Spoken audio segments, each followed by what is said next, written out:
Please leave. We won't charge you for the tea. The tea. The finest tea from Mount Mira. Even I can't bear to drink it. But that doesn't matter. Gilly, see Lord Bishkal and Lady Margila out. As you wish. Young master, you're joking, right? Was that a joke from Jean? Wait, Jean didn't even listen. He just turned and left. Hold on, just a moment. Stay a little longer. However, Jean had already entered another room and shut the door. Margila stood stunned, staring at the closed door. She shook her head. In high society, this is called push and pull. Did I push too hard? Brother, what do you think? That's not the best way to put it. Gilly.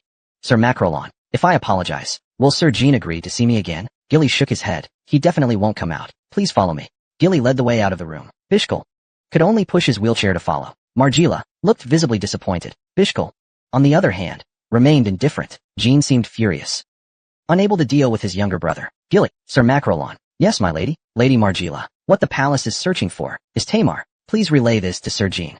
Gilly didn't respond. He kept walking, but his heart was pounding wildly, almost to the point of madness. Gilly had once been a guardian in the second tomb and had seen Jean and the intact form of Sarah. Because of that, he thought perhaps Tamar might also be preserved somehow in a tomb prepared just for him, maintaining a seemingly living human form. At the same time, a sense of foreboding welled up in his chest. If one of the masters really does exist in a tomb somewhere, would he be friendly?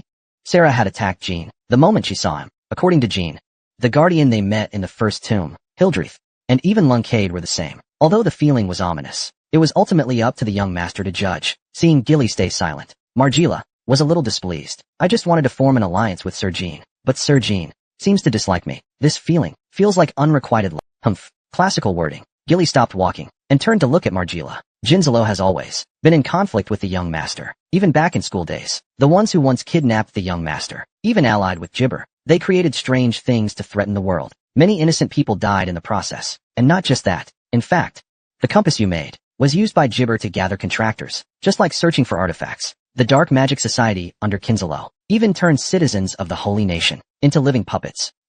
You saw it with your own eyes during the Holy Nation incident. Those victims who became living puppets after seeing their suffering.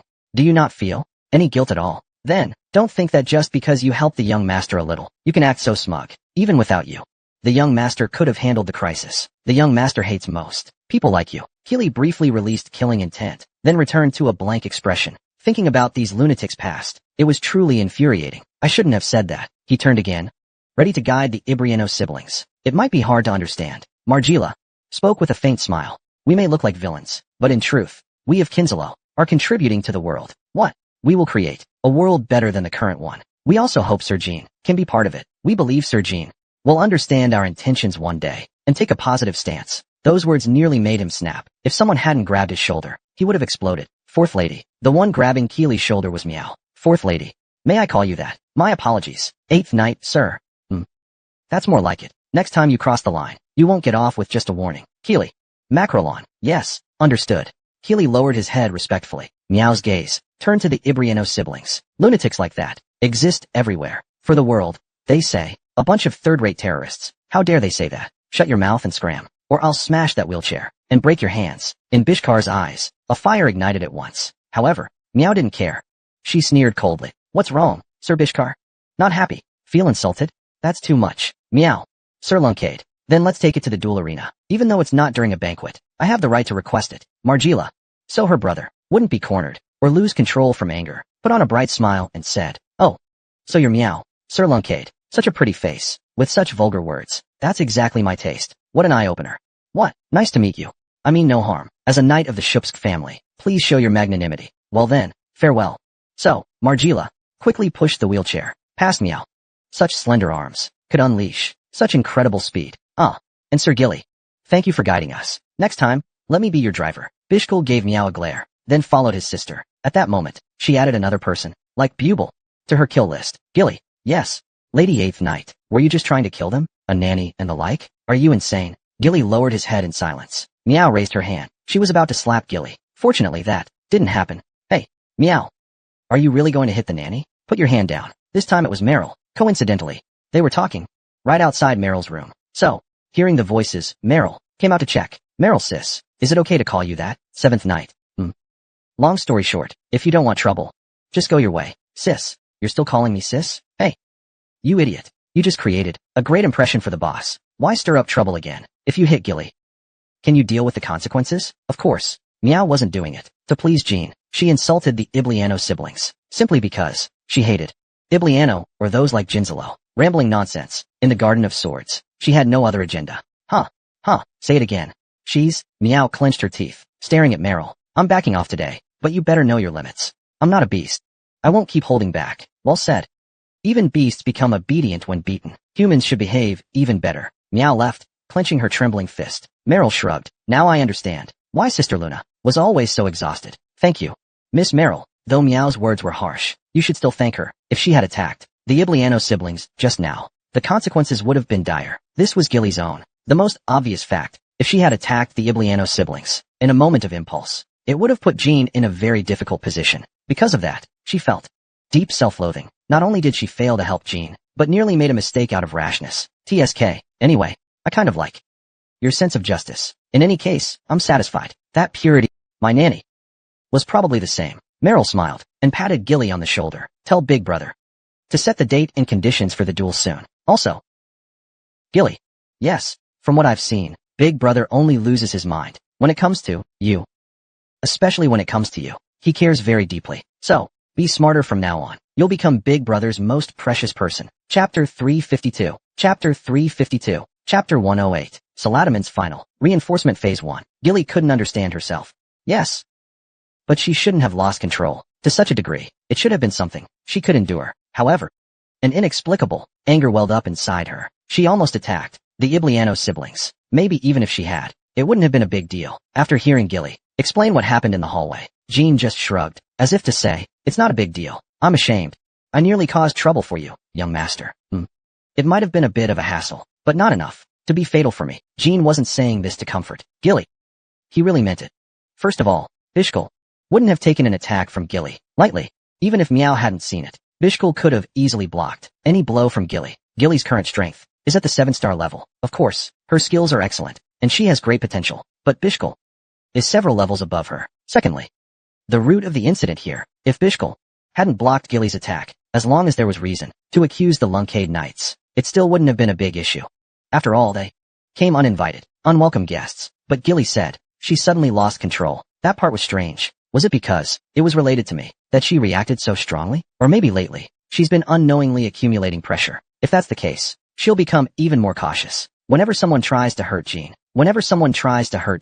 Gilly is always furious like fire. But when it comes to actions that end up hurting Jean, she's always calm. Is it because of the chaotic aura, possibly emanating from Margila? Either way, Jean thinks Gilly doesn't need to worry about it. That woman named Margila does possess some strange power. If I had been there, I would have done the same. So don't dwell on it. Yeah. Strawberry pie. Those humans, throughout history, have always spoken hypocritically. Instead of plainly stating their desires, they always tie it to some greater world nonsense, using those words to manipulate others. It's been common in every era. Murakan, humans are the weakest race. So, some deranged dragon lords once proposed to keep only the useful humans and kill off the rest. They said they'd wipe out 80% of the population. That's insane. So I exterminated all of them. Rather than for humanity, it's more because their behavior is laughable and annoying. You're the same. Alright. Gilly, Sister Mary. To set a date for the duel. Yes, young master. Although we agreed to duel every 3 months, it's honestly such a headache. Fighting Sister Mary takes a serious toll on the body. She remembered when they saved the young beastman back then, how Mary unleashed that volcanic form during battle. If Big Sis got too excited and used her cabinet techniques in the duel, just imagining was terrifying. Cold sweat broke out on her back. Since she's suggesting a duel again, maybe we should do something else instead? Sounds like a better idea. Murakan, while you were in the parlor, did you hear any special news? That Balak guy just confirmed the lie to your mother. All he said was that your mother, Gipple, is searching for Tamar's grave. After that, it was just small talk. Balak didn't tell Rosa anything about the Bamonti royal family. It seems your mother didn't doubt that information. They say Balak and him had fierce battles in the past. Maybe as a rival, he feels some sympathy for him. Anyway, the family will officially begin investigating the grave matter. Eventually, Mother will also find that Bamonti was involved. At least for the short term, I'll have the upper hand on information about the grave. After Jean Zero and the others left, Rosa didn't summon Jean alone. Even though she had already heard the grave belonged to Tamar, there could be only one reason. Mother already knew about the existence of Tamar's grave. She might also have known that Gipple was looking for it. In truth, she expected it. Mother had been waiting for the right moment to break the alliance with Gipple and search for Tamar's grave herself. Or perhaps she believes there's no need to search for it. In any case, things might start to change now. Gene Zero mentioned the grave's existence. Gene is also searching for it. Rosa will surely take action. Tamar. Even in death, he can't rest in peace. What exactly are those Bomani people looking for in his corpse? These great powers, doing the same thing as grave robbers. Murakan said bitterly. The reason Bamonti seeks Tamar's body has always weighed on Gene's mind. First, we need to meet with Lady Misha. We also need to inform her about Arya and the Hister family. We're seeing her again? You think so too, don't you? Murakan rubbed his forehead. The information obtained from Gene Zero this time definitely needs to be shared with Misha. You held back well. You could have lashed out at your mother, but you didn't. Actually, I did lash out at her. I asked your mother directly if she knew where the grave was. She didn't want to argue, so she brushed it off with a few vague answers. No one would believe she doesn't know now. A few curse words slipped out during that talk, but Rosa still managed to deal with Murakan and got him to leave. Back in the day, words alone wouldn't have solved anything. I almost flipped the whole family, but when I saw your face, I held it in. All right. Good job, Jilly. Has there been any contact from Tychon? Contact from Tychon would mean the Meow people and news about the demon clan, the Lotelkios family. It has been about 2 months since their last encounter.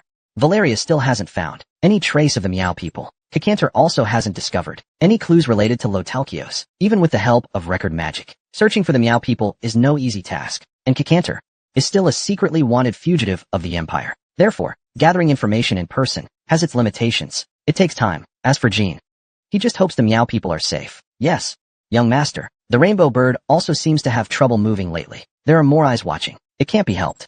It's certainly frustrating. Even I can't act freely. This time, the steward Petro came to Gene's room. Young master, a letter arrived from the lord of the Berta family. Dear Gene, Sir Runcade.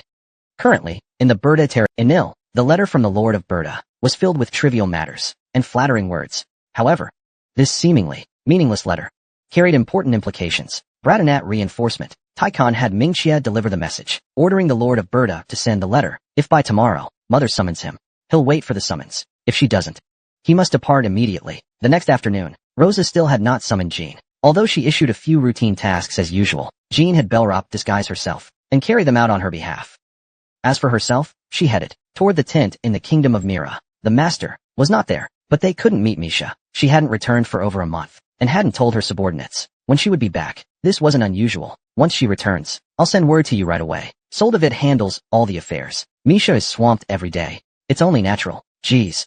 What a wasted trip. Although he said that, Murakan actually seemed pleased not to see Misha. The two of them headed straight to Berta, arriving at the empty Blanche rack. Gene, Sir Luncade, welcome. Before Kong could finish his greeting, he rolled his eyes at the sight of Tychon's avatar. You're here. Hello, Lord Tychon. Enough with the pleasantries. Tychon, since you're summoning my body, you must be ready, right? Is the enhancement to Bradamani finished? I didn't summon you. Murakan did. Oh, is that so? Watching the two of them mutter, Gene couldn't help but laugh. Phew. Whether in the past or now, strength alone means nothing. All right, I surrender. I lost. After adjusting his breath, Tychon took his sword out from the underground forge. It was Bradamandi. At first glance, it didn't seem any different, but Gene immediately recognized it. He realized his beloved sword had become even sharper and more refined. As Gene gently caressed Bradamante with a satisfied smile, Tychon spoke proudly. Satisfied? Makes me want to swing it around right away. But this still isn't the final version. Here, it can still get better. There's still one feature left to add. However, Bradamanti's only flaw is that it can't protect the wielder. Protection? It's not armor. I've made countless pieces of armor in my life, but never have I seen anything better than armor formed by aura. Therefore, when making Balathada, I specifically added a feature to channel aura into armor. He recalled their very first conversation when he met Tychon. You mean the function to form aura armor? That's right. Thanks to you for finding materials like ancient Eversteel in Tamar's tomb. The work is almost complete now, but there's still one thing needed. What is it? A demon core. Upon hearing this, Murakan. What? A demon core? Why do you need a demon core to make a sword? We do need it. Only a core from a demon over 1,000 years old can activate this feature. Otherwise, we'd need several dragon hearts. But that's not feasible. Where can we find one? Just as Murakan was about to ask again, Gene spoke up. Chapter 353. Chapter 353. Chapter 108.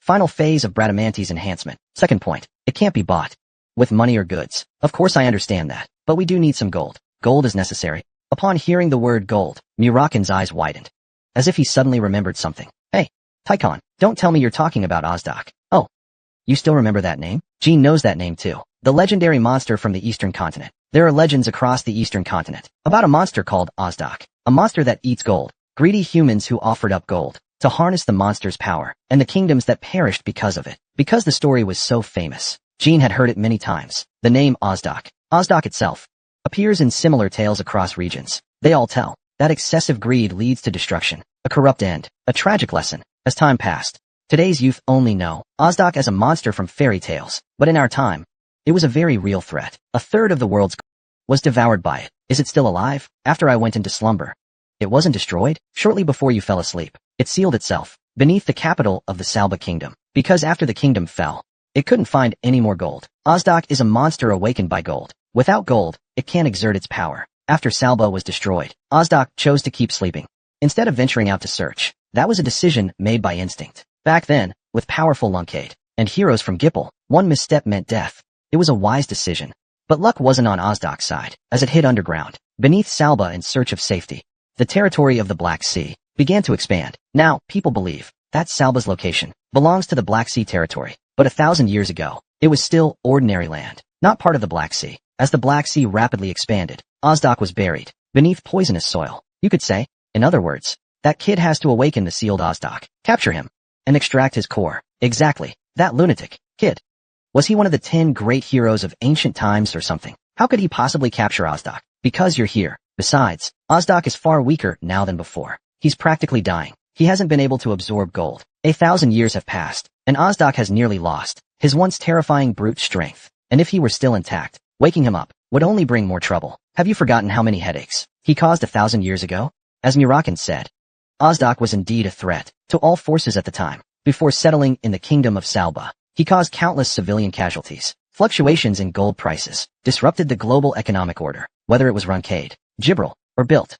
The major powers of the time, they all put in considerable effort to capture Ozdok. With so many powers involved, there's no way they couldn't defeat Ozdok by force. It's just that before that guy turned into a core demon creature, Jean, no one knew how dangerous he was. Even in the early stages of his mutation, it was the same. In other words, they were already too late to respond. By the time the major powers, when the decision was made to completely eliminate that thing, Ozdok had already taken the people of the Salba kingdom hostage as human shields. As a result, while the major powers were looking for a chance to kill Ozdok with minimal casualties, the Salba kingdom perished. Geez, it really got weaker. That bald kid. Something always felt suspicious. Last time in the first grave, he suffered a lot because of Hildred too. Ozdok is definitely fish. Waking that guy up is one thing, but saying you need a monster's core to forge the weapon of your lifetime, that's the first I've heard of it. After a moment of hesitation, Murakan seemed to realize something and clapped his hands. Got it. Kid. You're a dragon, right? So that's why you want to use Ozdok's core as a spiritual elixir. They say a monster's core is useless to humans, but for dragons, it's a top-tier spiritual medicine. It's one of the few methods that can instantly boost heart power drastically. With that logic, this old thief pecan has never lied in his life. Guardian dragon. If such a thing really existed, he would have sent Jean to retrieve it long ago. He would have sent a guardian dragon himself right away. Hard to believe. If you don't want to go, then don't. I'm just trying to help you finish your weapon, and you treat me like a fraud. Lord Pecan. That's not what I meant. Hey, Murakan, how could you treat Lord Pecan that way? Jean began slowly, calming down Pecan. In truth, Jean shared some of Murakan's thoughts. Awakening such a dangerous creature was already a heavy burden. On top of that, thinking about the suffering he'd endured on his first mission only added to it. But he felt it didn't seem like a lie. At the same time, he thought capturing Ozdok could help not only in making the sword, but be useful in other ways as well. Please calm down, Lord Pecan. Don't you need to complete your masterpiece too? MHM. Alright then. I apologize. Go wake up Ozdok, or Mozdok, whatever. Just bring him here. Seeing this, Murakan said. Pecan nodded. Anyway. Damn black dragon. If it weren't for Jean, you wouldn't even get the scraps. Seriously. Grumble, grumble. Murakan gently rubbed his forehead, but he held back his temper, scratched the back of his head, and gave an awkward smile. Yeah. Let's go get it done. Yeah.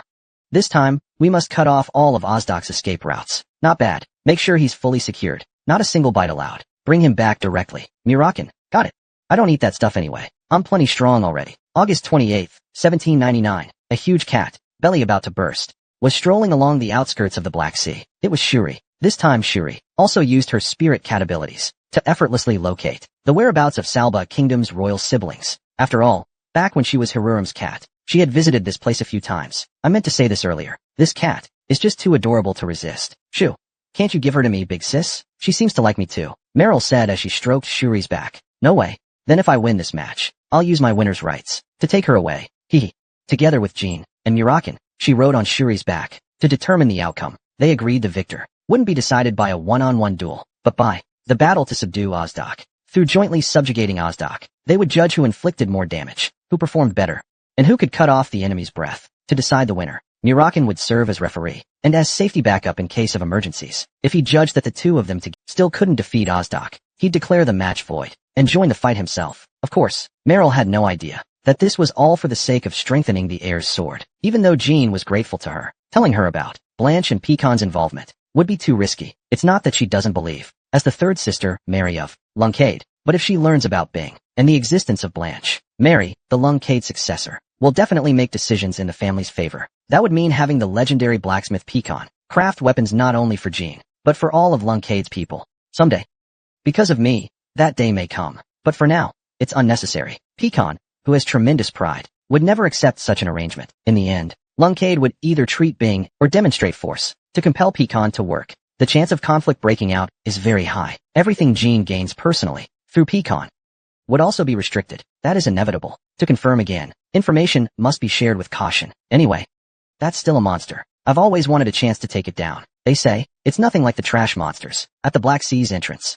It probably won't end easily. The thought of fighting a powerful monster kept him too excited to sleep all night. He didn't even ask Jean how he knew such a monster existed. Because of that very reason, Mary is the kind of woman who only cares about a good fight. Nothing else matters to her. But if it's Ozdak in his prime, you two wouldn't stand a chance. Muraken let out a chuckle, as if mimicking Mary's voice. Mary didn't seem to care at all. Looks like our guardian dragon really likes that phrase.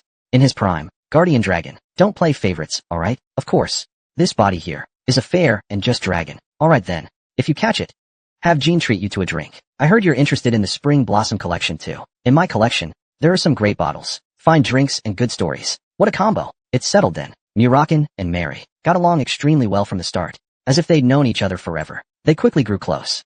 Jean wasn't surprised at all.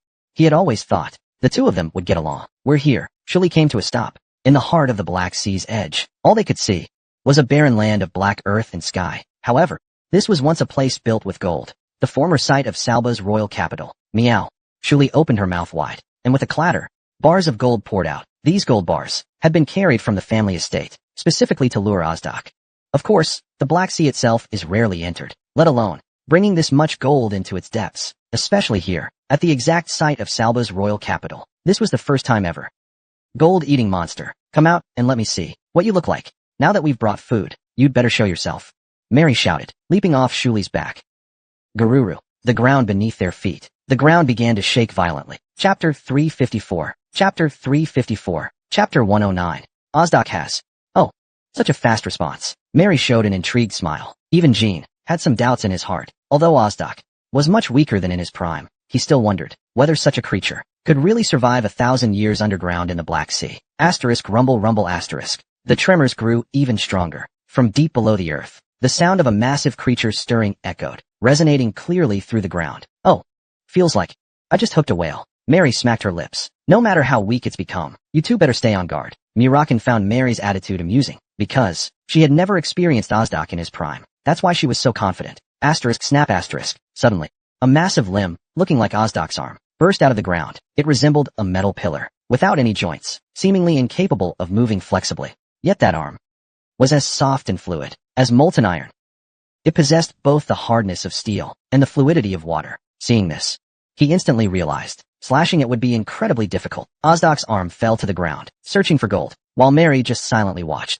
In contrast, Jean drew his sword before Ozdak fully appeared. Asterisk shing, asterisk. The pale blade slid from its sheath, bursting with bluish lightning. At the same time, a flash of light ran across Jean's body. In the next moment, he, despite only half appearing, had already slashed at Ozdak's massive arm. But it wasn't severed. His instinct proved true. It felt like cutting through flowing water. The blade's touch was soft and yielding, lacking the usual heaviness of cutting bone or flesh. Hey, kid.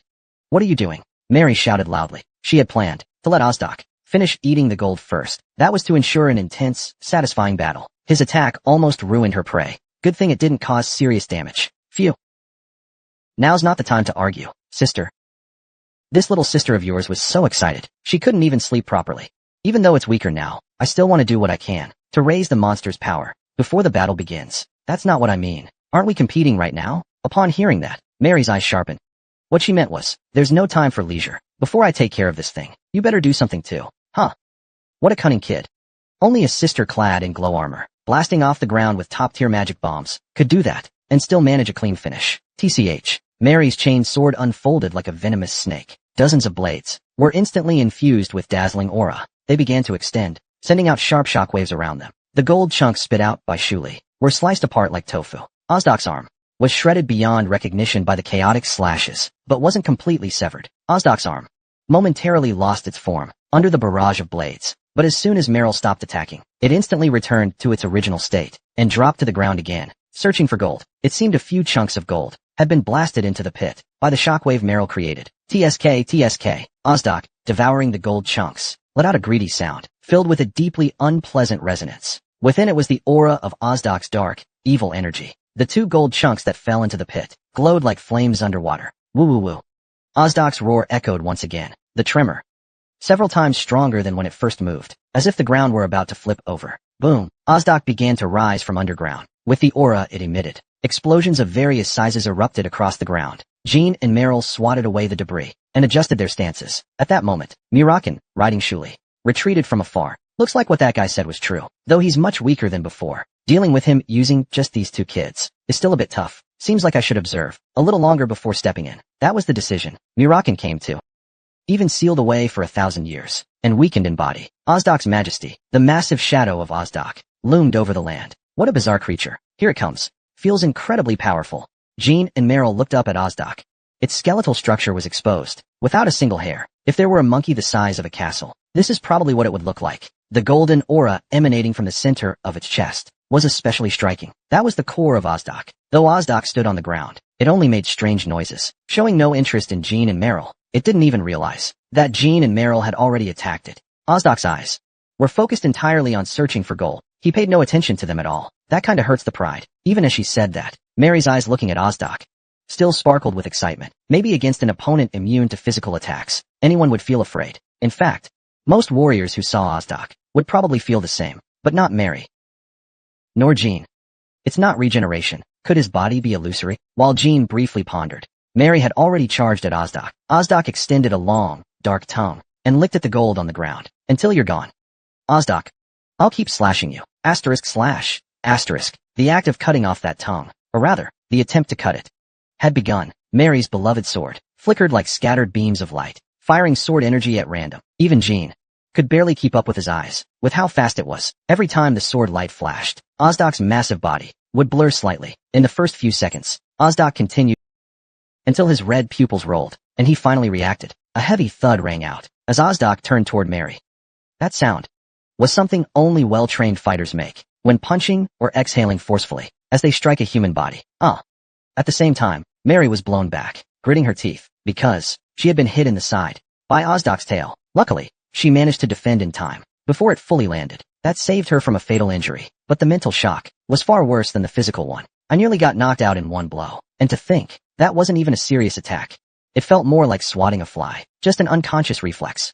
I nearly became combat incapable. If my defense had been even a moment slower, it wouldn't have ended with just broken ribs. Seeing this, Jean was stunned.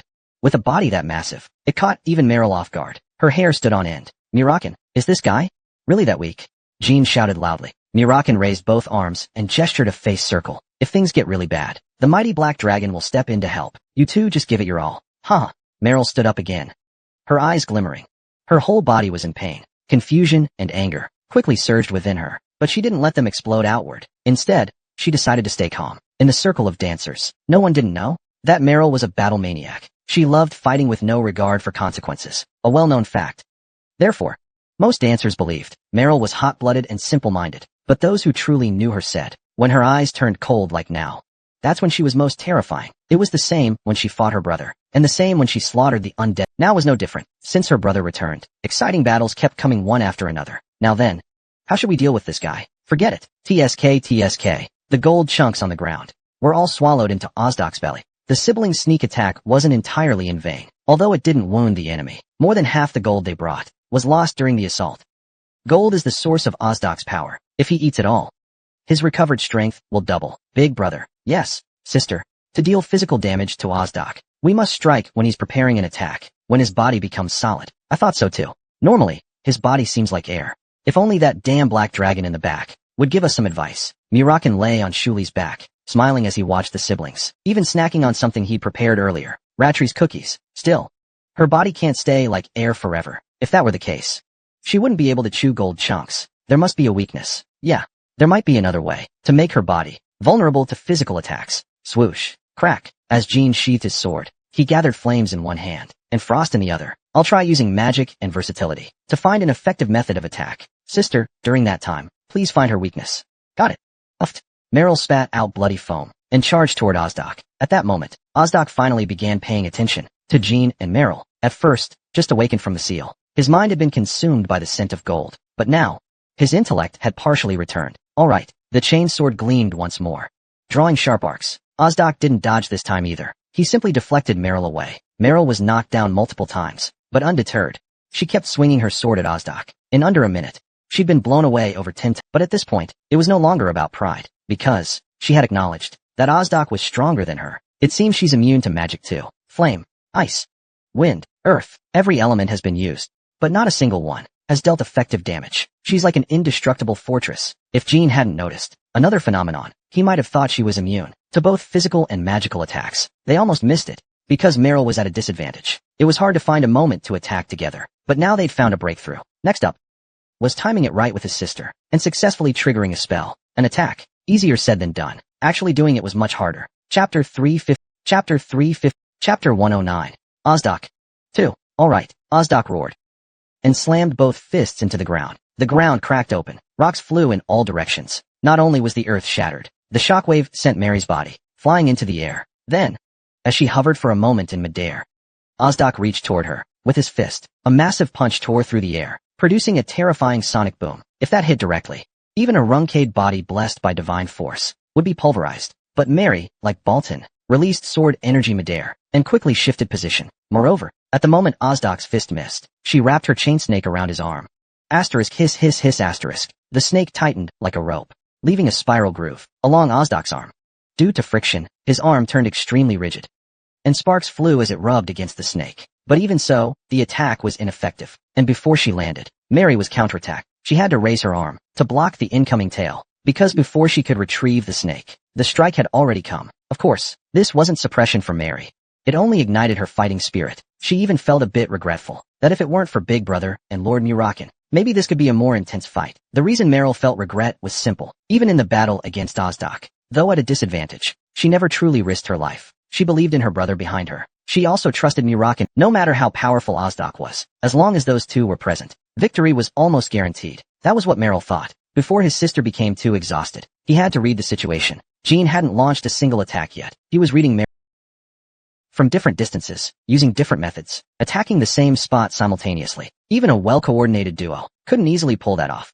Jean watched silently for the moment, and Meryl showed no impatience. She could tell her brother was calculating something. After another 5 or 6 exchanges between Meryl and Ozdak, Jean seemed to have finished his calculations. He gathered magic in his palms. This kid is impressive.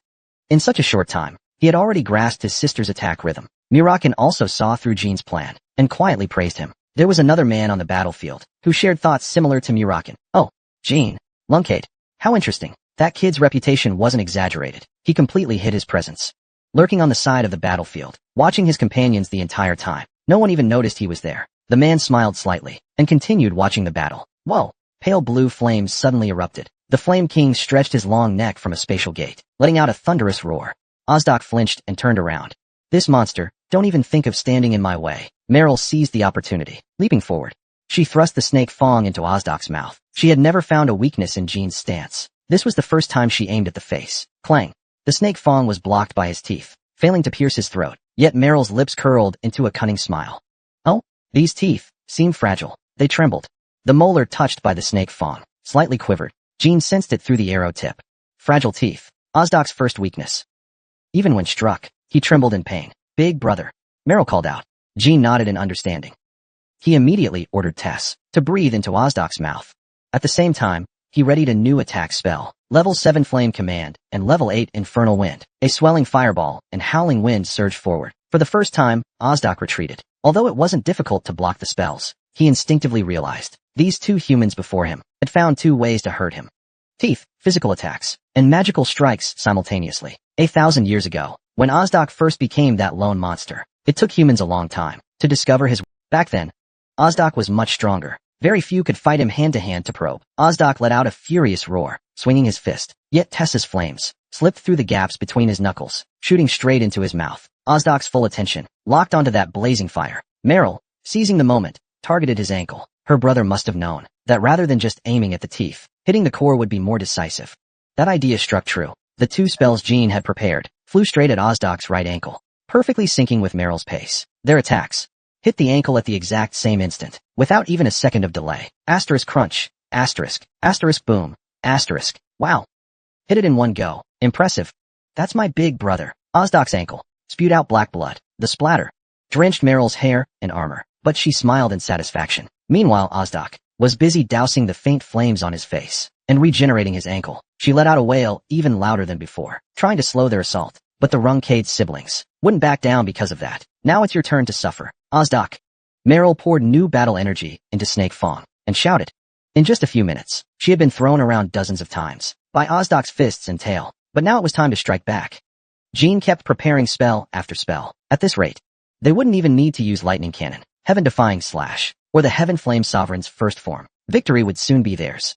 Meryl felt it, the sensation of becoming a true magic sword. Every time she launched an attack, Jean's magic struck perfectly in sync, like two perfectly meshed gears. This feeling made her swordplay incredibly fluid. Even if she reached a dancer's highest state, she wasn't sure she could surpass how Jean enhanced her with magic now. More efficient attacks. Now I finally understand what Lord Murakin had been saying all along. The power of the former Luncade and the Sword Mages was truly astonishing. In any case, they had the upper hand. Ozdak's massive body was almost drenched in blood. His movements had clearly slowed.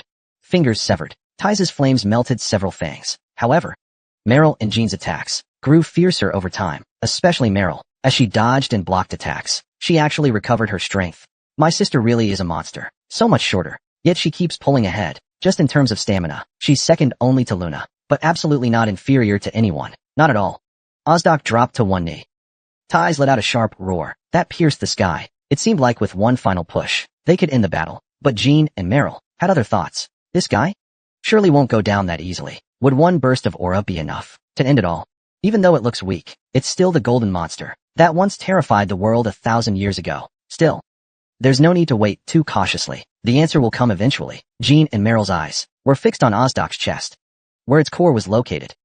Its entire body was pitch black, except the chest, which glowed faintly gold. Attack the core. No words were needed. The siblings were in sync. Ozdak, even in such a disadvantaged state, still protected the core. It might be a trap to lure them into attacking the core, and then strike when Meryl approached. That was entirely possible. However, Meryl was prepared for it. Even if Ozdak used the core to bait her into a sudden strike, she was confident she could dodge a fatal blow. Jean understood Meryl's thoughts, so he didn't.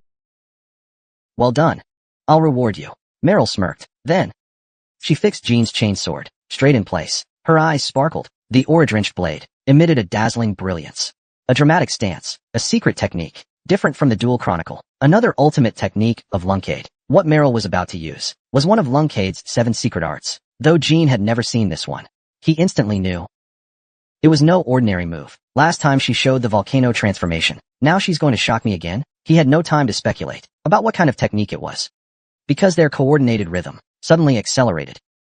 Before Meryl's move finished, Jean also had to prepare his magic at the same speed. Looks like their lord truly values the 7 secret arts. Judging by her form, it seems she was personally trained. The observing man had a gleam of interest in his eyes as he watched them. And also, even though it was her first time seeing the 12 secret arts, she could still keep up with the tempo and provide support in battle. Coming in person was truly a blessing. Just as the man was collecting his thoughts, so Meryl thrust the Snake Fong forward. Runcade's 5th secret technique, Lightspeed Thrust. That was the name of her sword technique. Chapter 356. Chapter 356. Chapter 109. Ozdak 3. Jean instinctively squinted. The flash from the Snake Fong in Meryl's hand stung his eyes. That light was as intense as a direct hit from a flash cannon. It was battle aura compressed to the limit, unleashed in a blinding flash. Was it a finishing technique, or a secret art? Just as Jean pondered that, Meryl had already finished the move. White steam rose from the blade, as it angled toward Ozdak.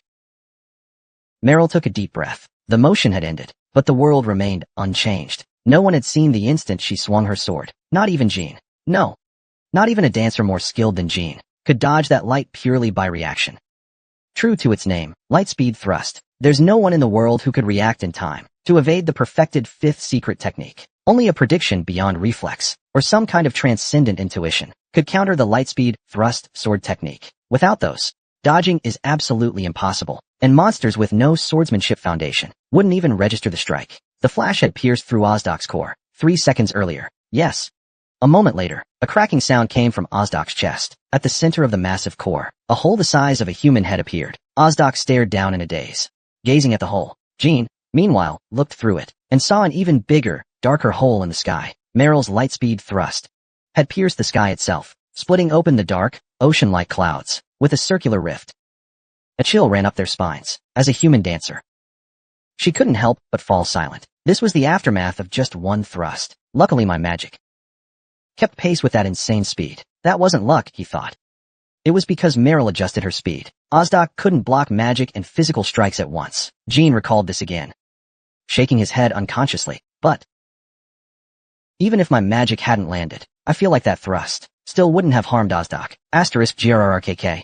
Asterisk. Ozdak vomited a glob of black blood. He roared in agony and pounded the ground with his fists. Blood, along with the sensation of severing threads, began to spread from the hole in his chest. New cracks began forming, like ruptured blood vessels in an eye. Countless lines crisscrossed Ozdak's body, each line traced back to where the lightspeed thrust had passed. Fingers dropped off. His tail was sliced into dozens of pieces. His ankles and thighs were severed. Ozdak's body was collapsing, a shock befitting a secret technique. And yet, Meryl didn't seem satisfied. She clenched her jaw. How could she clenched her jaw? How?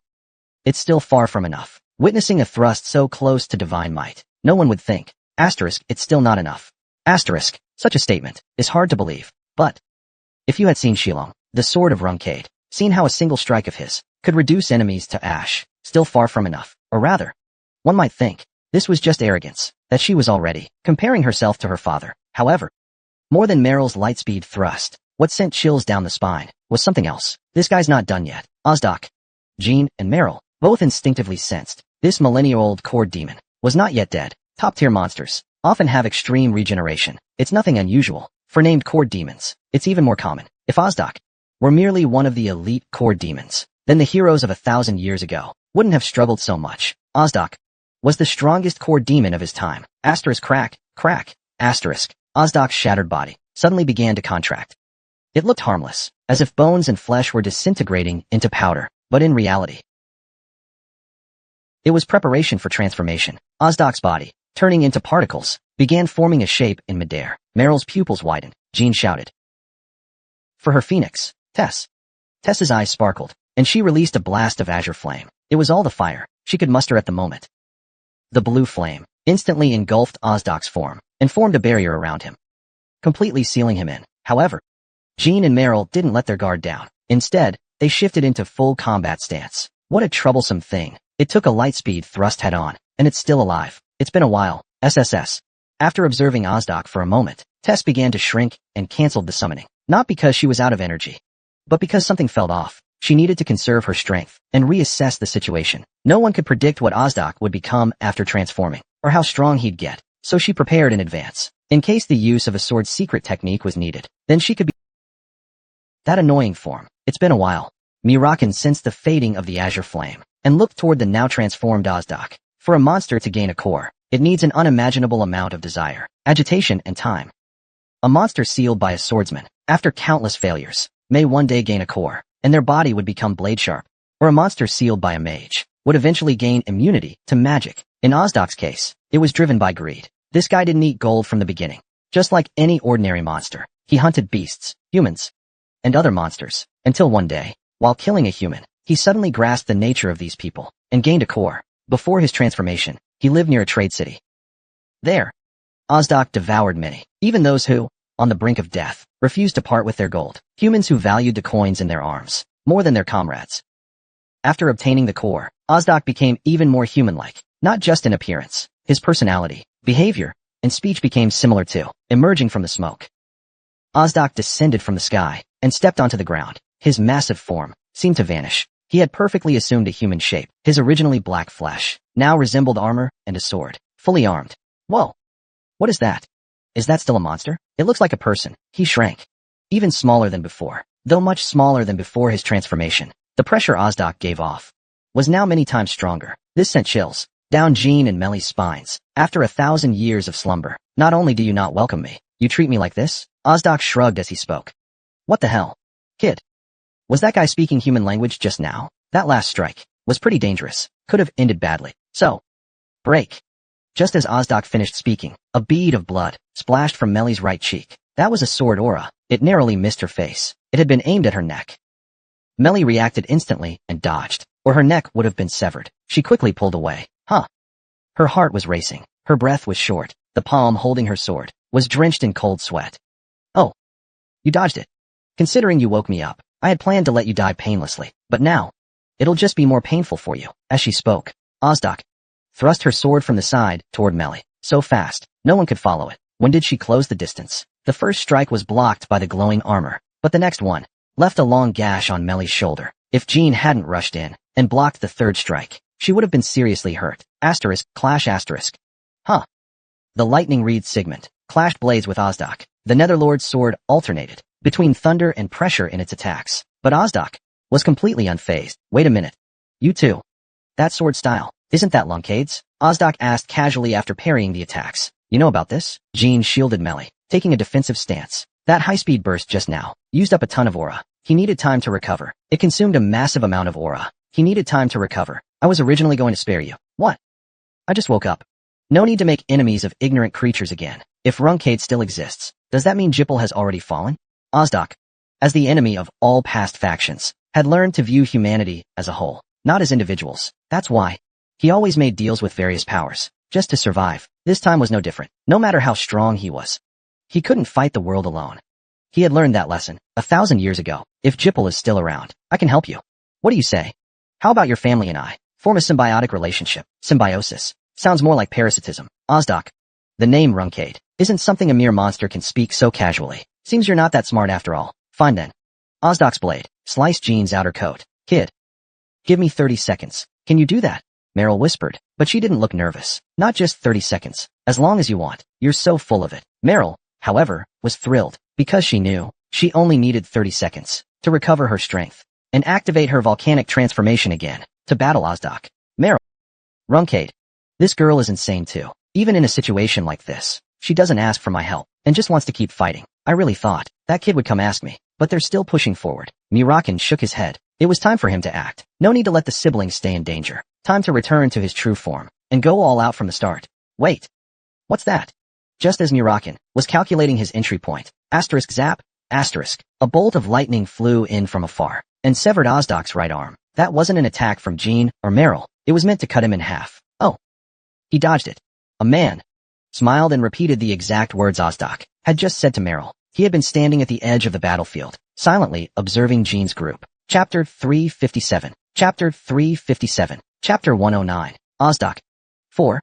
The man was using a curved sword commonly used by Bamani warriors. Its blade was twice as long as a normal one, making it extremely conspicuous. There was clearly no such person nearby. Where did he come from? Neither Jean, Melly, nor Malakan noticed that this man had been on the battlefield all along. Originally, he only intended to observe the night's battle and then leave. But he became interested in Ozdak, so he revealed himself. Truly a powerful presence. No. Even calling him powerful doesn't do him justice. He's a superhuman. The siblings immediately classified the man as a superhuman. The sudden appearance of such a powerhouse made them feel on edge, like blades, like blades, like blades, like blades, like blades.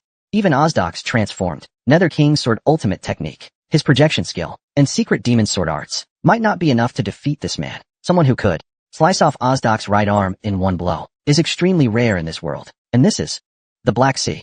He's likely someone from nearby, a Black Knight, or a former Black Knight. The man in the black cloak had his hood pulled up, his face hidden in shadow. He briefly glanced at Jean and Meryl, then turned toward Ozdak, who had backed away, and raised his arm once more. Who are you? Ozdak, though a monster, was intelligent enough to speak. After just one strike, he already understood. This man, definitely not an opponent I could handle on my own. If I were at full strength, perhaps I wouldn't need to be afraid. But such assumptions are meaningless. You. Pua. A crescent moon-shaped slash of sword energy, once again severed. Ozdok's just healed. Right arm. Blood gushed out like a fountain. Ozdok, in pain, raised his arm again, and pulled away. Even my master doesn't address me like that. And you, a mere beast, dare speak so insolently? Who are you?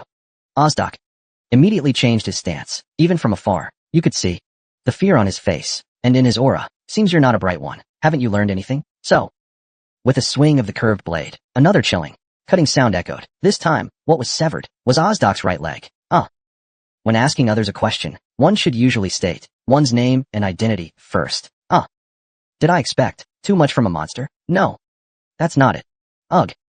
No. Asterisk crunch asterisk. This time the man struck Ozdok's thigh. If his companions weren't familiar with the sound of tearing muscles and shattering bones, they surely would have shut their eyes. Name? Doke. The man asked indifferently. Ozdok endured the pain and answered, a monster of legend. Didn't expect to find you here. If you spare my life, I will serve you. Ugh. This time the fist landed on his abdomen. It looked like a light punch, but it triggered a powerful shockwave. Before the shockwave fully spread, the man leapt up, and with his heel, slammed him back to the ground. Thud. Ozdok's head hit the floor. His body trembled violently, as if death could come any moment. A warning beforehand. Playing dead is not allowed. Of course. The man showed no discomfort at all. In the first place, with Mladen watching, Ozdok's chances of victory were already very slim. And the man's appearance completely crushed that possibility. Ozdok struggled to lift his head from the ground, then let out a deep sigh. No matter what the conditions, I accept them. Please spare me. He knelt before the man, desperately kowtowing. His hands moved. They almost left afterimages. Looks like you finally realized the situation you're in. This pitiful monster, if he's guilty of anything, it's simply for waking from his slumber. I had no intention of causing more chaos. I was just drawn by a taste I hadn't experienced in ages. Not humans, golden fruit.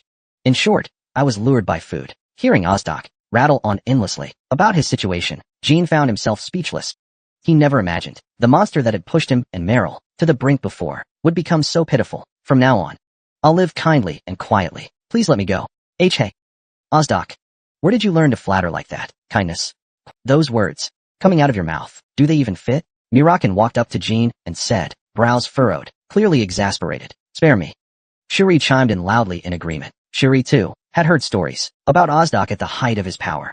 Of course, compared to his former master, Ozdok wasn't even worth mentioning. 1,000 years ago, for your own amusement, how many people did you kill? And in the kingdom of Sarba, how many more starved to death because of you and those corrupt human rulers? While you slept, did the souls of the dead ever visit your dreams? You? Could it be? And Mirakin? Then that man is also a knight of Runkade? Ozdok staggered back in fear. That man clearly referred to the cloaked figure. In Ozdok's memory, Mirakin was still that same terrifying being, the sky overlord in his prime. If he hadn't taken the entire Sarba kingdom hostage, normally, not even Twilight would dare cross paths with him. TSK. Mirakin picked his ear with his pinky and shrugged. Looks like you haven't suffered enough, calling my name so casually. Sorry. It's just, I haven't been awake for long. So, that's the right way to answer. Now then, let's go. Go where? To hell. A creature as steeped in sin as you has no place above ground. Before we go, hand over that slip. What happens to it? You decide. Or I will. After seeing that man, and the fear he showed toward Mirakin, that deep-rooted fear those ancient beings have of Mirakin, he still couldn't get used to it. I mean, how could anyone get used to that? Besides, my order slip. What do you plan to do with it? You sure ask a lot of questions for someone about to die. As Mirakin strode forward, Ozdok looked like he was about to cry. When Mirakin was 5 steps away from Ozdok, a man stepped in to block his path. What do you think you're doing? What do you think you're doing? Lord Mirakin, pardon my rudeness. Guardian Dragon of the Runkade family, I offer you my respects. I am Tuppen. The man gave his name, with a polite bow, and a faint smile. Oh, you're a Black Knight? Though I've taken off the black helmet, I still carry out similar duties. That must be tough. Step aside for now. Let me deal with this guy. Apologies. I can't let you do that. Why not? Mirakin didn't ask for a reason. Then he'd just use force. Can't you back off? Just this once. I have a reason to use that guy's order slip. Come with me. Tuppen silently stared at Mirakin, without answering. In his mind, he quickly calculated, what would his master decide in a situation like this? Hey. Come on. Are you both ignoring me now? Captain of the 7th Night Order. Pardon me as well. Have you been doing well these days? As you can see, I'm doing just fine, though I didn't expect it would be Tuppen the Peerless, Uncle Tuppen, who interrupted my battle. Meryl's gaze sharpened. As far as I know, Uncle Tuppen would never act without reason, would never act on a whim. The one who interfered with my prey, isn't it you? Tuppen once, under Rose's orders, helped Meryl train in swordsmanship. Although the teaching period was short, back then, Tuppen highly praised the wildness Meryl displayed. Because of that, even after hearing it, he wasn't too surprised. Wow. Meryl's sword was like a haze, imbued with a bright, arcane glow. In truth, from the moment Tuppen appeared, she had wanted to speak up, but to suppress the arcane power surging within her, she remained silent. Everyone misunderstood. That guy is the prey of me and my brother. Even if he were a former Black Knight, even if our father came in person, he still wouldn't be allowed to touch our prey. Meryl now. She was ready to fight Tuppen, not Ozdak.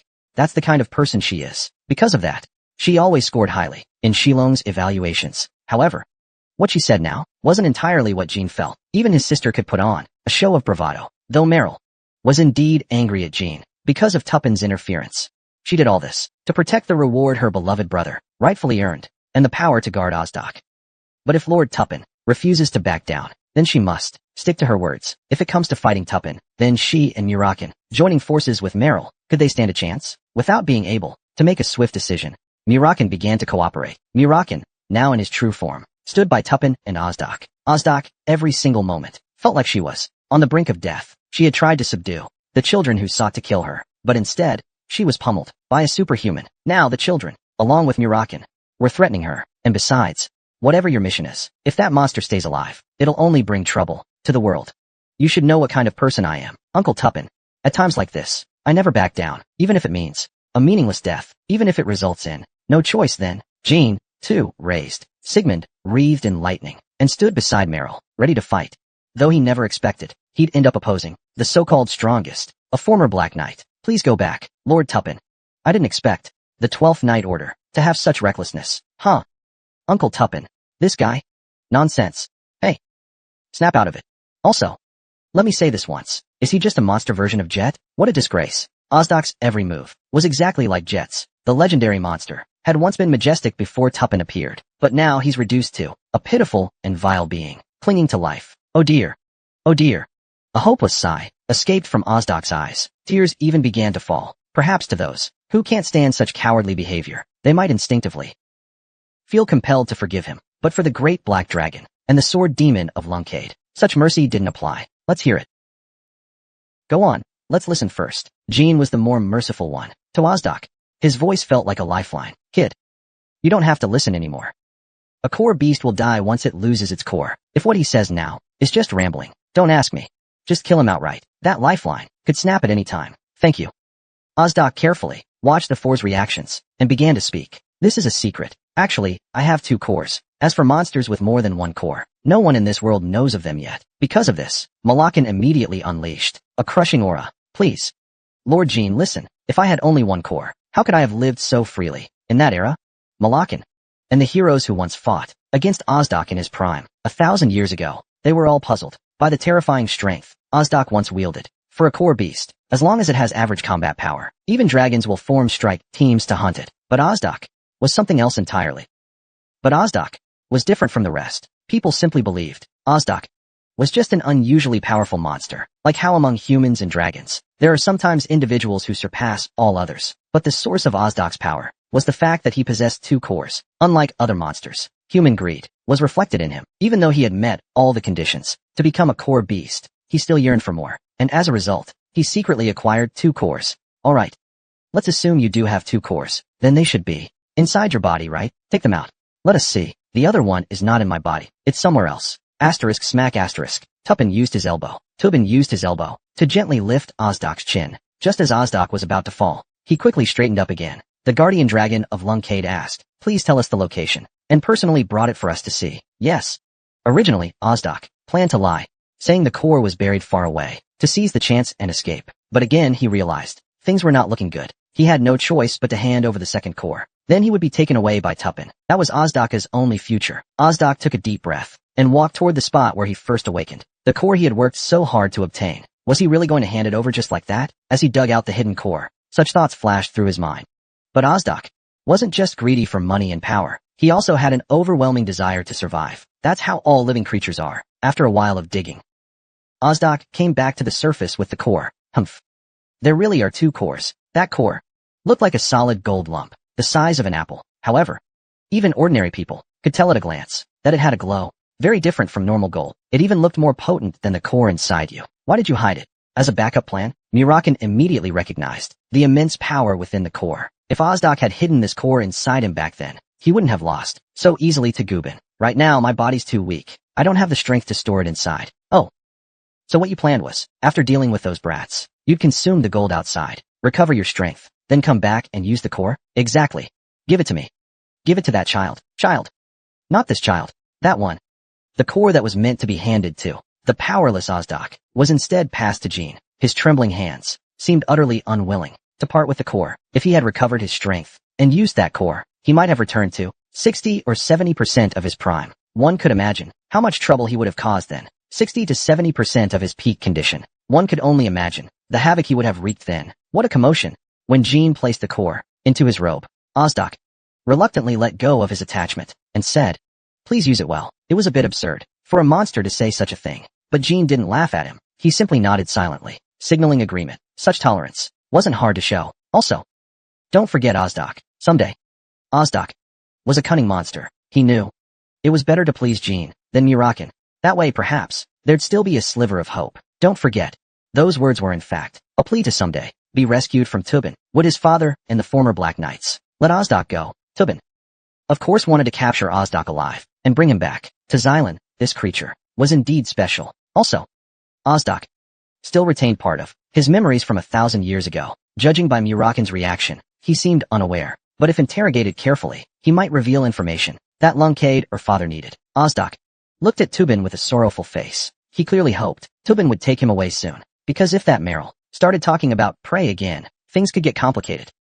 Lord Murakan, may I take my leave? Murakan nodded gladly. In fact, he'd had a good impression of Tubin from the start. As a former Black Knight, he didn't act haughty, but showed proper courtesy. That made Murakan think well of him. Go on. In Tubin's heart, a moment later, his gaze met hers. You've grown stronger, Seventh Knight. I'm proud of you, but you've changed too. You say I've changed? The old Seventh Knight would never lie for excuses. What are you talking about, uncle? If you said you wanted to bring the monster back, you would have drawn your bow without hesitation. If it were the lady I remember, she would have done so. Making excuses and lying. Not just Jean. Tubin also Meryl did it to help her boss and put up a front. If you want, we can have a match right now until one of us falls or is crippled. Tubin smiled dismissively, like teasing a dear niece. I didn't say you looked bad, uncle. You've become so slick too. Didn't say you looked bad, uncle. You've gotten slick too. Well, you've been officially retired for quite a while now. If the knights had done a better job, Jean could have retired peacefully too. Tubin strapped his massive scimitar onto his back. Though her words carried a sting, Meryl wasn't angry. In fact, she agreed. She believed what she said made sense. The 12th Knight. Yes. Lord Tupin, you seem curious about me. That's true. I just haven't had the chance to ask. She felt deeply grateful for that. She was surely going to ask about Lady Luna. Lady Luna placed special importance on the 12th Knight. Otherwise, it would be about the Black Sea mission. She alone brought Luna to the Black Sea this time. Naturally, Tupin talked with Luna about many things. Besides mission-related matters, what Luna spoke most of was her sister, to Tupin, who had observed her for a long time. This felt unfamiliar. At the same time, another former Black Knight, Vanessa Olsen, also mentioned Jean multiple times during the mission in the Black Sea. How long have you been here? Jean asked a question that caught Tupin completely off guard. Before Lord Tupin revealed himself, I didn't sense anything. I thought I could read auras. But this time I was completely deceived, totally fooled. If Lord Tupin had wanted to kill me, he could have done so easily. May I ask, what kind of skills are required to achieve this level of concealment? Tupin, shrouded in black, looked deeply at him. Was that a foolish question? No. I just didn't expect you'd ask that. I thought the 12th Knight would ask about the Black Sea mission, or Lady Luna. As for the Black Sea, my father will tell me when he needs to. As for Luna, my sister, though I care about her deeply, I believe there must be a reason why she hasn't told me anything yet. A few seconds later, Tupin quietly looked down at Jean, then replied, 12th Knight, you're truly remarkable. You flatter me. My ability to hide my presence isn't because I'm naturally gifted like Lady Mayuna, nor because I possess the stealth of the Nameless King. Suddenly, Tupin gently waved his hand in the air. In that moment, Jean sensed an invisible aura, twisting strangely with the gesture. Huh. The sensation Tuppen spread into the air was bizarre. It was like the path ahead was blocked. Even with focus, he couldn't feel anything. Even the wind seemed unable to pass through. This is just a small trick. A barrier created. Using aura, I formed a shielding layer in the air, using aura energy. Since both the 7th and 12th nights were focused entirely on battle, you didn't notice the space I was hiding in. You weren't able to detect the space I was hiding in. Though it was a small trick, it required extreme caution. In a confined space like this, I can also use aura to create a shielding layer. That feeling of space distortion, although doing so, is quite exhausting. However, Tuppen nearly filled the battlefield with aura tricks alone, and still handled Ozdak with ease. It was astonishing. You're showing a surprised expression. Yes, Sir Tuppen. I will report to the master. It was the 12th night who first discovered this monster. If the master finds it valuable, a proper perspective will be taken. Chapter 359. Chapter 359. Chapter 110. The new Bradamanti. First, the ground was littered with monster corpses. The knights, with each step, splashed through pools of blood. Their clothes and armor were stained black, but only one person, Xylan, stood out. Even if torn to shreds, he alone slew more than half the she-apes, yet remained completely unstained by blood, as if walking through fallen leaves, clean. This was the Black Sea's depths. In the past few decades, only Xylan and his trusted men had set foot here. Aside from them, no one dared enter this hell. Besides them, nothing existed here, not even a basic map of the place. Nor was it known what dangers lurked, even when killing horrific monsters. All that was gained were worthless bones. There was no reason for anyone to enter the Black Sea abyss. Yet the bold warriors who sought to grow, even those like Jean among them, had never seen this landscape. However, Xylan and his Lunkade dedicated themselves to exploring the Black Sea. They believed their family's fate was tied to it. Luna. Yes, father. We are about to enter the domain of the king of the Black Sea. I think it's time we finally met one. You're tired. Luna brushed her hair aside. For a moment, images of all the monsters she had slain along the way flashed through her mind. To deal with the flood of beasts, including Xylan himself, all the knights hadn't rested for 10 days. No. She was just bored, fighting alongside her father. No matter how many were slain, they were just specks of dust. For the first time, she realized that a battle this long could feel this safe. Xylan turned to her. After all this fighting, have you learned nothing? What she learned? For Luna, who had reached a transcendent level, the only one in the world who could ask her such a thing was Xylan alone. In this world, only Shilong. Luna briefly exchanged glances with Shilong, then looked around.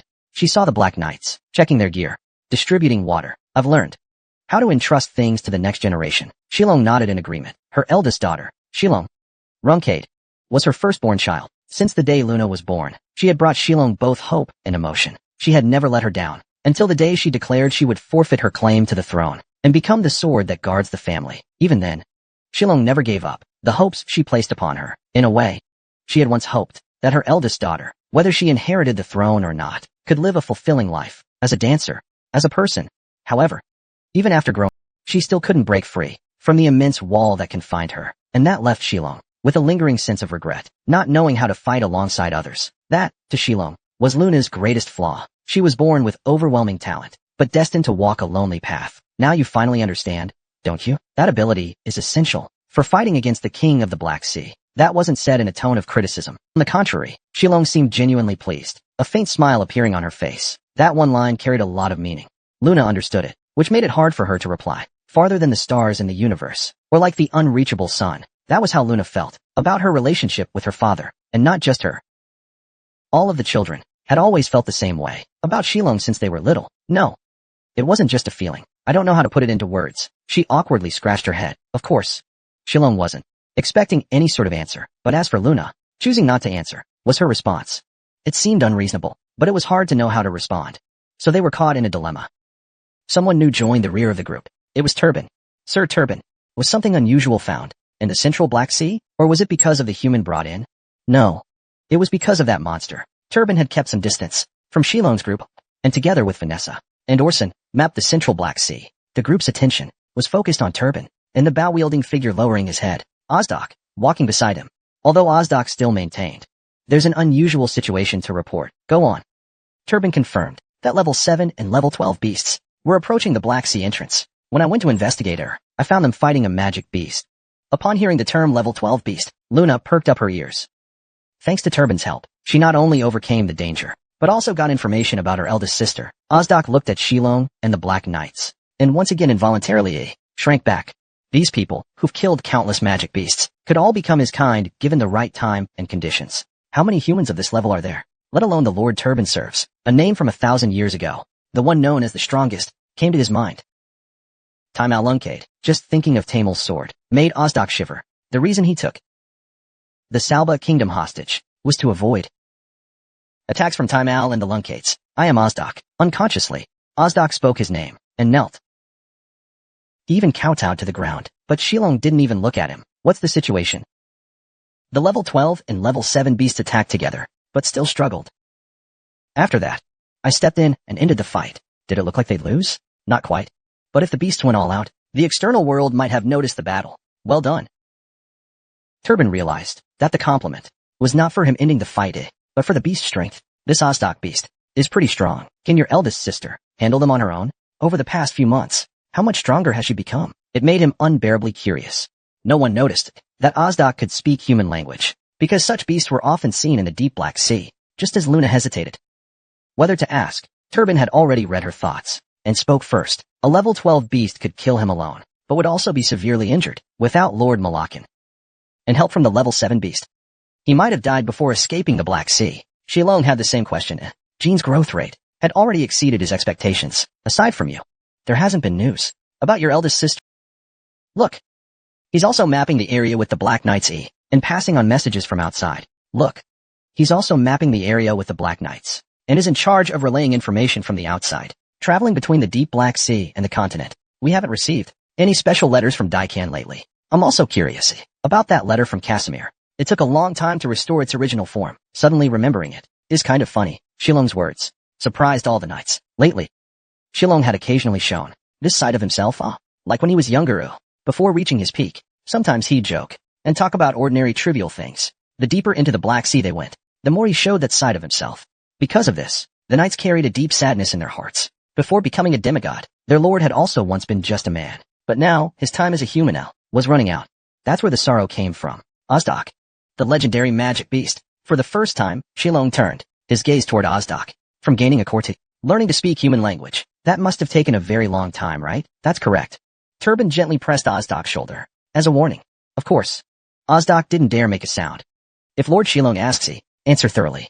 In the Black Sea, I've lived for about 1,000 years. A millennium in the Black Sea, plus several hundred years moving back and forth with the outer world. Ozdak became a demon beast with a core after a total of 2,000 years. So then, you should know about the geography of the Black Sea and the state of the kings. The way it was said sounded casual, but Ozdak realized instantly that if he answered I don't know, his body would be dismantled on the spot and his life would end.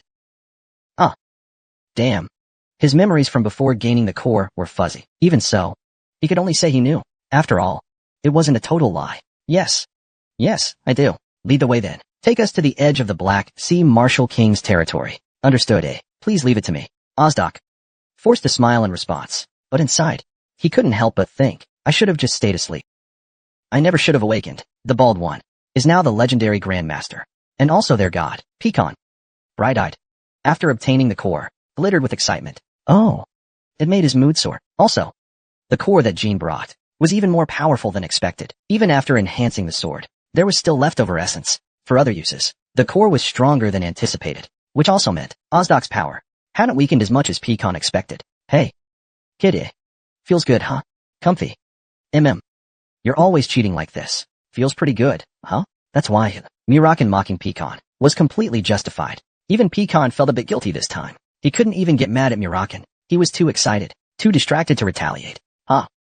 I can finally complete my creation. Jean, come. All I need is one last thing. Murakan, eyes wide, grabbed Pecan by the collar. What else do you need? Jean, are you trying to die?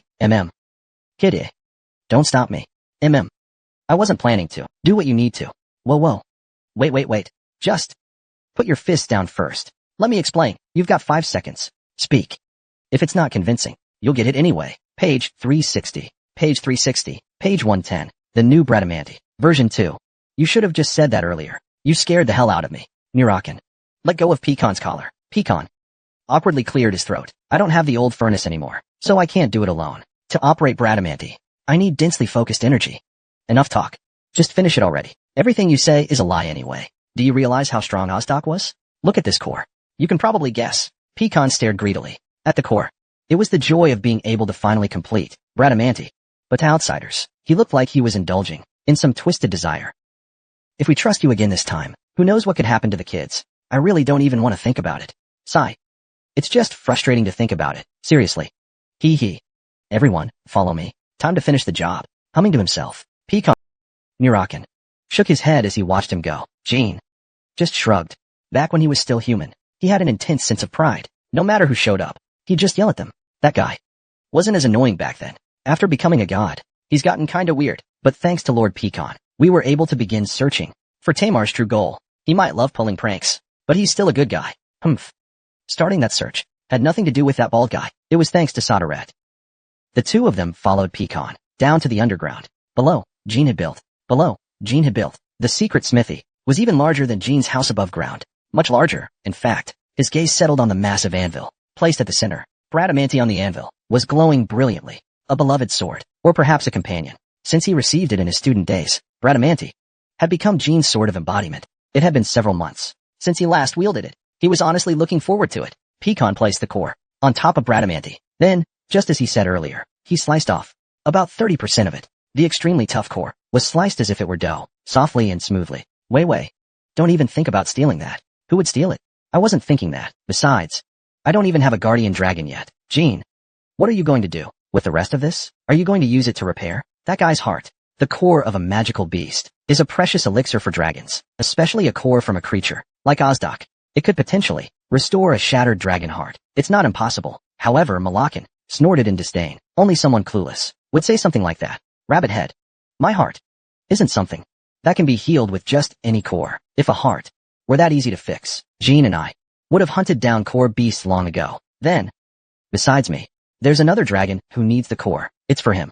Oh. Pecan clicked his tongue regretfully. If Jean had given him the remaining core, he could have forged more divine gear. He couldn't help but look forward to it a little. Of course, as a blacksmith, Pecan's desire was purely for crafting, not out of personal greed. If in the future I hear about magical beasts with cores, I'll try to obtain them. Each time. If it's not urgently needed, I'll help you out. So, don't be too disappointed. Jean saw through his thoughts and said that. Pecan gave a sheepish grin. Really? Yes. Cores can be used in smithing too. For the sake of my companions and knights, I need to forge some divine artifacts. Alright. Becoming a god really is nice. Okay then. Let's get to work. Pecan hid behind Jean and said, unleash Bradamanti's night flame. Here. What's the problem? The basement will be destroyed by the night flame's aura. Then I'll help manage it. Don't worry. Just hurry up and unleash it. Try to keep the night flame. Don't worry about it. Just unleash it quickly. Try to keep the night flame. Focus on Bradamanti. However, even if you sense my power interfering, don't resist it. Understood. Whoosh. As the power surged, sparks flew everywhere. At the same time, Pecan's eyes turned fiery red. The runes engraved on his body began to flow with mana and aura. Even Murakan was visibly moved. A massive fiery aura instantly filled the basement. Even for Jean, it was impossible to concentrate such intense fire into a small item like Bradamanti. If anything went wrong, not just the basement, but the nearby territory might be incinerated. Just as anxiety was rising, whoosh. From the heart of the newly ignited night fire, Pecan released another wave of flame. A grand artisan's craft requires not only iron and steel, but flame is equally essential. Therefore, the artisan god possesses mastery over fire. Pecan's flame merged with night fire, paving the way for Jean. As a result, Jean was able to more easily focus night fire into Bradamanti. Still not enough. As Pecan pressed down the carving seal, within the red flames, blue flames began to emerge. With the summoned Tess joining in, a satisfied smile appeared on Pecan's face. Yes. This is it. It continued like that for a while, until both mana and aura were exhausted. Then, Jean had long dropped his sword, gasping for breath, but the flames still spiraled upward, surging into as the core melted. Bradamanti shone with a golden light. Good work. Take a short rest now. It's almost done. Suddenly, a spatial gate opened before Pecan. From it emerged a hammer even larger than a typical longsword. Pecan raised it with great force and began to strike. Clang. Boom. Clang. For 69. Clang. Clang. Clang. Clang. Clang. Clang. Clang. Clang. Clang. Boom. The massive hammer struck Bradamanti with a deafening noise. Jean suddenly felt his strength leave him and fainted. Year 1799. September 4th. The forging lasted an entire day. You awake. Another whole day spent. He said it'd only take a bit, but that was a lie again. Murakan grumbled, muttering a barely audible, "Good work." Pecan, who had finished his work, looked utterly exhausted. He had truly swung that enormous hammer nonstop. It was only natural. However, despite looking exhausted, his eyes sparkled with a sense of accomplishment. "Kid, you look tired. You fell asleep just like that? That fight with Ozdok, was it tougher than expected?" Jean shook his head. "Doesn't seem like it. I'm not really sure. When I used Nightfire, I didn't feel this drained. I'll need some tonic." Though puzzled by the sudden sleep, what he really wanted now was to touch the completed Bradamanti. The hand handing Bradamanti to Jean was trembling. "Humph. This is the finest sword since Bali Sada." Just holding it, you can still feel the warmth. Even before swinging it, he could sense this sword had become something entirely different from the old Bradamanti. How does it feel? A sword can change this much. The activation phrase is armor on. Because you possess Murtaugh's rune, the activation phrase and form are tailored to match. Armor on. Just like Murtaugh's rune. He silently chanted the activation phrase, and armor instantly formed. Spirit energy flowed from Bradamanti, enveloping his whole body. Whoosh. In less than a second, the armor fully formed. Its contours were sleek. This armor had no seams or joints. Even so, it didn't hinder movement at all. There was no sense of weight. This was an impeccable suit of black armor. Indeed, this deserved to be called a masterpiece of the god of smithing. That flowing cape in the wind was especially striking. The cape was added with your future authority in mind. Of course, it isn't just for show. It's to resist magic. Also, the cape is detachable. It'll be handy when you need to protect others. Do you like it? Yes. You've outdone yourself. It's the first time I've seen you show that kind of expression. Once we confirm its offensive capabilities, I might just laugh myself to death. Just as he said, when Jean infused it with spirit energy, a smile crept onto his lips. It's different now. Very different from what it felt like when he infused Bradamanti before. Just channeling spirit energy. Felt like he was unleashing the blade. A powerful force surged within. Its offensive power should have already peaked. But your phoenix, Tessa's flame, somehow granted it new strength. Let's call it gravity force. What do you think? Within the flame-infused blades, you can faintly see, between the flame elemental blades, a subtle aura swirls faintly. A pale blue aura. That's the aura of azure flame. This power contains the force of gravity. As Tess swung the sword, he permanently infused it with flame-type origin power. Oh. So that's why he fell asleep. After the battle against Ozdok, although it put a strain on Jean, he still launched a counterattack. The reason Jean suddenly fell into a deep sleep was because Tess borrowed Jean's breath to push the force of interference to its absolute limit. He did so to infuse the sword Jean wields with gravity force. Tess hoped that, even under any circumstances, in other words, even if Jean runs out of mana and cannot summon Tess, he can still use gravity force. Even though Tess, as the god of flames, possesses supreme divine powers.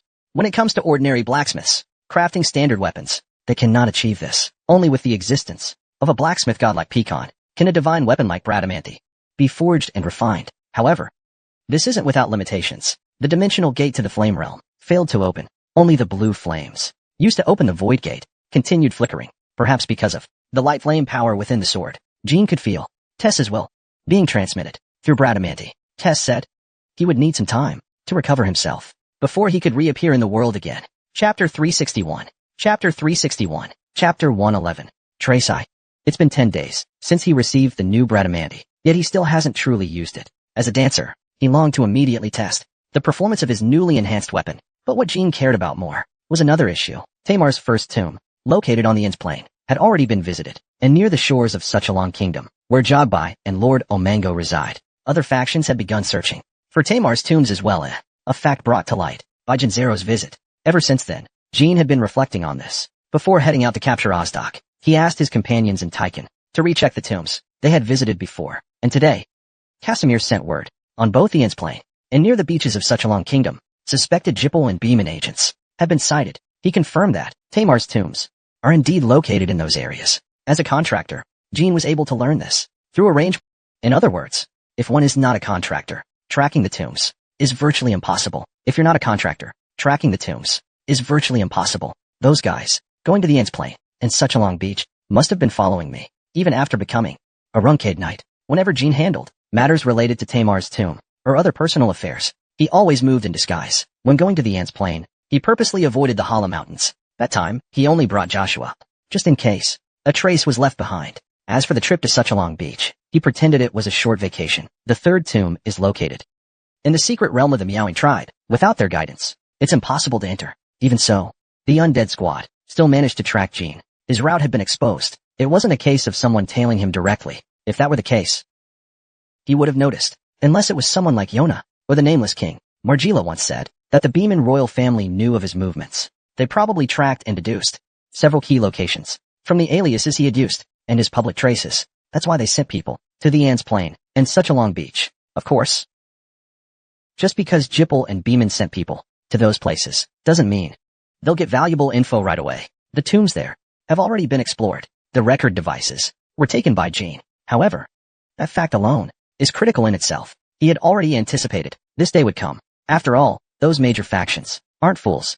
The only unfortunate part is, it happened faster than he had expected. The title of 12th Knight of Runcade makes covert action impossible. His position and group affiliation, not to mention his enemies, are all watching his every move. What's more, his enemies are also seeking Tamar's tombs. The fact that he discovered 3 tombs so far, without suffering a fatal loss, is practically a miracle. That wasn't just because he did well. Besides, at the 3rd tomb, he encountered the undead squad. It was pure luck that he wasn't seriously injured. If not for Dronzer's sudden intervention and the help of Dips and Meryl, he surely would have suffered major losses. He needed more allies. Jean alone? No. Jean and his companions in Tychon still weren't enough to take on Beeman and Jipple, or even all the enemies lurking within Runcade itself. Eventually, Dronzer would also join the battle over the tombs. Just as he was thinking that, someone tapped Jean on the shoulder. Little brother. Just as he was deep in thought, someone patted Jean on the shoulder. Little brother. It was Meryl. Big sis, what were you thinking about? Were you wondering when we'd have another epic duel? Meryl sat beside Jean. Jean looked straight at her. If Big Sis Meryl were a complete ally, that would truly be reassuring. Meryl had long considered Jean as one of her own, and Jean, in return, held a human-like affection for her, perhaps even something akin to sibling camaraderie. However, Jean had not told her about Bing, Branch, or Pecan Meche, because he believed that as the 7th Knight, Meryl might use them as family blacksmiths. But the reason he couldn't trust her lay elsewhere. Jean thought, as long as second brother is around, Big Sis Meryl can never be fully mine. Dipsy, one of the 4 knights of the Runcade family. To make Meryl an ally, he had to win over Dips. However, not only Dips, but Meryl hadn't given up on the throne either. Big brother Dips, Big Sis Meryl, and Joshua.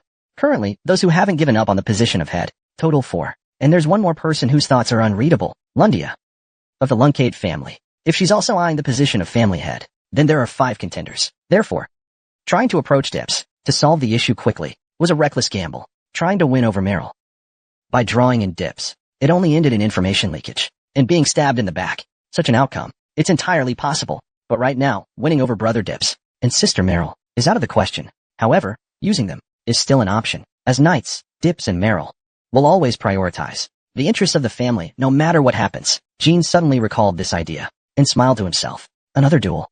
This time, the outcome should probably be acknowledged as sisters win. Why's that? Uncle Tuppen intervened. It should be declared invalid, and we should have a rematch. Even before Lord Tuppen stepped in, the result had already been decided. The secret technique sister used changed Ozdoc. You really think so? I do. Meryl naturally thought Jean would insist the match was invalid, so she was expecting a rematch. But Jean accepted defeat so easily, completely against her expectations. No way. To fight Big Brother again, I'll have to wait another 3 months. At that thought, Meryl let out a deep groan. She had thought that her brother also had. Meryl let out a long sigh. She had thought that her big brother felt the same way. Too much pride to care about winning or losing, and would gladly accept a rematch. I don't think so. One more round. Don't be so harsh to someone who accepted defeat. Then I'll invoke my victor's right to command. My order is a rematch. That settles it, right? Didn't you read the contract carefully when we first agreed to the duel? Each battle's result is determined by a knockout. Whoever falls first loses. The loser must carry out one order from the winner. Of course, we signed a contract to prevent any breach. It was right up my alley. Even if the contract was a bit overcomplicated. During the first duel, Jean really did prepare a contract, and Meryl signed it. Remembering that, Meryl tilted her head. I think I did see it. There was a clause in the contract, limiting the winner's command rights. You can't demand the loser to commit suicide, leave the family, or forfeit their property. Nor can you demand a rematch. Suicide and family expulsion aside, why can't we ask for a rematch? Jean, do you really think that needs explaining? Then, let's go back to the start. From the very beginning, ever since you, sis, mentioned the right to command, the winner had already been decided. Meryl had nothing to say. This slippery little guy. What a flattering description. Sigh. Fine. You're good. Let's just say you win. Then I'll use my command right. Give me that cat. If you mean the Lungcade butterfly, take it. I don't mind. Not the butterfly. And not Lord Malakan either. Shuli. I mean your Ruby Meow Meow. If you looked at the contract, you'd know. The winner cannot issue commands that the other party cannot fulfill. Shuli has already signed a contract with me. It's not such a big deal, right? Meryl nearly punched Jean in the head. But Jean wasn't wrong. Not checking the contract thoroughly was her own foolishness, and she herself had hoped to take advantage of the duel with her eldest brother. So, there was nothing worth complaining about, though her rage was hard to suppress. It was the truth. Jean secretly observed the angry glint in Meryl's eyes. For example, you could ask me to buy you good wine. That sort of thing isn't necessary. Or maybe, make Malakan hand over his collection of limited edition spring picture books. The ones I saw last time, they were better than the ones I have. Forget it. When you say things like that, who's the real fool here? If you're not satisfied, you could ask me what information Jinzalot gave me. Realistic commands like that. There are plenty of them. Meryl's eyes went wide. How could I forget about that? Her expression said it all. In fact, when Jinzero came to the family, she was the one who stopped Gilly from making a mistake. She wanted to stop her eldest sister too. But learning this information wasn't necessarily a bad thing. At the time, Brother Dips was also curious about the conversation between Jean and Jinzero. After Jinzero left, back then, what information did Jinzero give you? Jipple, Beeman, and the other major powers are tracking down the first patriarch's legacy. What? The first patriarch's legacy? Timar. Runcade. There are stories about his grave. What about it? His grave hides Runcade's ancient power and secrets. And while I was searching for it alone, Jinzero discovered me. Meryl widened her eyes in anger. You searched for the first patriarch's grave alone? Mother knew about this and let it slide. Meryl quickly grew furious, not at Jean, but at Rosa. Runcade. What enraged her was that her mother never shared such a critical issue with the knights. Mother probably never expected I'd reveal the matter of Tamar's grave to the other knights. Jean smiled and nodded. Chapter 362. Chapter 362. Chapter 111. Traces. Part 2. The reason Rosa still hasn't revealed the grave of the first patriarch to the knights is very clear. First, profit. She didn't want to share whatever was in Tamar's grave with the other knights. She believed that any benefit should belong solely to herself and Joshua. That was her version of what's best for Runcade. Second, chaos. If the knights were to learn about Tamar's grave, knights like Meryl and Dips, who haven't given up on the family throne, would surely rebel, even without hard proof. The fact that Rosa shared information about Tamar's tomb only with Joshua was self-evident. The brothers were never really upset by their mother's favoritism toward Joshua, at least, not from the beginning. It's just that over time, they all outgrew that phase. As knights, they had gotten angry many times because of Rosa's favoritism. Runcade, this cruel family, where even finding one's place and surviving is a constant struggle. They never had the chance to act spoiled with loving parents. When Shilong and Rosa were younger, they were even harsher toward their children, those not yet qualified to raise the family banner.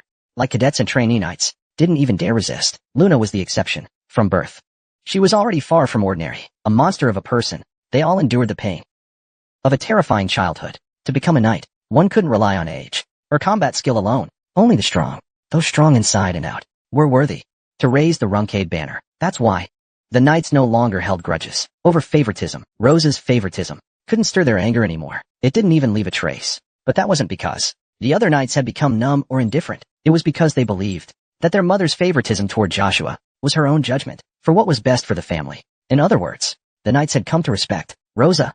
Runcade's maternal favoritism. They didn't think Joshua was as remarkable as Luna, nor did they believe promoting her would benefit Runcade. But they were sure that Rosa's favoritism wasn't out of personal gain. That's why the knights respected Rosa's choice. However, sharing information about Tamar's grave only with Joshua was seen by the others as something done, not for the family's sake. Tamar. Runcade founded this family, but was never laid to rest in the vacant slot within the spirit tomb. To Runcade, this was a symbol of shame, a memory of failure. Do you know? The first patriarch. Did you know about the first head of the family? Time Al. Runcade. He wasn't buried here. Yes. I know that too. There isn't a single place in the spirit abyss with a tombstone for him. The dark power you possess. That's the reason we can't commemorate the first family head. Unleash your spiritual power and see. On the day you became a reserve knight and left the family, that conversation between Shilong and Jean, Tamal's grave, isn't in the spirit abyss because of Runcade, or more precisely, a curse. 1,000 years ago, the gods of Jipple joined forces to cast a curse on the Runcade bloodline. Since time out, all Runcade descendants have been unable to use magic. Even now, the Runcade family doesn't even hold a ceremony to commemorate Time Al. Few people know the full details Even within the Lunkade family, those who know that the gods of Jippel cursed Lunkade 1,000 years ago are extremely rare. However, the upper-ranked knights should know, especially Joshua, who seeks to become Sodaret's contractor. Those knights who've long competed with him can't possibly not know. Meryl is the 7th knight, going by number alone. That might not seem like a top-tier knight, but in terms of actual ranking, she's in the top 5. More importantly, unlike mid and low-ranked knights, she has been in long-term competition with Joshua and shares everything with Dips. Therefore, Meryl is unable to respect Rose's judgment this time. Damn it. Meryl clenched her teeth and continued, "You're smart, kid. You should know why I'm this angry, big sis. Also, you probably expected I'd react like this." Jean didn't deny it. His silence was an answer. Meryl, the 7th knight of Lunkade, was someone who, when necessary, could become calm and perceptive. She clearly realized her beloved younger brother wasn't offering this information out of affection, but to use her. And for what purpose? There was no doubt. To oppose their mother and Joshua, and sabotage their plans. So in her mind, calculations rapidly began. Therefore, in her mind, calculations started running rapidly. She removed the word beloved before younger brother. The word beloved, that modifier, was replaced with Meryl's calculation was simple. How to act, based on the intel provided by her brother, to benefit both the family and herself. While she was thinking, Jean was organizing his own thoughts. Mother believes I wouldn't share information about Tamar's tomb with my siblings, which would hinder her plan to monopolize the inheritance. However, the monopoly wouldn't actually be hindered, because if you're not a contractor of Sodaret, they would be completely unable to claim the inheritance inside the tomb. Although Mother had long known of the tomb's existence, she didn't understand the details. She didn't know that if a non-contractor found the tomb, they would only be met with the guardian. That's why Rosa tacitly allowed Jean a certain degree of freedom, because she didn't understand the tomb, nor the truth behind the connection to the contractor. So she waited for Jean to discover it first, and obtain everything. Once Jean had full control of it all, she would take it all at once. If anything were to get in the way, it wouldn't be because I failed to monopolize the inheritance, but because no one, including myself, would be able to obtain it. Unless you're a contractor of Sodaret, you can't. But even if you aren't a contractor, you can still destroy it. That's also why Jippel has been searching since ancient times for Tamar's tomb. In addition, Beeman's goal isn't to destroy the inheritance, but to obtain Tamar's body. Although we don't know how much Beeman understands about the inheritance, or how they learned of it, they're certain that, even without being a contractor, they can still use Tamar's body. And so, the worst-case scenario for Jean and Runkade would be exactly that. Jean fails to obtain the inheritance. Runkade fails to overcome the humiliation from 1,000 years ago. Jippel destroys the tomb. Beeman obtains Tamar's body. If we continue searching for Tamar's tomb on our own, that may be how it all ends. No matter what. In the end, help from the family is still needed. Power is needed to protect the legacy. However, among the knights, the only one he could truly trust was Luna. But she was not.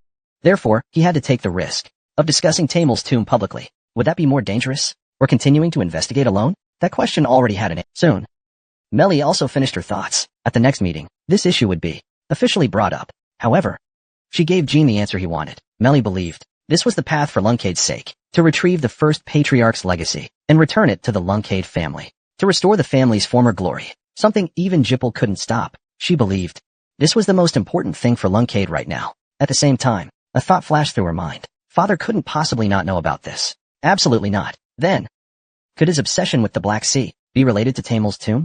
At that thought, Melly nodded. It was a natural conclusion. Melly's trust and respect for Jean had long since begun to waver. And with Jean's confession, it finally collapsed. However, Shilong's ultimate goal had always been to restore the family and regain power. That much had never changed. As for Tamar's tomb, how much do you know about it? The first patriarch was a contractor of Sodaret. And so, Malakan was his guardian dragon. In the first patriarch's tomb lies the patriarch himself, the legacy to save Lunkade, and the thing Sodaret left for me. Melly's eyes widened. The thing Sodaret left behind. Is it because you're a contractor from Lunkade, who appeared 1,000 years later? Yes. Sister. I see. Melly irritably brushed back her hair, and continued. You tried to seize what Sodaret left behind, without the family's knowledge. But after Jinzalat appeared, and told you that other factions were also after the tomb, you realized you couldn't deal with it alone, right? Melly's keen insight surprised Jean internally. You're right. A glint of killing intent flashed in Melly's eyes. This time, it was clearly aimed at Jean. As the 7th knight, she was furious that Jean had hidden something so important. However, unlike with Rosa, she could understand. From Melly's perspective, most in the family hated Jean. He was only 19. If it had been me back then, even if I couldn't claim the contents of the tomb, unlike how she treated Rosa, she could understand this time. In Melly's view, most of the family hated Jean. Her younger brother was only 19. If it had been me back then, even if I couldn't take possession of the contents of the tomb, I wouldn't tell the family either, because my heart was filled with vengeance and hatred. Meryl slowly withdrew her killing intent. Huh. You little brat, you're really infuriating. Jean didn't apologize, because he hadn't complained or begged for help, despite the hardship. Either way, you did the right thing, Jean. If you had kept hiding this out of greed, and I found out, I wouldn't have let you off this easily. If I hadn't spoken up, you might never have known. If that happened, Mother would tell the other knights. After all, it would benefit the family. Meryl couldn't keep speaking. Had she not heard these words, she might still believe. Rosa acted solely for the sake of the family's future, but her trust in Rosa was already shattered. In any case, she had heard an unexpected story. If I were to speak about this during the family meeting, the entire family would descend into chaos. Not just Meryl and Dips, but all the knights from now on would set out in search of Tamar's tomb to protect its legacy. Not just the knights, even the key figures in the Elder Council, especially people like Zordon, who still harbored long-standing ambitions, would join in. Because this is a rare opportunity, a chance to accomplish something great for us. Among them, there are those who act purely for the family.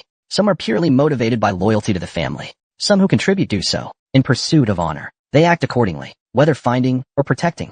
Looking back, this has always been my duty. That's why you're not exactly popular among the elders. Melly's voice softened a little. Isn't it the same for you, sister? No way. Among the elders, there are plenty who like me. After the commotion you stirred up this time, hopefully things can return to order. The meeting proceeded as planned. However, Jean did not attend. At the next meeting, he used a mission as an excuse to leave the family once again. Luckily, I was assigned a task. No matter what topics were discussed at the meeting, it would ultimately shift to Tamel's purpose. For Jean, attending the meeting sparked by Melly would be meaningless. Big sis Melly, were you confused by my absence? Even so, she would continue pushing for public discussion. The meeting room must be in total chaos right now, though I regret not witnessing it myself. I don't want to get caught up in such a draining situation. Jean planned to return slowly, only after everything was in place, and when the real action began. That would be the time to come back. 10 days. Or maybe half a month. Returning then should be just right. This mission was also somewhat important. Rescuing the royal family imprisoned in Highbow. As far as night missions go, it's not particularly grand. Of course, the one actually handling this mission isn't Jean himself. It's Reup Smith. This time, he's going in Jean's place to rescue the royal family. Jean couldn't help but wonder, can that guy really pull it off? He felt a little worried. Reup, somewhere in the sea region near Beeman, was searching around, grumbling loudly. Where the hell is the person I'm supposed to save? Mercenaries' blades kept flying at him, only adding to his headache. Hang in there, Reup. There's someone else who needs to hang in there. More precisely, a dragon. Jean had found the carpet to witness that dragon awaken. You've arrived, young master. Wow. It's young master Jean. You're here. After entering the estate, Casimir, Inya, and Jet all came to greet Jean. Other companions also gathered to welcome him. Inya, as always, turned his back to Jean. Talking about signatures, Jean gently stuck something on his shirt, a shoe on his back. As always, he received a completely meaningless signature. Murakan patted Inya on the head. Arisa couldn't help but laugh. Murakan-sama, aren't you also collecting a bunch of meaningless little booklets? Arisa, you've got it all wrong. Collecting such noble books, how could that be meaningless? Besides, this scent. That guy Quintal, his potion brewing skills are still incredible. Murakan sniffed with pride. The potion he was referring to was made from Ozdok's core. Since Jean gave him the core, Quintal had been staying up all night brewing potions to awaken Julian's guardian, the dragon Cardinal. Even though Barrett clearly he wasn't interested in potions made from the core, Murakan, as a dragon, couldn't help but be drawn by the scent of the potion. His skills haven't declined. Quintal's potion crafting techniques are still amazing. So, how's Cardinal doing? Is there any hope? After being rescued, Cardinal was in a near-frozen state. His pulse was so weak it was barely detectable. His breathing had nearly stopped. His shattered bones showed no signs of healing. The wounds that barely closed had all scarred. Anyone seeing him in this state would assume he was already dead. Ram, who suffered a fatal heart wound, could never stand again on his own. Not even Murakan, the dragon known as the strongest. He would never be able to stand again. Even someone as widely acknowledged as the strongest dragon, Murakan. After being injured in the heart, he remained asleep for 1,000 years. If not for Jean finding the cellar in Storm City, he would still be unable to awaken. There is hope. But Lord Quaikental said that because his body is too weak, even administering medicine must be done with extreme care. However, this kind of condition is not something everyone will experience. This kind of condition. Misha used to be placed in Malakan's room. That means more time is still needed. Yes, he said there won't be any risk of not waking up. So don't worry. Worry about what? Even though he said that, Malakan's gaze shifted toward Julian in the corner. It was clear he was concerned about something. Julian hadn't eaten or drunk anything for days, sitting there waiting for Coulter to wake up. Jean had intended to comfort him, but gave up in the end. It could wait until Coulter regained consciousness. There's no rush to talk now. By the way, where's Barris? He's working right now. Very soon. The second branch of the Litra dessert shop will be opening. He might become the head chef there. Latree says he's very talented. Wenya still treats Barris as her teacher, and Barris no longer rejects it. He now sincerely teaches her magic. From being Paymon's, Marius's hound, to becoming a dessert chef. Compared to being a killing machine and modified genius mage in the past, following orders to kill, Barris now fits more naturally into a life of baking cookies. After all, he was raised as a tool for killing. So the fact that he can live an ordinary life after losing his magic, it's truly unexpected. It reminded Jean of Yona. He hoped his eldest sister could also one day. What about Kazan? Mister, Kazan just want to check on the work of the rainbow birds. Oh, he's back. Naturally.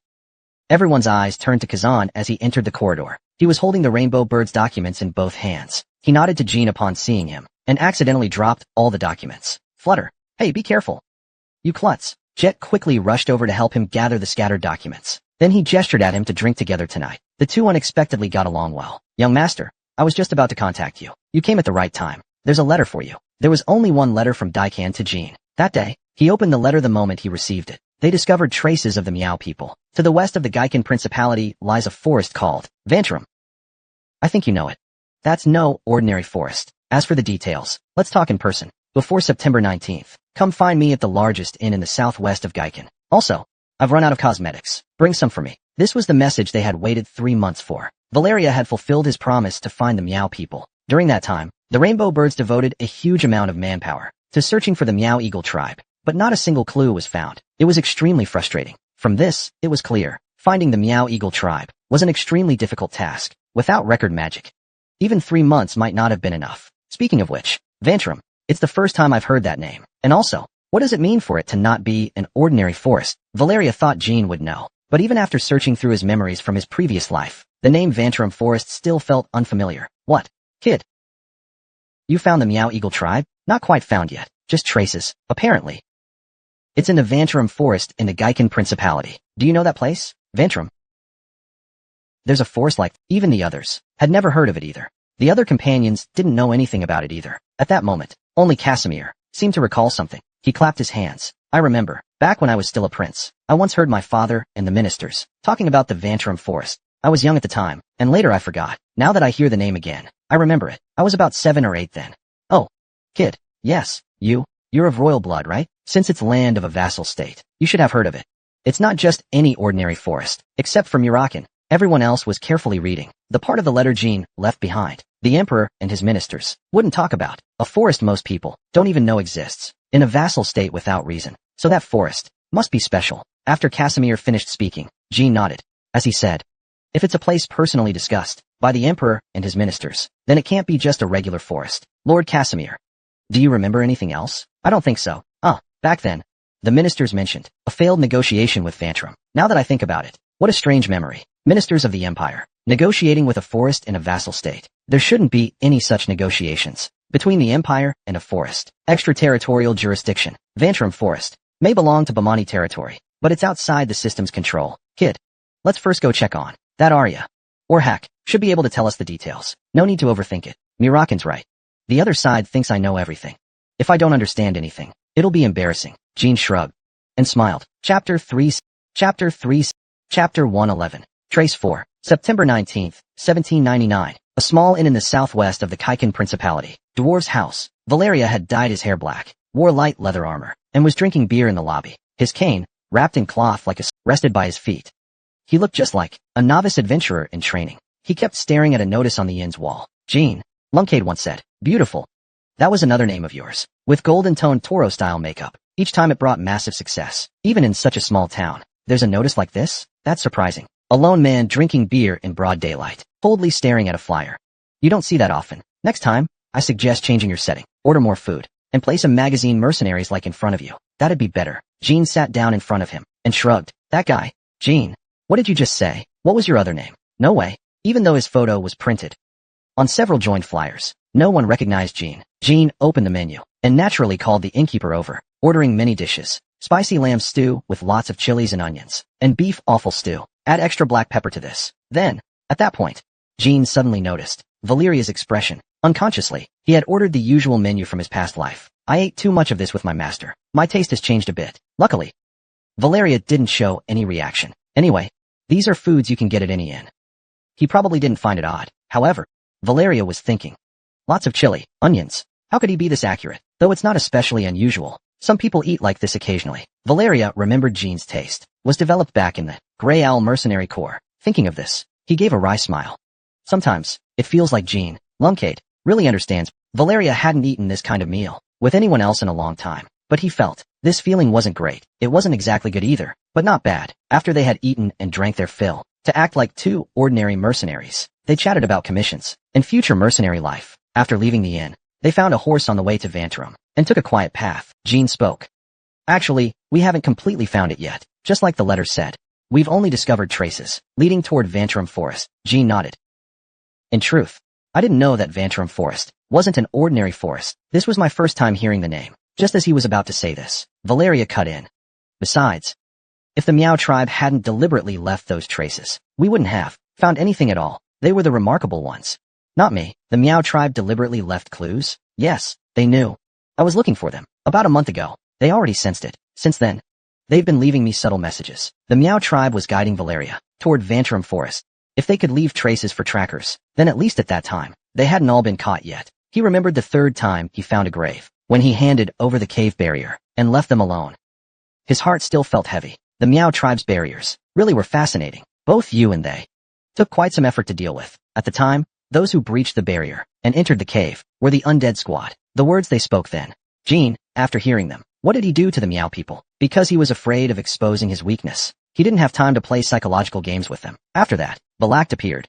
It was another undead squad he encountered while leaving the forest. He wasn't able to ask about the Meow people's fate either. That matter had weighed on his mind. He had planned to meet them in person, and then make contact. But it had to be in Vantarum Forest, with the ones they liked brought along. He was worried they'd think they were being eliminated. Faced with Jin's question, Valeria tilted her head slightly. Don't tell me. You don't know what kind of place Vantarum Forest is? I don't know. Then why act like you did? When did I? You definitely did. No. I just wanted to answer honestly earlier. You didn't give me a chance to speak. Uffed. Valeria let out a small laugh. Actually, I was just testing you. I wanted to see how good the intelligence of the Lunkade Knights is. Seems like Vantarum Forest is classified information for lower-ranking knights. Though it wasn't a big deal to Jean, he felt like someone had punched him in the back. If that upset you, I apologize. It's fine. That forest, what kind of place is it? Even if you've never heard of Vantarum Forest, you must have heard of King's Reserve wine. I've even drunk it. My father gave it to me. Most people only know you as the despised eldest son, but turns out you were a beloved child. Xylan. If Lunkade gave you King's Reserve, that shows how precious it is. Vantarum Forest is where that wine is brewed. Only now did Jean understand why, when Casimir was young, the former emperor and ministers of Mimot spoke of negotiations with Vantarum Forest, King's Reserve, wine brewed for special people, on special occasions and days.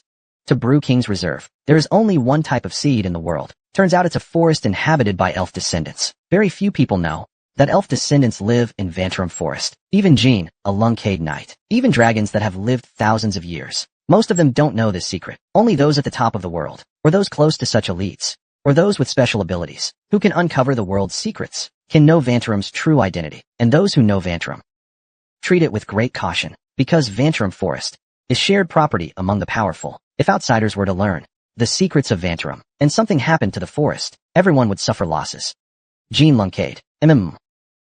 When I reviewed your records last time, I noticed your family has close ties with the elves. Jean. In the record device confirmed by Lunkade's Surdrit, there was an imprint left by the ancient elves. 1,000 years ago, the entire ancient elf tribe that betrayed the name HYST was deeply connected to humanity. There was a recorded imprint from the ancient elf tribe. 1,000 years ago, the entire ancient elf tribe was branded as traitors. The name HYST had deep ties with humanity. To repair the spiritual energy recording device and search for the Meow Voice tribe, these sentences in the records have been Valeria's main focus. You also said, in the Meow Voice tribe's hideout, you saw the ancient elves using record magic similar to the Hister families. Yes. So, while searching for the Meow Voice tribe, I thought deeply and suddenly realized the royal wine brewed by elf descendants is also a form of recording. I even wondered why I hadn't thought of this sooner. You mean the descendants of elves might be related to your family? Exactly. In that case, the Meow Voice tribe may have already sensed your identity. They're guiding you to the Vantarame forest. That's why I came to find you. From what I know, the image of elf descendants is very different from common perception. Royal wine is a wine that carries storytelling properties. Because of this, countless bards have composed many songs about elf descendants. Therefore, when people hear elf descendants, they usually think of their petite, cute appearance and mysterious, beautiful forests. Their looks and surroundings are indeed similar to those images, but their personalities are not the same at all. Elf descendants are extremely xenophobic, brutal to outsiders. Anyone who unknowingly wanders into Vantarame forest and happens to encounter them will certainly be killed. This is the first I've heard of this, and it won't be a painless death. They'll torture you like a toy until they get bored and finish it off. Valeria and Jean had very different views. He had no trust in the catfolk tribe. If the catfolk left clues on purpose, guiding us into the Vantarame forest, then thinking they want to get rid of us is not unreasonable. If the catfolk had goodwill toward me and guided me, then when leaving traces, they would have told me Vantarame is dangerous. Even if pursuers suddenly appeared, I would do the same. But I don't bear hostility toward the catfolk. If elf descendants are truly that cruel, the catfolk might be crying for help. That possibility can't be ruled out either. When they arrived at the entrance of Vantarame forest, it was already nighttime. The cold wind carried distant beast howls. There were no paths at the forest entrance, as if telling people, few ever come in or out of here. Wow. When Valeria used record magic, blue markers appeared all over the ground to help the trackers find this place. The catfolk. Lulu once again left traces behind. On the translucent screen before Valeria, this text appeared. The blue marks are all footprints left by Lulu. Following the glowing trail, they went deeper into the forest. 30 minutes later, both of them suddenly sensed the scenery around them had changed. The dense trees began to twist, as if the forest itself were a living creature. Trees collided with one another, emitting rustling sounds. Jean saw the twisted trees split open. His pupils dilated, and a flash of killing intent filled his eyes. His pupils suddenly dilated, and his eyes were instantly filled with killing intent, because inside the tree trunk, Lulu was tied up there, covered in blood. Chapter 365, Chapter 365, Chapter 111, Traces 5. Looking into the trunk, Jean's eyes instantly turned cold. Looks like the elven descendants really are a detestable bunch. Jean swung his sword and felled the tree. With a single gentle sweep, the trunk was sliced clean through, and Lulu within was cut in half. But it was only a nauseating illusion. As the bloody phantom of Lulu vanished, a magical trap was revealed. If the two had gotten closer, the trap would have been triggered. Hee hee. From deep within the forest came a bone-chilling laugh. Jean and Valeria turned. It was the flapping of wings from an elven descendant. The one who revealed herself was nothing like her grinning brother.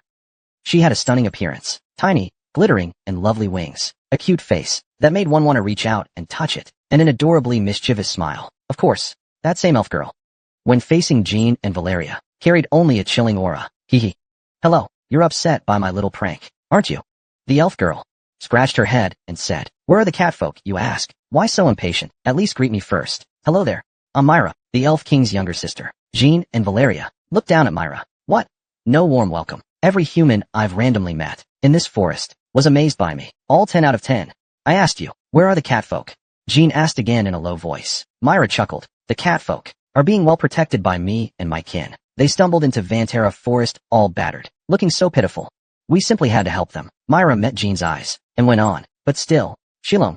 Jean, eldest son of the Runcade family. Runcade, don't you think you're being rude? I've already introduced myself, but you still remain silent. Maybe I should teach you a lesson. And the human girl beside you too. You pranksters.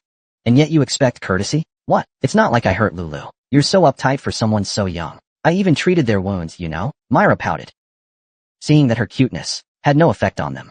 She grumpily shook her head. She made a few more cutesy gestures, but in Jean and Valeria's minds, aside from the catfolk, all they wanted was to cut down this annoying brat on the spot. Alright, I get it. One more joke from me, and you'll probably come at me. I'll take you to meet the catfolk. Come with me.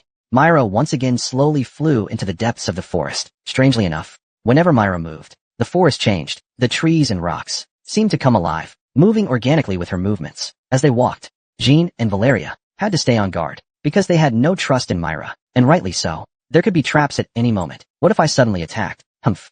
I won't joke around with you anymore. People as dull as you, I've never seen before. Even so, they didn't respond until they reached their destination. Myra didn't say another word. The three of them silently moved deeper into the forest for an hour. Fortunately, there were no other traps. We're here, the place they arrived at. Thousands of trees, twisted and bent in wondrous ways, forming a massive cave. Follow me, children. Just as Myra finished speaking, a dazzling light shot out from the cave. In an instant, thousands of elven descendants poured out of the cave, creating a spectacular sight. Though their personalities were eccentric, this scene was truly breathtaking. Rustle, rustle, rustle, rustle, rustle, rustle. The elven descendants instantly filled the area, smiling as they surrounded Jean and Valeria. The last ones to emerge from the cave were the catfolk they were searching for, and an elven descendant, whose wings were twice as large as Myra's and the others. Lulu, Jean, Lunkade, Lulu and Milu, inside the catfolk's cave, up until the very end, had been defending the barrier from the undead squads. Two of the triplets. As soon as Jean saw them, the heavy worry in his heart was lifted, but on the other hand, he still felt uneasy. Where's Lord Neru? Did he sacrifice himself to protect the barrier? As he was worrying, Lulu smiled. Neru led the rest of the tribe to hide elsewhere. Only Milu and I stayed here, with the help of the elves. Though everyone was injured, thankfully no one died. At that moment, Jean also smiled. They all managed to escape that cave, and everyone was safe. I'm so grateful. Jean bowed and grasped Lulu and Milu's hands. Oh dear. Such a touching scene. Truly. I can't watch without tearing up. Isn't that right, Your Majesty? Myra sat beside Lulu, Milu, and the elf with the largest wings and said, that person was the king of the elven descendants. Unlike Myra, he carried himself with elegance. Jean, Lunkade, call me Shirla. Shirla is Myra's older sister, and the elf king. Along the way, Myra must have played many terrible jokes. I apologize on her behalf. Apologize? Why would you apologize? Your Majesty, strictly speaking, they are intruders. Honestly, killing them wouldn't be a problem. They came here to rescue the catfolk. Besides, the catfolk already asked for my permission. They also left behind traces. About those who could read the traces. They didn't tell us it might be a record mage. They withheld that information. Valeria caught the mocking tone in Myra's words, and slightly turned her gaze left. Neither the elves, nor the catfolk noticed it. It was a habitual reaction caused by tension, but Jean saw it clearly.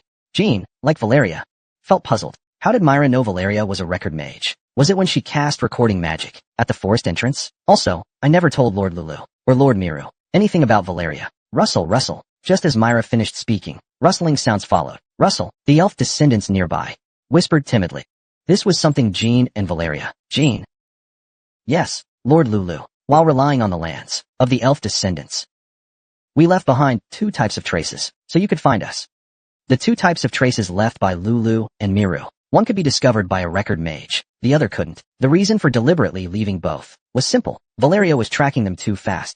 Up to this point, even the rainbow birds hadn't touched the more obvious traces they left. Valeria's tracking speed was clearly beyond normal. Lulu and Miru believed that, without record magic abilities, it would be impossible to locate them so quickly. Thus, they assumed the pursuer must be a record mage, and wanted to confirm one thing. Was the pursuer one of Jean's people? Just as Valeria had initially guessed, the catfolk planned to use the elf's power to eliminate the pursuer. After finishing the explanation, Lulu nodded at Jean, and Valeria fell deep into thought. If they weren't from Jean's side, then why did they try to kill me? Because those who aren't under Sadrat's contract cannot be allowed to know about record magic. Shira, queen of the elven descendants, spoke on Lulu's behalf. Moreover, Jean could intuitively guess what Shira was referring to was the 4th tomb of Timar, located here. Lulu and Miru, while fleeing, had naturally led him to this 4th tomb.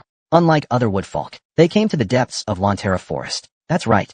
The elven descendants have protected the path to Tamar's 4th tomb. A moment of silence passed. Myra frowned, apparently displeased with Shira for revealing such information so easily. Human, what is your relationship with Jean? Runkade?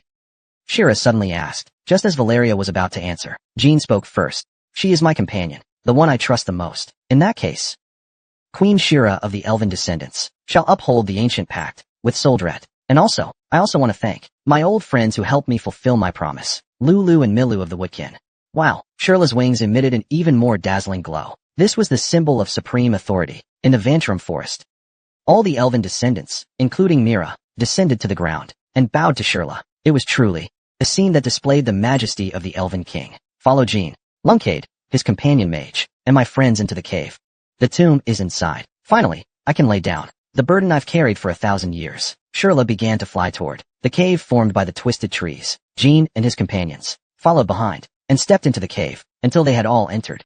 The elven descendants outside dared not lift their heads. Of course, seeing this scene, Jean thought that Shirla, as the elven king, held absolute authority. But in fact, that wasn't the case. Lulu, Milu, you must have realized it too by now. KRZK, KRZK, KRZK, KRZK, KRZK, KRZK. Suddenly, the trees twisted and blocked the cave entrance. Looking back, they saw Myra, smiling, through the rapidly narrowing gap. Myra had betrayed me long ago. The ceiling of the cave entrance was not Shirla's doing, though she held the title of king. Her actual authority and control over the Vantram forest had already been taken by Myra and the other elven descendants. Yes, I had already sensed it. Lady Shirla, Myra never intended to honor the pact with Sodaret. So, she had always been waiting for a chance to imprison me. Though she probably didn't expect to trap the 1,000-year contractor as well. Faced with the sudden turn of events, Jean and Valeria didn't panic. Looking back at Myra's actions and attitude, this outcome was entirely possible. Soon enough, humans following Myra would surely arrive in Vantram. Where are they from? Gibril. The only power capable of satisfying her delusions. Only they could. Shirla showed a faint smile in the darkness. Her radiant wings appeared all the more majestic. Lady Shirla, you seem to have had a plan. You knew about Myra's betrayal, and yet you deliberately. Chapter 366. Chapter 366. Chapter 111. Mark 6. There was no plan, only a goal. What Shirla spoke of was actually very simple. To help Jean, the 1,000-year contractor of Sodaret, reach the 4th tomb of Timar safely. Myra, that child seemed unwilling to uphold my pact with Sodaret, and the other children too. They all believe that we, the elven descendants, making pointless sacrifices, or perhaps clinging to meaningless hope. So, you were actually pulled down from the throne, and Mira took control of the forest. Is that right? Yes. What lies ahead is far too uncertain, and the rewards are unclear. While some only need to offer a bit of information to get everything they want. In a way, betrayal is inevitable. What do the elf descendants want? To restore our true selves, Shira continued in a lonely tone. As for that, I'll tell you more when the time comes. For now, let's focus on the current, guiding you to Tamar's 4th tomb. Who? Shira's wings began to glow. The surroundings lit up. The twisted tree's surfaces became visible. Inside the dim cave, it was like being in the belly of a giant beast. Lulu. Miru. Yes, her 4th tomb isn't here. Shira had already foreseen the betrayal of Mira and the others. So, she told no one the exact location of the 4th tomb. Aside from Shira, all the other elf descendants believed the tomb was at the end of this cave. Then, where is it? The Red Lake. The water source of the Vantara Desert Forest. The Red Lake, connected to the outer green box, is Vantara's largest water source. All forest life, including the elf descendants, depend on the Red Lake to survive. We must get there quickly, before the pursuers arrive. The contractor must reach the tomb first. Summon Jean. Runcade's contract beast. Shira had learned from the Meowhawk clan that Jean was the contractor from the book. Flower, bird, summoned from the book. They carried the group and ran. First, moved to the end of the cave, so they could head to the Red Lake, without being noticed. The cave was much deeper than Jean and Valeria imagined. Even with the book running at full speed, it took over 30 minutes. As they neared the end, they saw a massive magical gate floating there. That gate resembled the entrance to the secret library under Storm City. Just like that gate, without the activation spell, it required tremendous power to break through. This gate was even stronger than Storm City's underground gate. Shira spoke the activation spell in the Elven language, and the door opened, revealing what lay inside. Mira probably thought that behind this gate was my crown, Tamar's 4th tomb, and a grand legacy from our ancestors. But behind the door was nothing but open space. Rough stone walls surrounded them. Cold wind blew from somewhere unknown to greet them. There was nothing here. When Mira comes of age someday, I'll bring her here to see this emptiness. I hope she can understand why we became such an empty race. Myra's age has exceeded 2,000 years, but in Shirla's eyes, she's no different from a newborn elf, seeing her sister, unable to grow, making the wrong choices, and knowing she may have to kill her with her own hands. For Shirla, it was of course painful. Gulyulu, the door's shut. I was lost in thought. Let's keep going. From this point on, we'll need the abilities of you two, Lulu and Milu. What Shirla referred to was the spatial magic unique to the Meow clan. If you can create a path to the mangrove forest, yes, if time allows. Please also create some paths to confuse the trackers. How much time do we have left? Upon hearing that, Jean and Valeria immediately thought the same thing. The nearest magic tower to the Kaiken Duchy. Where is it? Where's the nearest Gibber magic tower to here? Tower number 3. They reached the same conclusion. Tower number 3 is on Raisin Island, between the Lutro Magic Federation and the Bamonti Sea. If Gibber received a signal and mobilized their forces, it would be from there. About 3 hours. Roughly 3 hours. Assuming Myra could deliver the message to Gibber within 1 hour. Jean and Valeria answered together, then looked at each other. You two are faster at calculating than me. I haven't memorized human geography in ages. Some things are a bit fuzzy. Is 3 hours enough to build a maze? Lulu and Milu confidently replied, but Shirla shook her head. However, in your calculations, you missed one fact. Do you know about the staff of the Gibber Tower Master? The staff of the Tower Master? That staff bears special runes Both Valeria in her previous life and Jean now had seen those troublesome runes before. Did Gibber leave a mark on the summoning runes within the Vantrum forest? Certainly, in the past, when Kellic asked Myra to forge the royal staff. Myra gave her a staff. I suspect that staff bore the same runes as those used by Tower Masters. Myra's betrayal began decades ago. Of course there's an instant summon mechanism. 2 hours. That's the time we have left. Lulu. Milu. Can you finish before then? We'll do our best. Lulu and Milu pulled out from their arms something that looked like a kind of claw. Jean. Lunkate. From now on, you really have to treat us well. Lulu smiled. However, behind that smile, Jean saw a trace of sorrow. How unpleasant it all is. Truly unpleasant. Just as Jean said. Long ago, the cat god bestowed its own claw upon the Meowhawk clan. That's right, in the Beastkins cave. I once used these divine relics to protect you and the Beastkin. Luckily, 2 still remain. One is with Nella, the other with Lulu and Miru. These relics are the only way for the Meowhawk clan to communicate with the cat gods. Most of the Meowhawks use their relics for Jean and the Beastkin. Lady Shira, can't we force a way through? Jean asked, slightly impatient. These caves are just made of trees. With Jean's strength, cutting through them shouldn't be a problem. If we recklessly destroy the cave, because it's made of trees, we could lose our way.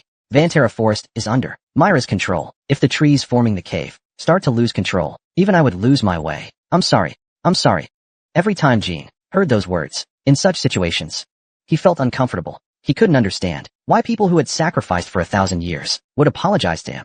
But he knew, no matter how upset he felt, he couldn't vent it out. He couldn't show a bitter expression. It would only make their sacrifice feel heavier. So instead, he held it in, and with a calm gaze, he endured the swell of emotion in his chest. He was determined to never let these people feel sorry for him again, to show them the result they deserved. Valeria looked at Jean and thought, I was disappointed when we first met, but now it seems he has a side no one else knows. For some reason, the way he treats me isn't just about using me. Valeria walked toward Lulu and Miru. I'll help.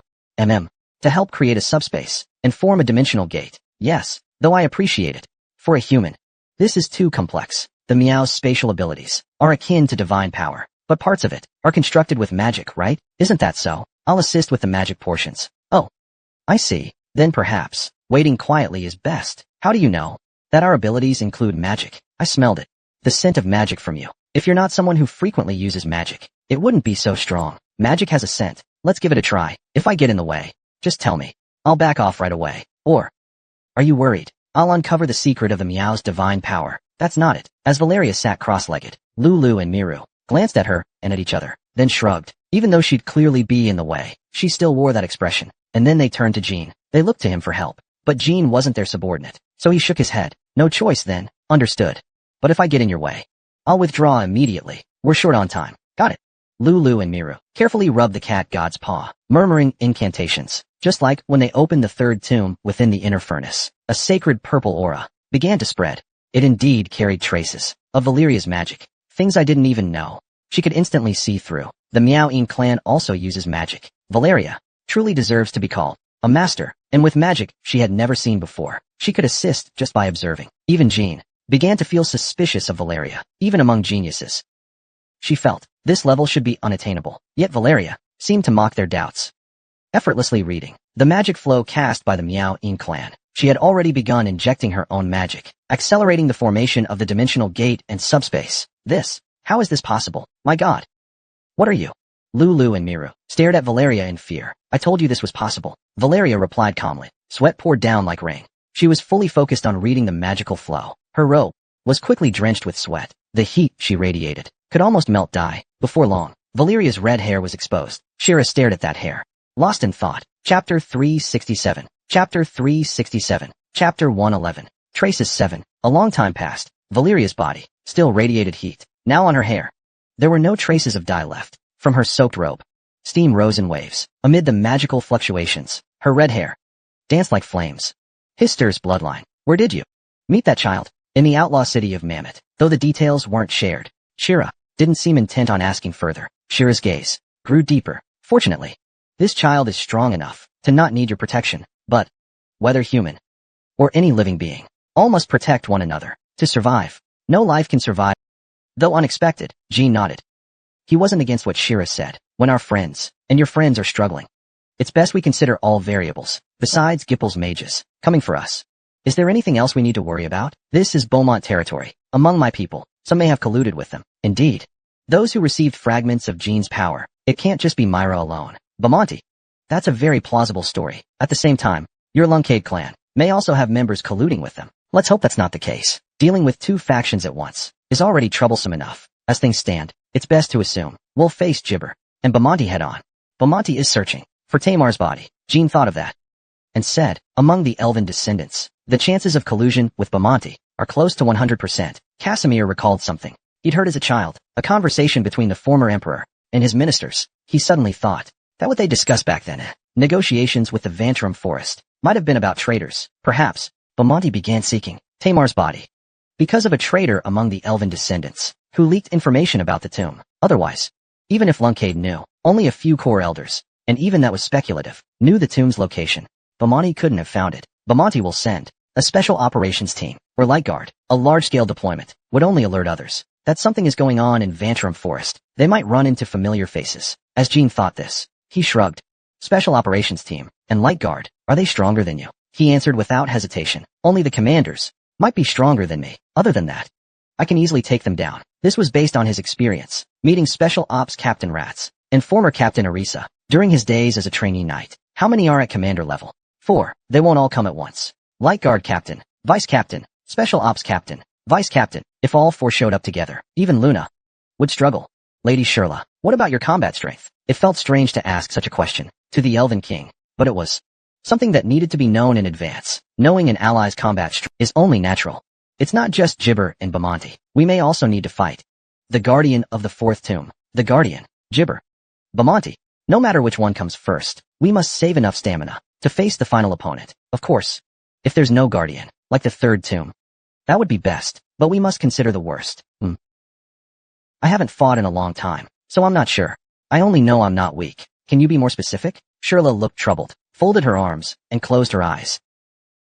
I really don't know. Even when my people killed intruders, I rarely used my power. I see. Looks like Shirla will have to be excluded. Jean suddenly regretted not bringing Murakin. There were 2 reasons for that. First, to assist Bellup's disguise mission. If after the meeting, Bellup's operation was exposed, things would become extremely serious. Second, Valeria had never met Murakin, although their cooperation had improved. Right now, bringing a powerful companion to meet Valeria still made him uneasy. It might once again trigger her guard, which had just begun to soften. If things turned difficult, he'd have to create a 3-way conflict. Even though he had a rough plan, there were too many variables. He had no idea which enemy they'd face first. Should they prioritize finding the tomb before dealing with them? If they had to retreat, after simply identifying the location. While thinking that, Shirla spoke. Jean, Lunkade, yes, there's something I must say. All fighting must be done without damaging the forest's regenerative ability. The Vantrum Forest is public property of those at the pinnacle of power, because they all are demanders of shared resources. Jean and his companions had no idea until now that the Vantrum Forest's existence was not accidental. It was the result of total concealment by the ape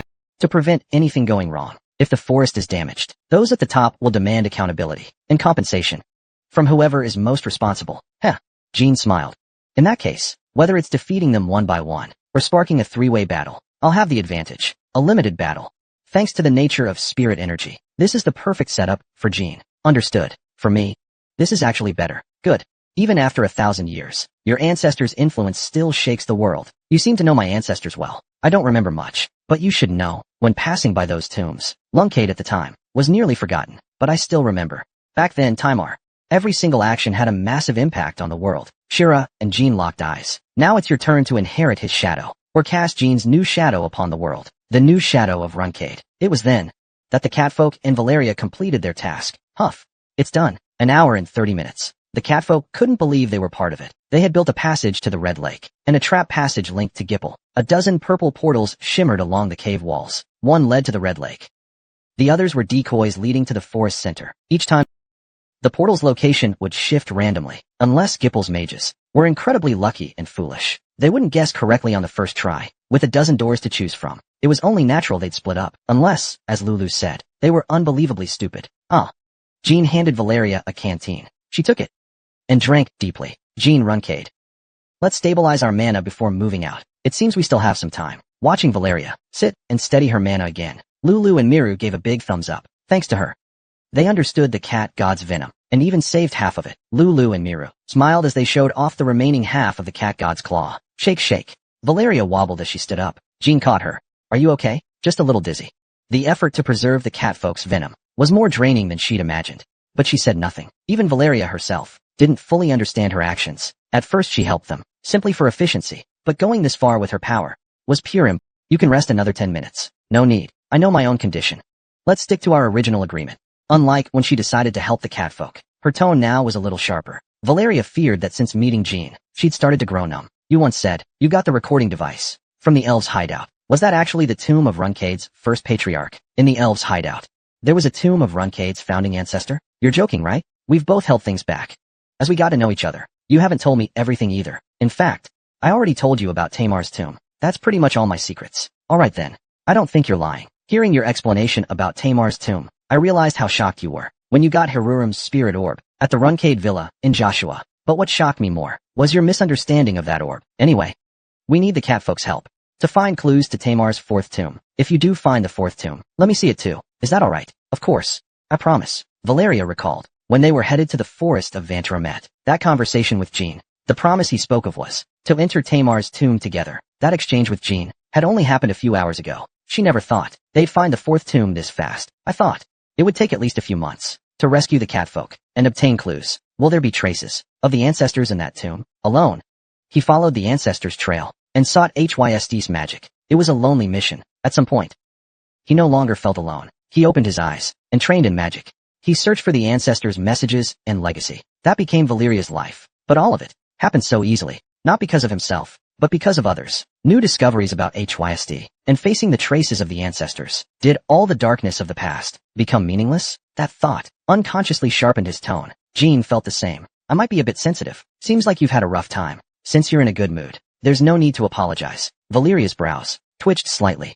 We're entering the passage now. Until we reach the Red Lake. Can you keep supporting me?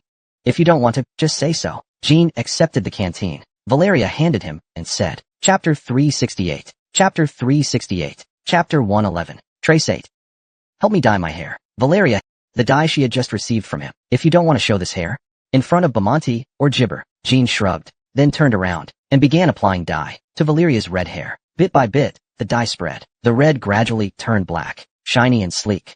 Jean's fingers gently brushed through her hair as he applied the dye. The Meow clan watched wide-eyed, their eyes sparkling. Watching the scene, the mood felt a bit odd. Looks pretty well done. Contrary to the Meow clan's imagination, the two didn't feel anything special about the physical contact. Valeria suddenly felt a bit dizzy. Jean was busy steadying his mind, but she was just worried whether her body had truly recovered enough. All done. Jean used a cloth he usually wiped his sword with to clean the dye from his hands. Valeria used a small mirror to sneak a peek at her newly dyed hair. She nodded in satisfaction. The red was perfectly hidden. Let's go. They followed Lulu and Milu into the passage. Inside the passage, everything felt shrouded in mist, vague and unclear. Their vision swayed, like they were underwater. Strangely though, as they walked through it, they didn't feel tired. It was more like strolling through a pleasant dream. They hadn't walked 100 steps before emerging from the passage. Even a trained dancer running would have taken a long time to cover that distance. But the Meow People's passage was like a simple teleport gate. That was fast. Lulu, your ability is truly amazing. But that's only because we had time to build the passage. Maybe we can avoid their tracking. Outside the passage are strange, twisted trees. Though these trees are curved, their height and thickness are comparable to castle pillars. Due to the dense leaves, not a trace of moonlight gets through. It triggered the sealed second tomb. In the deep sea, Almong's song. Beneath Lake Shirador lies a passage to the tomb. La la la la. Shura began to sing. Her voice was incredibly beautiful, as if Tongli whispered in one's ear, evoking a joyful feeling. Even Valeria couldn't help but smile slightly at Shura's singing. From Shura's tiny mouth, shimmering particles like glass dust flowed out. These particles floated toward the lake's surface and danced above it. The lake responded in kind, a gentle whirlpool. What appeared before them was a small whirlpool, dancing to the rhythm of her song. The lake began to ripple. A few minutes later, at last, like a rising star, a radiant object appeared on the lake's surface. It was a gourd-shaped bottle, a king's tear. For those atop the world, this is the greatest reason to preserve the forest, the very purpose of Vantala's existence. The gourd bottle slowly floated toward Shura. As she hugged the bottle with her small frame, the glowing particles over the lake vanished simultaneously. The forest fell into darkness again. Burn it down now. Jean, Lunkade, respectfully accepted the king's tear. The king's tear. Shura Damaro. The name on the king's tier label wasn't the maker or the receiver, but the one who desired the brew. So, when this bottle was brewed for the book, the name wasn't the elf or Luna. It was Seal's. Seal? Damaro. In the records of the third tomb, this name appeared, alongside Leet. Damaro. Green. Are they related by blood? Seal?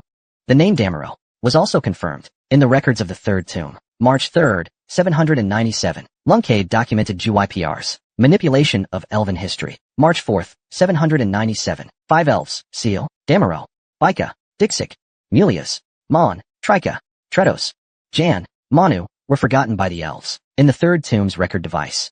I saw the name. Leet. Damaro. Green. It seems he was the one who requested the brew. Leet. Damaro. Green. Do you know this name? Shira seemed to be trying to recall. I can't quite remember. But the name Green. Only the Elven King can bear it. It seems that it must be the most noble being among the elves. Myra calls herself an elf, but Shirla always distinguished between elves and descendants of elves. Here, a toast. Just as they were about to raise the bottle, Jean and Shirla locked eyes. How long will it take? What are you talking about? When we entered the third tomb, we went in completely clueless and ended up staying over 2 days. I want to know, how much time will pass after we drink this House King wine? I don't know either. The pursuers will arrive soon. If we drag this out too long, Lady Shirla, Lulu, and Lord Milu will be left to face them alone. You're overthinking. No, this isn't overthinking. Lulu and Milu just exhausted a great deal of energy to create the passageway. And Lady Shirla even said herself, she isn't sure about her combat power. This is my forest, she said. She has already lost the power to control it. Even so, do you really think this body can't handle a few mortals? If asked whether Shirla is strong or not, Jean would, without hesitation, choose the latter. She did have a king's dignity, but none of the dangerous aura of a true powerhouse. If the catfolk weren't exhausted, they would surely trust their own strength and enjoy the House King wine in peace. If you're really that worried, then just leave the child here. That won't work. An agreement's already in place. Are you going to wait for the pursuers to come knocking? If the House King orb is damaged, the consequences would be dire. It might even reveal the location of the House King orb. We'd be forced to retreat, and we can't exactly take the House King wine outside to drink it. Once it leaves the forest, the stories in the wine disappear. If that were possible, I would have let you drink it long ago. Jean nodded. I think so too. Even so, I still think we'd feel more at ease after dealing with the enemies first. In the worst case, we might not even survive. No. That won't happen. Why so confident? Didn't you say earlier that any battle must avoid irreparable damage? That kind of battle works extremely in my favor. Alongside the catfolk, we can hide ourselves well. Look, you said it yourself earlier, didn't you? Dealing with a few mortals shouldn't be a problem. Even if they capture me, they won't kill me right away. In that case, if Lady Shirla and the Meow clan are captured, I might be caught in a hostage crisis. Would that really be a good outcome for me? I don't want the Meow clan or Shirla to be sacrificed again. Jean thought to himself. That was exactly what he thought. He was confident. As long as it wasn't a general-level opponent, whether it was the Light Guard or Special Ops, he could take them down. Even if a general-level enemy came, with his master present, this battle was still worth fighting. No, it was absolutely a favorable battle. Shirla had nothing to say. Lulu, Milu, try to talk him down. Okay. Before Lulu and Milu could think of the right words, from across the lake came a presence that slightly eased their concerns. Looks like I was right. Subspirits, Jean muttered, as he slowly drew Bradamante. At the same time, Valeria gripped her staff tightly. They both stared intently across the lake. The pursuers arrived this quickly. There was still some time before Jipple's expected arrival. Just as Shirla suspected, Myra wasn't the only traitor. Beemit had found this place even faster. After all, the Vantrum Forest was familiar territory for Beemit. It was to be expected. Still, that was better. Wipe them all out before reinforcements arrive. Enter the tomb. If they didn't deal with the pursuers first, they'd be overwhelmed inside the tomb. It would be chaos. Step back, Lady Shirla. You'd best listen to Jean. Now that it's come to this, we should lighten the load. Shirla sighed. Understood. Jean handed the House King orb back to Shirla to prevent damage during battle. Armor on.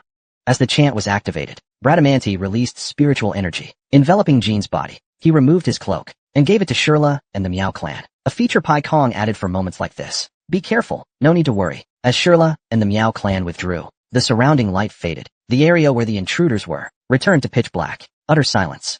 Not a single footstep. Only the cold wind rustling the bushes. But both Jean and the enemy could sense each other's presence. With his sixth sense pushed to its limit, Jean quickly came to a conclusion. No generals present. The biggest concern was instantly resolved. Jean smiled slightly. The spiritual energy surrounding his sword began to surge, but due to the darkness of the forest, it was barely visible. Arya, Jean called out to Valeria in a low voice. What is it? Don't act. Keep focusing your mana. He thought. Saving power for Jipple would be best. Valeria nodded. The distance between Jean and the enemy was closing rapidly. The Beemant warriors assumed they were still out of striking range, but they already knew the one the elven traitor found was Jean Lunkade. So they believed that at this distance, Jean couldn't pose a real threat to them. However, this was a grave misunderstanding. 6 of them, lifeless. Crack. Between the behemoth warriors, blood suddenly spurted out. A blade infused with spiritual energy cut through air and throats. They didn't even hear Jean's footsteps, only the sound. Thud. A single thump as heads hit the cold ground. The terrifying sound of heads falling. Now 5 left. The ancient spirits scattered instinctively, their blades stained red with aura. But Jean was already behind his next target. Bradamanti pierced straight into his throat. Chapter 369. Chapter 369. Chapter 112. Their reason for seeking the tomb of Tamar. First, thanks to his armor, he used aura to hide his presence, making it far easier. This time, the warriors still couldn't react to Jean's movements in time. Not just because Jean moved at incredible speed, but because he blurred his presence with aura, as hard to detect as a shadow behind you. Swish. Even as the behemoth warriors' aura-stained blades lit up the surroundings, blood splattered again. Droplets of blood mixed with aura particles, creating a murky hue. Too shallow. This time it wasn't a kill strike. Bradamanti only grazed the warrior's carotid artery, leaving a long black streak in the air. Yet within that arc, there was no flow or sound, no elements at all. In other words, there was none of the heaviness expected when swinging metal, nor the sound of the blades slicing through the air. None of that appeared, only the cold breath, left behind by a ghost. It lingered around the bleeding wound. In fact, the warriors momentarily thought they were being attacked by a ghost. They didn't even notice the aura of someone approaching at incredible speed. Couldn't even see the movement of the blade. Even under the glow of aura, they couldn't locate Jean's figure. That feeling was not unjustified. Where is he? Where did he go? The same question surfaced in the behemoth warriors' minds. At the same time, they all felt their pride as warriors had been wounded, even though they were attacked, and one of their own was killed in a single strike, and another nearly fell. They couldn't even locate the assailant. That failure filled them with shame. How was this possible? That couldn't be Jean Lunkade. No, it was an unnamed top-tier assassin. No. Could it be the Nameless King? Within their understanding, only the Nameless King was capable of such an assault. But the truth was, it wasn't the Nameless King. It was Jean, who hid his presence in the darkness with aura. Pairs of 2. One of the behemoth warriors tightened his core forcefully and shouted loudly. He was the leader of the gathered warriors. At the leader's command, the warriors quickly paired up. Next, from 2 directions. Though they had just been attacked, they were still, after all, the top-tier force recognized within Behemoth, the Royal Light Guard. Jean, hidden in the forest's darkness, watched their attire. The golden insignias symbolizing the Light Guard sparkled on their shoulders, a stark contrast to the blood-stained white robes and Jean's aura armor. The leader stood among the warriors, scanning the darkness of the forest carefully. Cold sweat trickled down his chin. The leader, extremely tense, was already breathing heavily. He was indeed worthy of the title of Commander of the Royal Light Guard. Come out. He pointed directly at the darkness where Jean was hiding. The commander raised his sword. His subordinates were completely unaware that Jean was hiding right there, in the darkness. Jean slowly stepped forward, seeing Jean's figure. The Light Guards instinctively lit up their blades together. Runes from the wooden tower and aura armor, along with the darkness, made Jean appear like a shadow on a battlefield board. I am of the Grand Behemoth Empire, Royal Light Guard. 5th Squad Captain, Rick. Helt. State your name. Seeing how you deliberately revealed your title, looks like you're frightened. We're on an imperial mission, by order of His Majesty the Emperor. No matter who you are, do not interfere with the mission of the Light Guard, or you'll be making an enemy of the entire empire. Are you kidding? We came to see Jean Lunkade. Jean couldn't help but laugh to himself. The fact that I'm the knowledge-bound contractor has long been known to the world, and yet the Light Guard, the Empire's top intelligence agency, still doesn't know? Rick and his men grew even more alert. Due to extreme tension, they momentarily didn't even realize the power of the armor on the man before them, or of their own drawn swords. They simply assumed the assassin had painted his armor black to better blend into the dark. For a moment, silence, and during that time, Rick, who had been trembling from fear, Helt, and the others, their eyes were now filled with murderous intent. No signs of hesitation or fear, nor were they trembling in dread any longer. They were the Light Guard, though they misjudged their opponent earlier and appeared a bit disheveled. Once they had a clear target, they would never back down. When they were first attacked by Jean, it wasn't the unknown enemy that scared them. They were just afraid that they would die to a third party and fail to complete the Emperor's mission. What do you want from me? To kill me?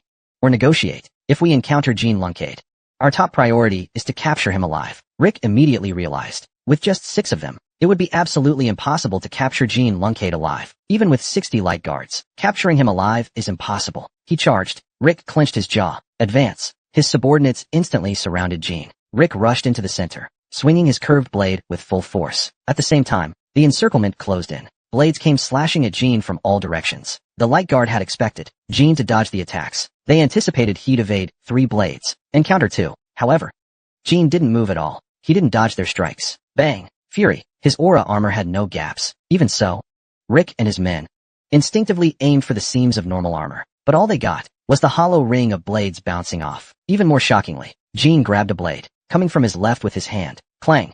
The blade scraped against his gauntlet. Jean took hold of it with ease. The light guard member, who didn't let go in time, was pulled forward completely defenseless. Thud! Bradamanti pierced his chest. 4 curved blades struck his aura armor. They left marks. Rick Helt's blade almost dug into his flesh. But just like the top-tier monsters, with instant regeneration, his wounded areas healed instantly. Jean's radiating aura was repairing the armor. His fighting spirit hadn't diminished, but for the light guard, they couldn't help but feel they were overwhelmed. Flash. GUH. The light guards shut their eyes tightly, groaning in pain. A flash bomb, an ancient light spell left behind by Chenmi. In the darkness, it had an even more dramatic effect, especially at a moment of suppressing the enemy. Flash. Again. Blood arced through the air. A crimson curve. They often say, in the blink of an eye, that fleeting moment can determine the outcome between skilled warriors. Therefore, to close your eyes before Jean and try to retreat while surviving, unless a miracle occurs, or you do something that even Jean would find amazing. This time, 2 men paid the price. They were the ones who directly faced the flash cannon. Those 2, Rick and one of his men, they're the only ones left. Now, only they remain. They distanced themselves from Jean once again. But admitting it wasn't easy. To so helplessly give up their lives as humans and be unable to do anything. The light guard were not weaklings. Among martial circles, they were considered strong. However, unfortunately, Jean now stood at a level completely beyond that of ordinary strong warriors. If only they'd ignored the forest and from the start used the light guard's exclusive destructive sword arts, perhaps they could fight a bit more honorably. But they had no choice left. Escape was impossible. Victory in battle was also impossible. They were never trained to beg for survival like dogs. Jean and they met to kill one another. In the martial world, there is one thing that's fair to all. The way one accepts defeat and death is something they can choose. Otherwise, Rick and his men turned around, even though it wasn't a situation where you could show your back. Your Majesty, please forgive your servant for failing the mission and departing to the underworld first. For one last time, they turned toward the direction of the Behemoth Emperor and saluted with their swords. When Jean saw them turn their backs, if he wanted to, he only needed to move a finger to end their lives. If possible, we wish that after death, we could still serve His Majesty. But Jean chose to respect them. Showing mercy to opponents with no personal grudge was not difficult. What remarkable leadership the Emperor of Behemoth has, or perhaps just excellent brainwashing by the royal family. What admirable loyalty. Rick turned back again, along with his subordinates. They adjusted their stance. Thank you, Jean. Lunkade, thanks to you, I was able to make my final declaration to His Majesty. It's all over. Rick nodded. Though he wore a smile with unclear meaning, Jean didn't care. He kept aiming Bradamanti. When Jean's blade clashed with the light guards, Rick's last remaining subordinate, in over 10 rounds of fighting, never once touched Jean's armor. Before meeting his end, as captain, Rick was indeed a few levels above the others, but compared to Jean, he still posed no threat. Huff. Huff. After more than 100 exchanges, Rick was covered in wounds, gasping for breath, with many fatal injuries. He was bleeding heavily. At this rate, he would soon die. Thud. At last, Rick fell to one knee. This body could no longer fight. Jean looked at him expressionlessly. Nothing left to say, is there? Rick gave no answer. His body only trembled. Jean didn't know whether it was from blood loss or fear from facing death. He died. Only after severing Rick's neck did Jean realize the reason Rick had been trembling. Inside Rick's body, a strange transformation began. His blood was forming a magic circle. The blood flowing from Rick's body on the ground drew a strange magic array. Looking back, not just Rick, but the blood from the other dead light guards was also forming similar magic circles on the ground. Jean, this is... Valeria, sensing something odd, ran to Jean and said, though she wasn't sure, it appeared to be a body-altering magic array. Chapter 370. Chapter 370. Chapter 112. The reason they're searching for Tamar's tomb. Second, the blood from Rick and his subordinates snaked across the ground like serpents. That hadn't happened before Rick's death. Jean shook his head. Body transformation. Like a ghost body, maybe? Close. But a little different. Ancient dark mages had a name for it. You sure know a lot of things. Jean shrugged and replied, though he never taught me. My master clearly could wield high-level dark magic. I don't know if he still can. In his past life, Valeria learned dark magic at the HYSD family's sanctuary, but due to its dangerous and terrifying catalysts, he never used it himself. Nor did he teach it to his only enemy. He believed dark magic should be wiped out completely. First it was ghost-like bodies. Then warlords. And now magic. How annoying. Always having to deal with these kinds of things. Rick. Helt.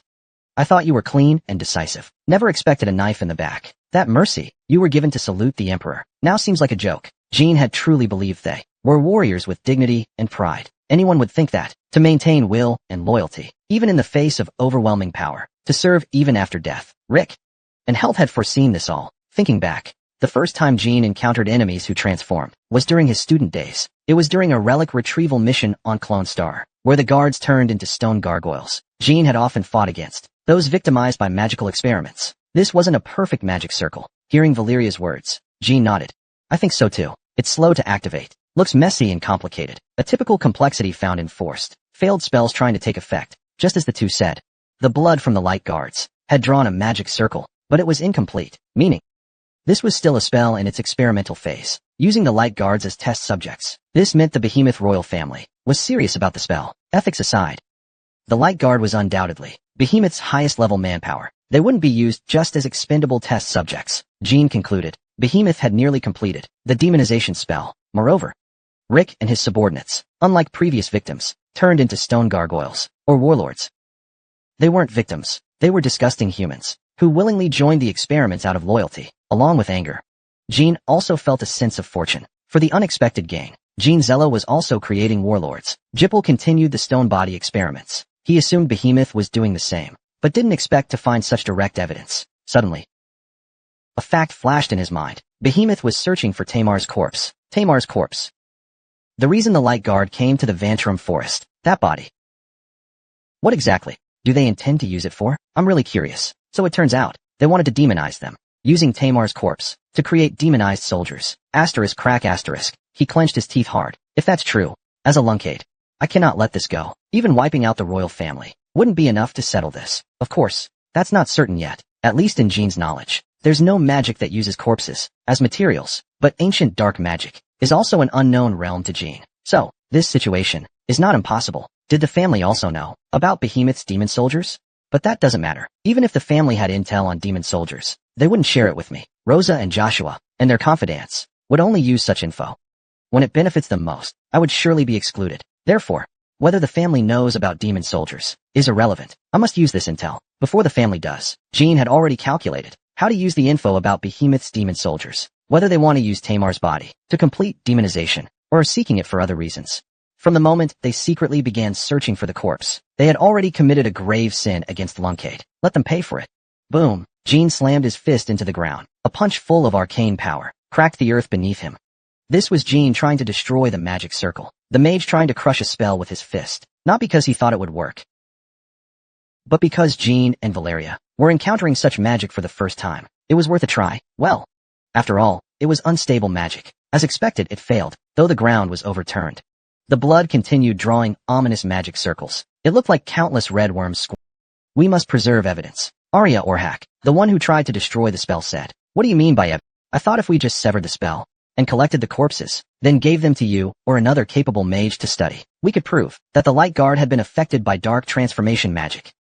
This is bad. Jean cut her off and turned around. Asterisk grumble asterisk crunch. He heard the grotesque sound of the Light Guard corpses, twisting their flesh and bones. It seems intact corpses were now impossible. Jean turned to Valeria and said, the dead Light Guard's bodies were quickly expanding and contracting. For those with weak stomachs, just seeing it would make them nauseous. Even worse, the severed heads were picked up again and reattached.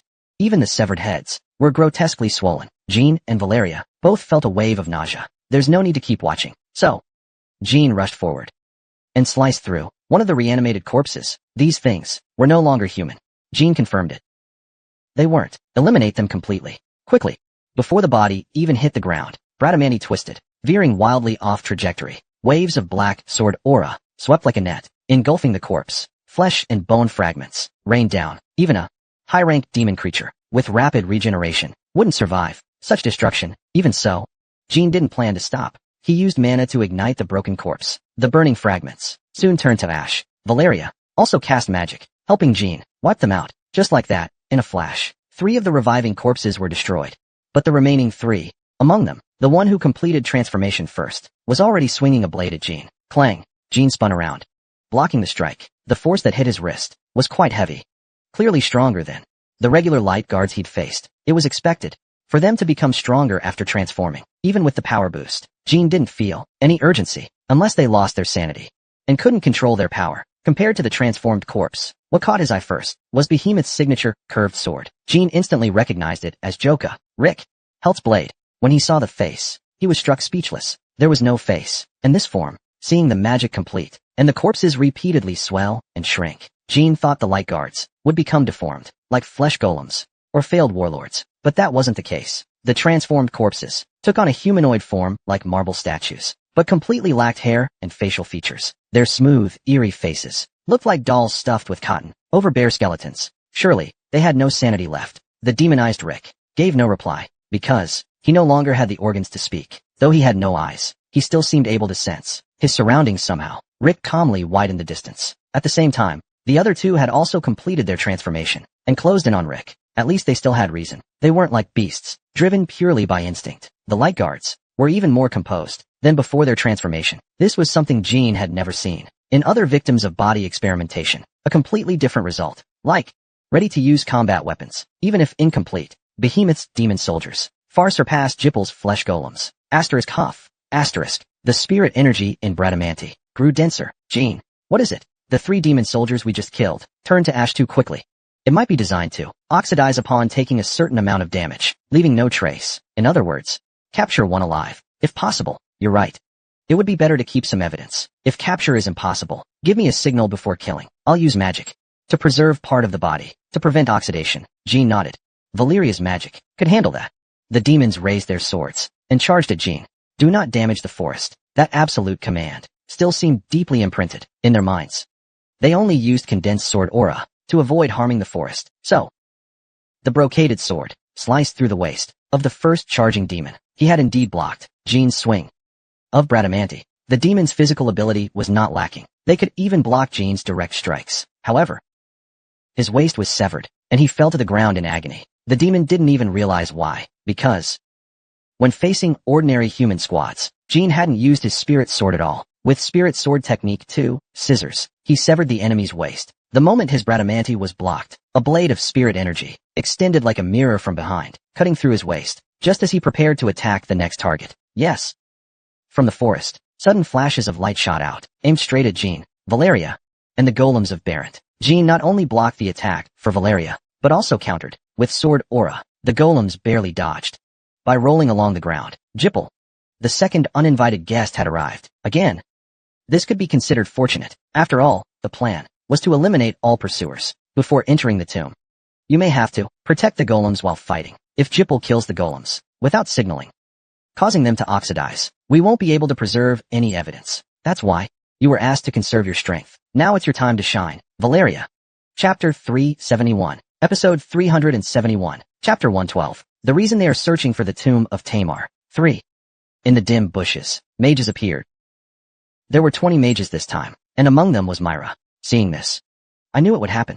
If it were sister, she definitely would have hidden the tomb's seal elsewhere. But clearly, in the Vantara desert, the only place to hide the seal from my eyes was the Red Lake. Myra stepped forward and said in a sharp voice. She seemed out of breath, as if she had rushed here in haste. She seemed to be panting from having rushed here in a hurry. Her breath was heavy and uneven. The mages' faces were covered in sweat too. What if the undead squad is among them? A bit concerning. Fortunately, only mages from the magic tower came, because the 3 magic towers were closest, and rushed here in a hurry.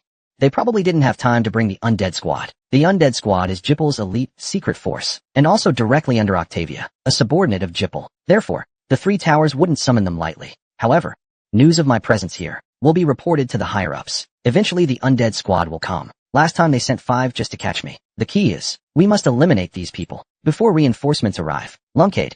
Not Xylan yet, but that powerless brat Lunkade. Myra, overwhelmed with rage, suddenly swelled up. Her body turned crimson red. This was something that happened when elf descendants became agitated or displayed their power. So this is the path the Guardian clan opened, as Big Sis claimed? No wonder everyone abandoned her. Come out and explain yourself. A moment of silence. Myra's panting was loud and clear. Meanwhile, Jean and Valeria were assessing Jipple's approximate strength. Behemoth's golems were also watching them cautiously. What a waste of emotion. Anyway, listen up, sister. This is my final warning. to you as your younger sister. If you surrender now, I'll let you die painlessly. After all, we share blood. Suddenly, Myra let out a sharp scream. It was because a beam of mana fired by Valeria grazed her wing. Since the moment the mages appeared, she had already prepared her magic. She kept the spell hidden in her hand. My wing! My wing! It's burning! Myra screamed, hiding behind the mages. The mages showed no concern for Myra's injury. If even that hits you, just kill them now. What are you doing? Humph! Shut it! You charged ahead recklessly, yelling. And now you dare blame and command others? A mage, with a scornful look, said to Myra, and she had no words in return. Welcome. Jean Luncade. I am Drew Moraga, Deputy Tower Master of the Three Towers. The Moraga family is one of the core families of the Lutro Magic Federation. Before taking charge of the tower, Drew Moraga once served as captain of the 2nd Unit of White Knight. Welcome, Lady Luna. 2nd Unit of White Knight. Mal Hensk.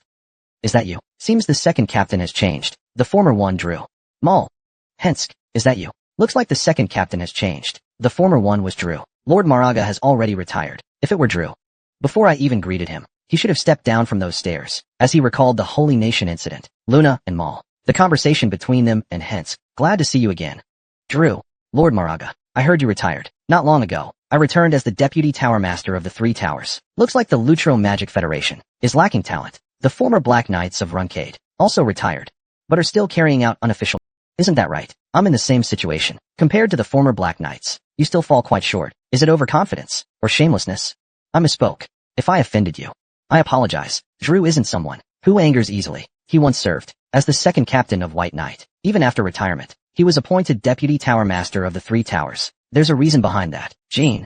As Drew stroked his beard, he said, Speak. I'd like to offer a suggestion. Suggestion? You should leave. Reinforcements will be here soon. You won't be able to handle them. And I don't want to lose my men needlessly. Do you really think losing some of your men will stop me? What do you think? I'll say.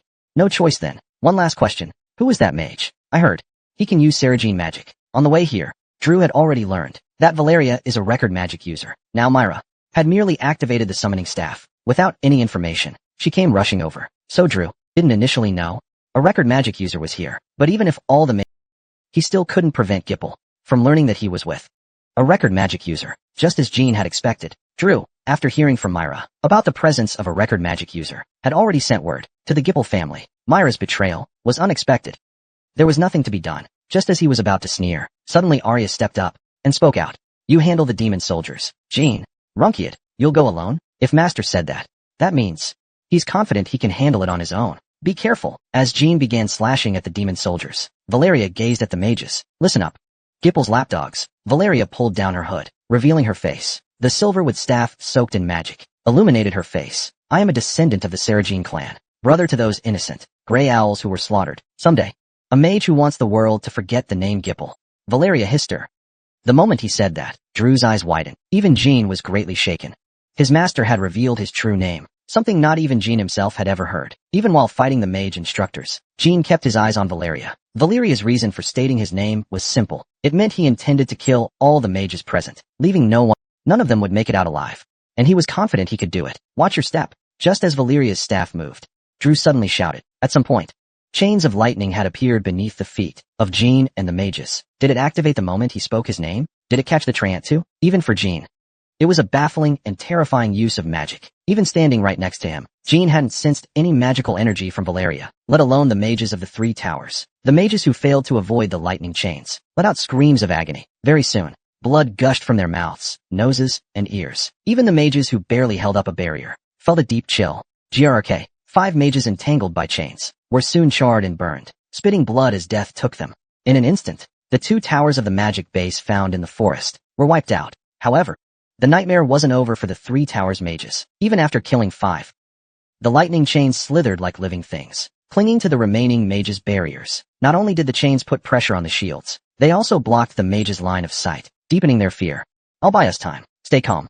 A rash move will backfire. Drew showed the composure of White Wing's 2nd captain, calming his panicked subordinates and avoiding collapse. However, Valeria had already anticipated Drew's response. Therefore, he planned to kill them in a way beyond expectation. Asterisk crack. Asterisk. As if summoning a phoenix, a dimensional gate suddenly opened in midair. Valeria had intercepted a summoning spellcaster. However, the portal did not open near Valeria, but right above the mages' heads. Asterisk crack. Asterisk. Freeze. Asterisk crack. Asterisk. Asterisk crack. Asterisk. Hundreds of sharp icicles burst forth, like the fangs of a shark. Even if their barriers were shattered, the icicles would regenerate endlessly. Those whose shields were pierced were impaled all over their bodies, meeting a gruesome death. Flesh and organs that fell were charred by the still active lightning chains. The Three Towers mages never imagined facing such a slaughter. They had all studied magic in Gipple, and believed that Gipple's archives contained nearly every known spell. Yet they could say for sure, the magic Valeria used was unlike anything they'd ever seen. In truth, all of Valeria's magic had been heavily altered, making it impossible to discern its origin, and so, they couldn't respond effectively, though they believed they had mastered nearly all magic. Faced with bizarre and unknown sorcery, watching comrades burn or be skewered before their eyes.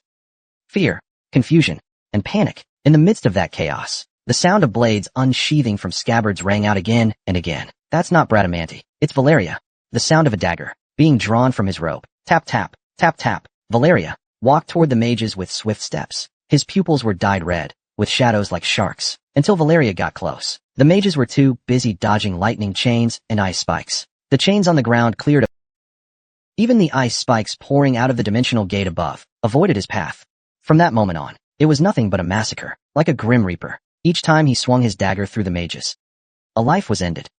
Splurt splurt, as he stabbed their throats and hearts.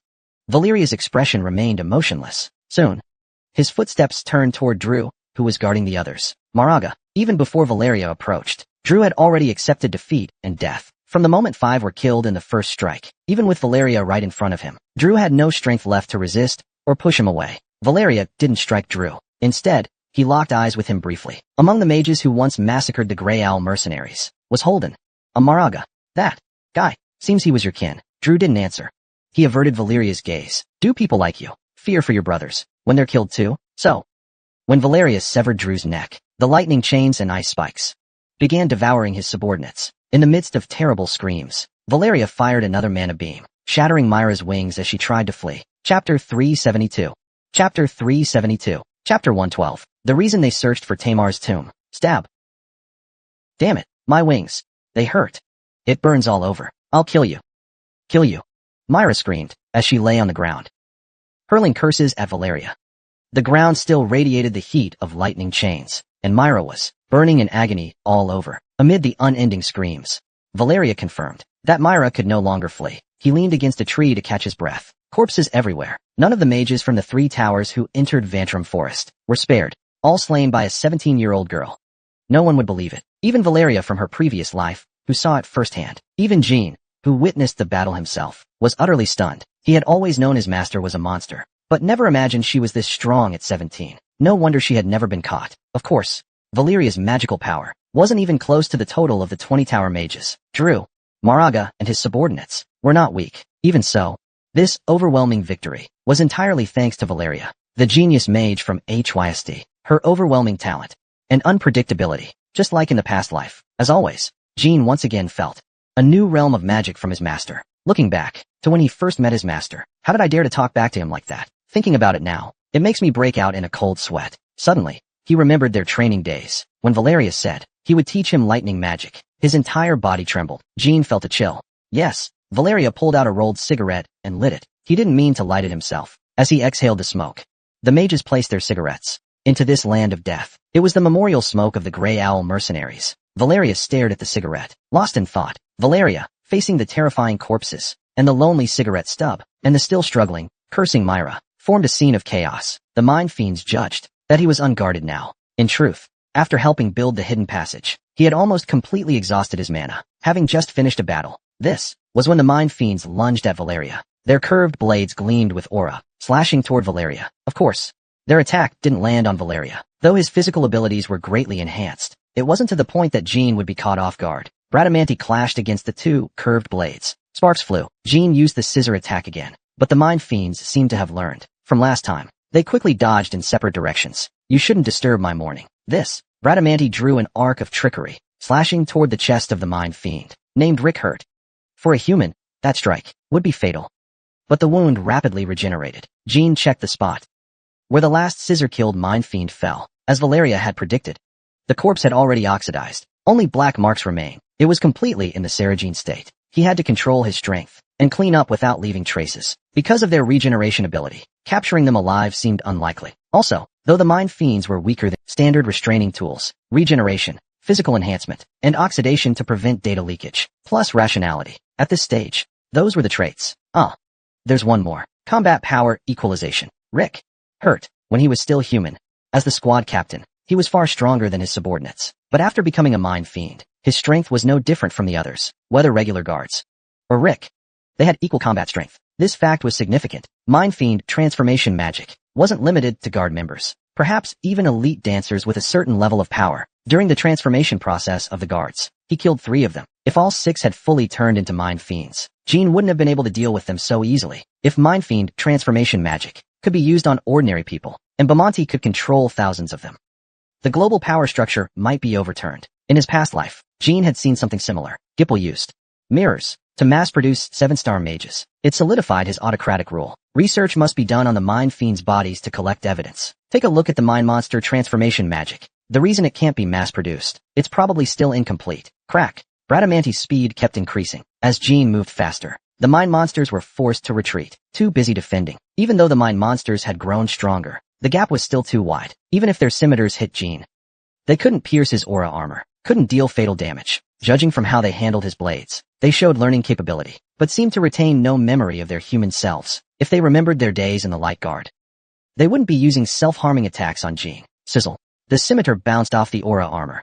The mind monster lost its balance from the recoil. Bradamante followed through, slicing through its waist. The aura-wrapped blade silently sliced through flesh and organs. Jean felt the spine snap through the sword. He slashed again, cutting the body into a cross. Though its body was in pieces, the fragments were still wriggling. Apparently, it had enough regeneration. However, the sliced mind monster chose to oxidize. This indicated the creator of the mind monsters intended to leave no evidence behind. Now, only one remained. The one who was once Rick. Hurt, now a mind monster. He, too. No. Suddenly, blue flames gathered on Bradamante. Tize's power. Slide. With the infusion of this aura, the mind monster's movements clearly slowed. Heavy pressure came crashing down. The mind monster couldn't move properly. Even with all its power, it couldn't resist. It chose to oxidize. Even after just losing one arm, it began to oxidize. Its body turned to ash. Normally, the oxidation was fast. However, the pressure slowed its movement and also slowed the oxidation. Valeria. Now, Jean rushed in, severed its arms, and shouted. This was a signal for Valeria to preserve the body with magic. Though pressure slowed oxidation, the body was still shrinking. Yes. A freezing aura, containing ice, touched the mind monster's body, instantly forming a freezing barrier. Thank goodness. The barrier formed faster than the oxidation. When the barrier hit the ground, it made a dull thud. It was spherical. Inside, only the mind monster's head and chest remained. The arms, and other parts Jean cut earlier, had fully oxidized, scattered into the air. Any later, and it would have been too late. Jean looked down at the frozen barrier, and wiped his forehead. Valeria came to his side, and nodded. If it weren't for the aura on your blade, Jean, we probably would have barely sealed half a brain. Anyway, good job. Now, once reinforcements arrive, let's head to the tomb. The two of them silently stared at the mind monster's head and chest in the barrier. Jean. Lunkade. You said the mind fiends shouldn't interrupt my mourning. Why? The way you lit a cigarette, but didn't smoke it. Aside from mourning, what else could that mean? You also mentioned those people Drew killed, and the fallen brothers. Actually, it was because of memories from a past life that Valeria recognized. It was a form of mourning, but that explanation was not incorrect. I see. Yeah. Also, you weren't surprised when you saw me use a sword. Even among mages, there are quite a few who train their bodies and skills. Your short sword technique is impressive, though it's a shame it can't channel arcane energy. This is the first time I've revealed my true name. But you naturally call me Valeria just now. He barely held back the tremble in his body. What's strange about that? I don't know what you're trying to say. Valeria shrugged. It's nothing special. I was just curious why you did it. Even though I was there, you still revealed your true name. That means you trusted me enough. So I figured. I tried calling it once. Valeria stared at Jean. Jean didn't avert his gaze and quietly waited for his next words. But what came first was not Valeria, but Myra's scream as she writhed on the ground. We need to ask first. The king of the elven descendants. How we should handle this. The red one, Valeria Hister. Meanwhile, at the entrance to the Wantarama forest, two mages, faces flushed red, were frantically looking for the horses they rode in on. They had come to the Wantarama forest with Drew and Maraga. Originally, their mission was to track Jean, but Drew ordered them to report back to the Gipple family immediately. The report was to state that in Wantarama forest, there was a mage using record magic. Record magic, Saloni. This was going to shake things up. Just that report alone could be used to outperform Jean. They could even get access to a higher library tier. Suddenly, one of the mages replying collapsed forward. Hey, bro, what's wrong? Nothing. The other mage didn't finish his sentence either. A long poison needle flew from somewhere and pierced his throat. Neither of the two mages realized they were being killed, even as they died. Not far behind them. A woman hummed cheerfully to herself. She happily searched through the dead mage's belongings and found a letter bearing the name of her beloved brother. She beamed with joy. As expected, that old fool from our family really is kinda dumb. It was Yona. After tucking the letter away, she said cheerfully, I was wondering what to do during my break. Guess I'll pass the time killing people who come looking for that old fool. Chapter 373. Chapter 373. Chapter 112. The reason they sought the tree of Tamar. Even the trees and plants of Wantaramo Forest were weeping. The trees twisted, bleeding out branches. The plants shed their leaves, releasing a putrid stench. Shira had lost her authority. The forest itself was linked to Myra's body. That shrill, agonizing scream made Jean and Arya frown. Shira and the Meow Hawk clan members, who had hidden nearby, now revealed themselves. Sister, please, save me. Mira, with neither shame nor dignity, begged Shira, though her body was racked with pain. She crawled on the ground, pleading, looking down at her. Shira's eyes sparkled with sorrow. I'm your sister, your friend, even your parent, and also the queen of you and our people. I was wrong. I was too forgiving toward you, even when you betrayed me. I never held a grudge, even when you incited our kin and stripped away my power. I never hated you. Sister. Mira seemed to see hope in Shira's eyes, just like before. She saw that strong sister who always forgave her. I'll give the forest back to you. Please. Just spare my life. I forgive you for trying to hurt me. Mira looked Shira in the eyes, her face filled with a light, as if seeing salvation. But after a moment of silence, Shira finally spoke. However, you endangered the forest and our kin. That I cannot forgive. Sister. Goodbye, my dear little sister. As she spoke, Shira's form began to shift. Her radiant wings melted like snow. Her elven frame flushed crimson until she resembled a human form, bathed in red light. Then she gently lifted Mira, still wailing in despair, from the ground. No. Please. Though she struggled fiercely, Mira could not escape Shira's grip. Shira exhaled, as gently as scattering dandelion seeds. As her breath touched her, Myra's body shattered like snowflakes. Her final scream echoed, as she turned into crimson particles of light, and scattered into the air. When Shira's hand was empty, the forest wept no more. The twisted trees straightened. The plants bloomed with fragrance again. The gloomy and the corpses on the ground were swallowed by the earth. All traces vanished in moments. In less than a minute, it was as if the battle had never happened. Shira quietly stared at her palm, seeing, in the death of Mira, a reflection of her old self. Jean stood beside her in silence. Lunkade. Shira turned to look at Jean. Yes, the name engraved on this royal pearl. It was originally mine. Yet the royal pearl reconfirmed the name on it. Royal pearl. Sure.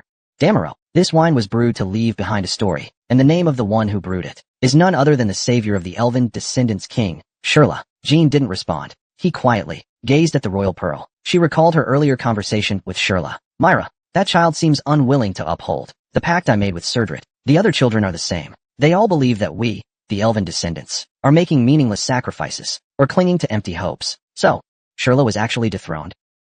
And Myra took control of the forest? Yes, waiting for you was so uncertain, and the outcome unclear. Whereas someone else, just by offering a bit of information, could give us everything we desired. In a way, betrayal was inevitable. What do the elven descendants want? To return to our original form. Our original form? The existence of the Vantram forest was never meant to be for descendants, but for the elves themselves. I hope the story in this wine will help you. No. Shirla opened the cap. Then he used the cap as a cup, pouring a full cup of wine. He handed it to Jean. Within this indescribable aroma, the spiritual energy in the cup was especially vivid. Jean and Valeria began taking turns drinking the wine. Unlike last time, when they encountered the Crimson Jade Cat and drank the royal wine then. This time, no singing was heard. Instead of a song, they heard someone sobbing. It was Shirla's weeping while brewing the wine, before he lost his name. Moments later, they entered the story recorded in Tamar's fourth tomb, Tazel Forest, the legendary land, where the elves were said to dwell.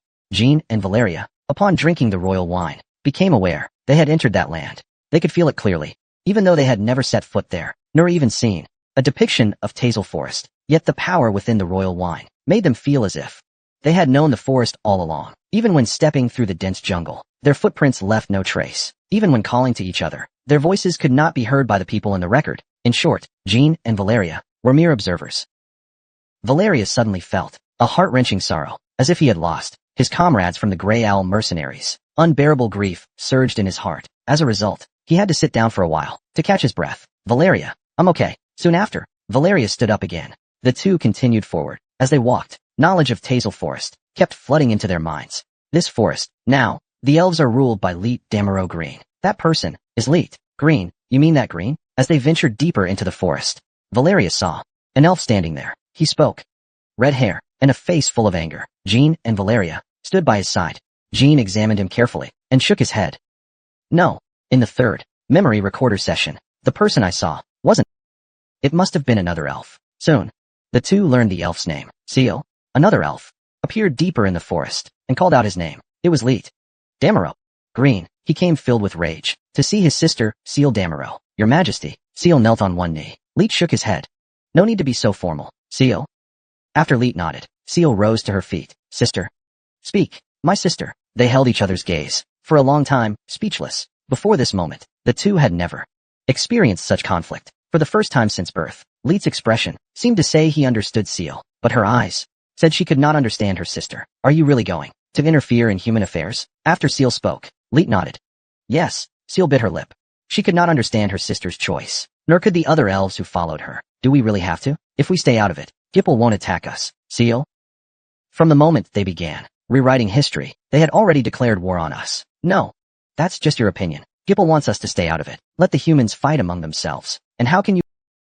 Seal had no answer. Sister. Think about it carefully. Even if we help Roncade, do you really think they can defeat Gipple? Do you think they'll thank us? That doesn't matter. No, nothing matters more than that. This concerns the fate of our entire people. No. Your poor judgment could bring destruction to us all. Seal shouted furiously. Leet closed her eyes. Sister. You are putting the entire tribe in danger. Over half the tribe opposes you. Don't you understand what? I do. Then if you understand, change your mind now. Seal. Leet opened her eyes again and looked at her sister. A person can choose a wrong path, but a king must always choose the right one. Sister. One day, you'll understand why I had to make this choice. Sure couldn't accept those words. Let's be honest. Sister, you simply fell in love with the leader of Roncade to help Tamar. Roncade. To earn his recognition. You endangered our entire clan. Is that really what you think? I can no longer trust you. Let's side. So. Because you don't trust me anymore, he brought all these tribesmen to threaten me? Sure. As Lit's words fell, more figures emerged from the forest shadows. They, along with Sure, shared the same thoughts. Their eyes were full of hostility. They tightly gripped Jean's short swords. Are you going to kill me and become the new king? If you won't change your mind, then that's the only way. Sure stared at Lut as he answered. Lut still looked at her sister with the same calm gaze as at the beginning. Sure thought her sister would yield in the end. He believed Lut wouldn't hold her ground in such a situation. She was always better than him, and that pained him. But he had always been jealous of his sister who became queen. Even so, he still believed that his sister would make the right choice for the elves. It was precisely because of that he couldn't trust or accept Lut's recent decisions. There's no other way. Will you change your mind? Lut shook her head. No.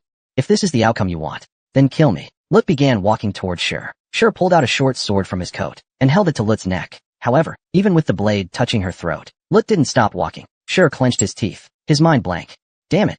Damn blade. Finally, Sure threw the short sword to the ground. Chapter 374. Chapter 374. Chapter 113. Tamar's fourth grave. 1. Because of trust, he believed in his sister Lut, that as queen she would make the right decision. That trust was why Sure dropped his sword. Sure clenched his jaw, staring at the short sword on the ground. On Lut's neck, a bead of crimson blood had formed. The elves who came with Sure also helplessly dropped their weapons. They were all disappointed in Sure. Sure. My little brother. Sure didn't reply.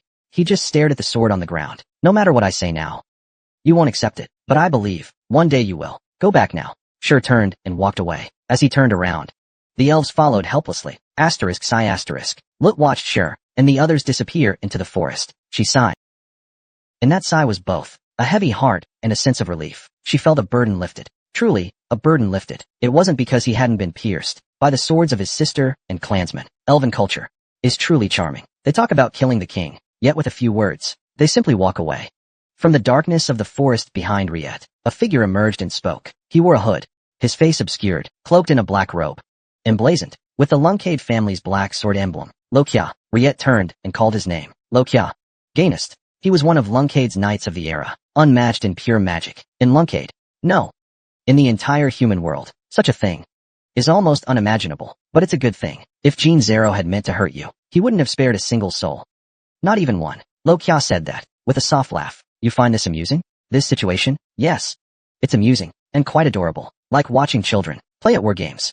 But even so, Lord Riet, who didn't flinch, even with a blade at his throat, was indeed rather cool. Maybe because you trust me. So what were you thinking?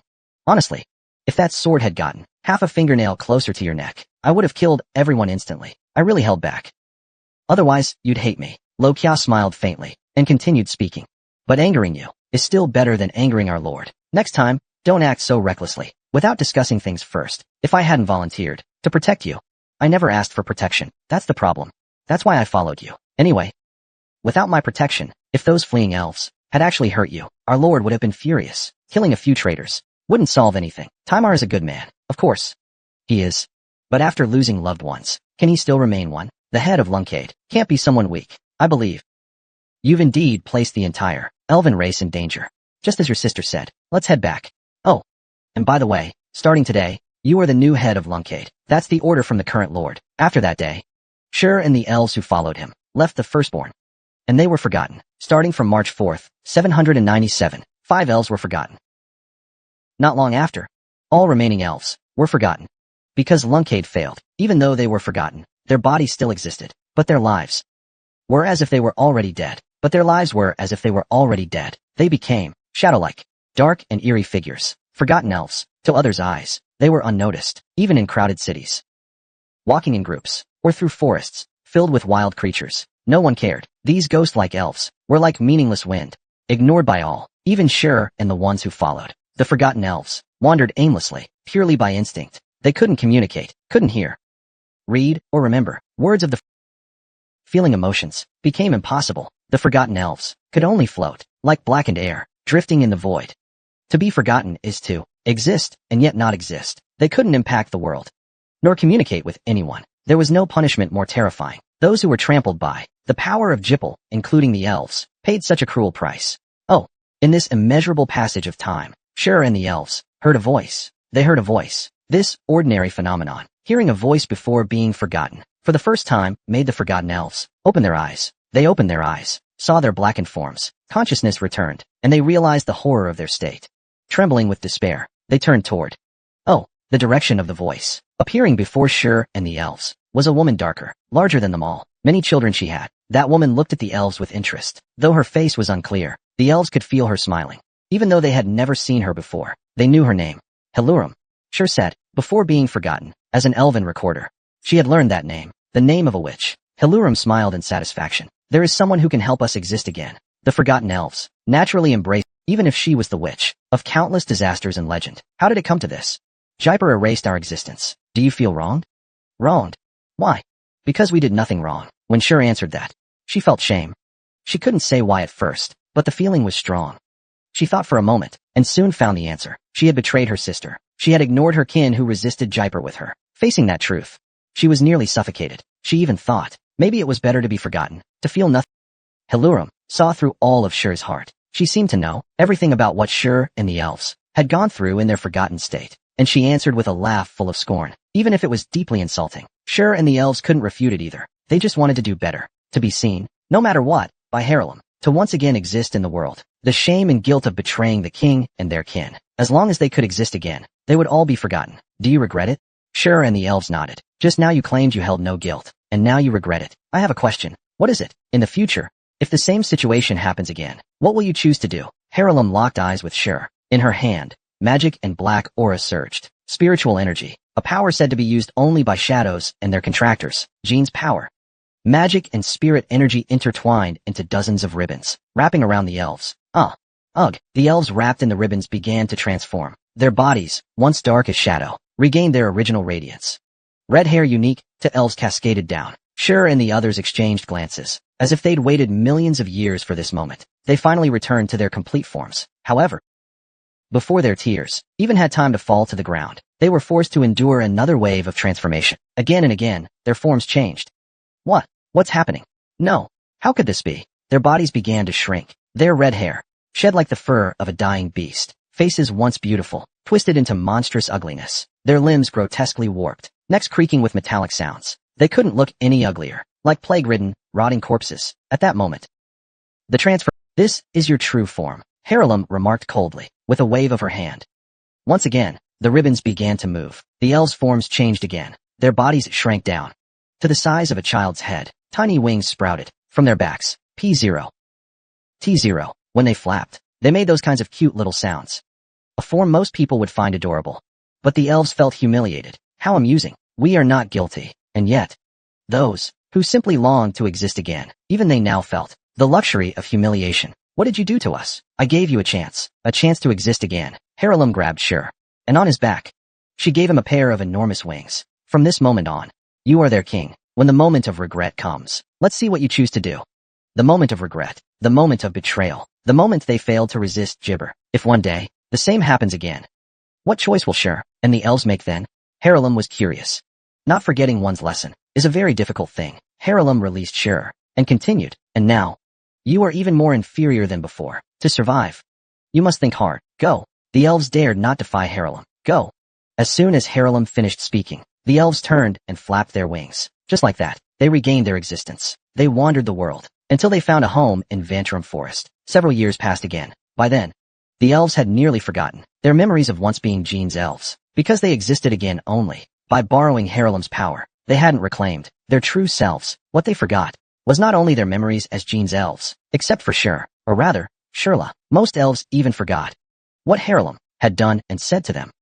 Out of boredom, with no other purpose, meaning, or hope, life became a dull continuation. Thus, they eventually came across humans, who entered the forest by chance. By killing them, they found enjoyment, and that was enough. Only Shurla, Shurla's thoughts came to an end, when a messenger arrived at Vantrum Forest, to deliver a message from Surdrit. Chapter 375. Chapter 375. Chapter 113. Tamar's fourth tomb. 2. The one who brought the message was a woman. She was clearly in a weakened state. Even so, she wasn't someone those inferior elves could mess with as a prank. Some daring elves, unable to recognize her, attacked without thinking. Their wings were torn apart, and their bodies exploded. Luckily, not many were harmed. Who are you? Although Shurla, the woman didn't reveal her name. Under the cloak, her eyes shone with a lonely light. Clearly, she had just come from battle. She smelled of blood, rain, and ashes. She came to deliver Surdrit's message. The shadow brings us this news. The woman gazed down at Shurla silently, indicating that she should dismiss the other elves. After the elves left,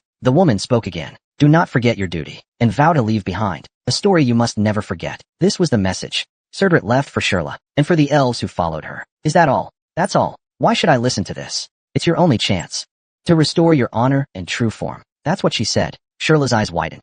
Surdrit knew what had happened to Shurla and the elves, including what became of them after encountering Harelum, how they were twisted into tragic forms. The woman turned and left, having delivered the message. She was ready to leave immediately. Where are you going? Shurla asked. She was filled with curiosity about the woman, but didn't know why. The woman stopped. To a place I haven't ruined. With those words, she left Vantrum Forest. It was from that moment on that the elves, or rather, their descendants, began brewing King Jiao wine. Like waking from a dream, Jean and Valeria sat up, gasping for breath. As soon as they opened their eyes, they instinctively reached for their weapons and scanned the surroundings. What lay before them was darkness, a space formed entirely of aura. Jean immediately realized this was Tamar's fourth grave. Inside the grave, Jean sheathed his sword. Valeria also lowered her staff. Cold sweat was dripping from their foreheads. Inside the grave, then what they just saw must have been a record from the King Jiao wine. That seems to be the case. Now that the record has ended, the seal on the grave is broken. In front of Jean and Valeria, a straight path appeared. After a quick survey,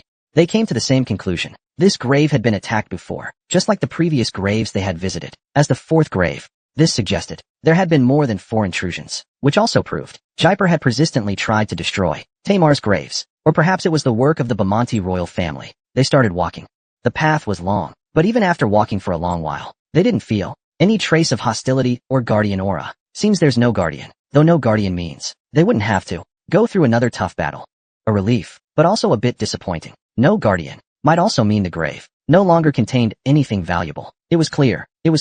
Not long after, they reached the end of the path. There, a massive stone coffin awaited. Tamar once lay inside, but now, it was completely empty. Not a speck of dust remained. The pouch was torn open, its fragments scattered nearby. Jean stepped forward first, and offered a bouquet made of aura to the coffin. There's nothing Valeria said after inspecting the interior. As she said, inside the fourth grave was only an empty stone coffin. There were no sorted record devices, nor relics of the ancient Runkade. In that moment, a wave of helplessness hit them. It seems we won't gain anything from this tomb. But the past we saw in the King Jia orb, that was still valuable. Jean seemed to think of something, and continued, come to think of it, you're a user of recording magic. And this grave is essentially a huge archive, right? That's right. Valeria nodded. For Valeria, this tomb was like a treasure trove of records. In some ways, it was easier to analyze than aura orbs. That's true. Can you directly read these records? Using my recording magic to retrieve things from 1,000 years ago isn't possible. Valeria reached into the pocket of her robe and pulled out a neatly folded leather belt. However, we can collect some fragments here and take them back. In the future, once my record magic improves further, I'll be able to unseal them, like an archaeologist uncovering ancient relics. Valeria carefully placed the fragments into his belt pouch. Jean helped him pick up the pieces as well. They didn't need to collect everything. After all, they were once part of a whole. They gathered fragments from the sarcophagus and the stones that made up the corridor, and after careful inspection, they found traces of blood. The blood was sealed inside an empty glass vial. Bringing you here was truly a wise decision. Had Jean not encountered Valeria before reaching the fourth tomb, he likely would have left empty-handed. Valeria nodded slightly. This should be enough. We can go back now. Jean nodded in agreement. However, a problem arose. How exactly do they return? What's the method? The other tombs of Timar they had visited before were different from this fourth tomb. The first and second, after defeating the Guardians and checking the records and memory posts, the space would naturally collapse, allowing them to exit the tomb. The third tomb was guided personally by Reup. But what about the fourth one? After draining all that appeared was an empty aura space. There were no guardians, no clues, no phenomena to guide them. Jean looked a bit puzzled. He stood quietly. Valeria met his gaze. Jean. Runkade. Don't you know how to get back?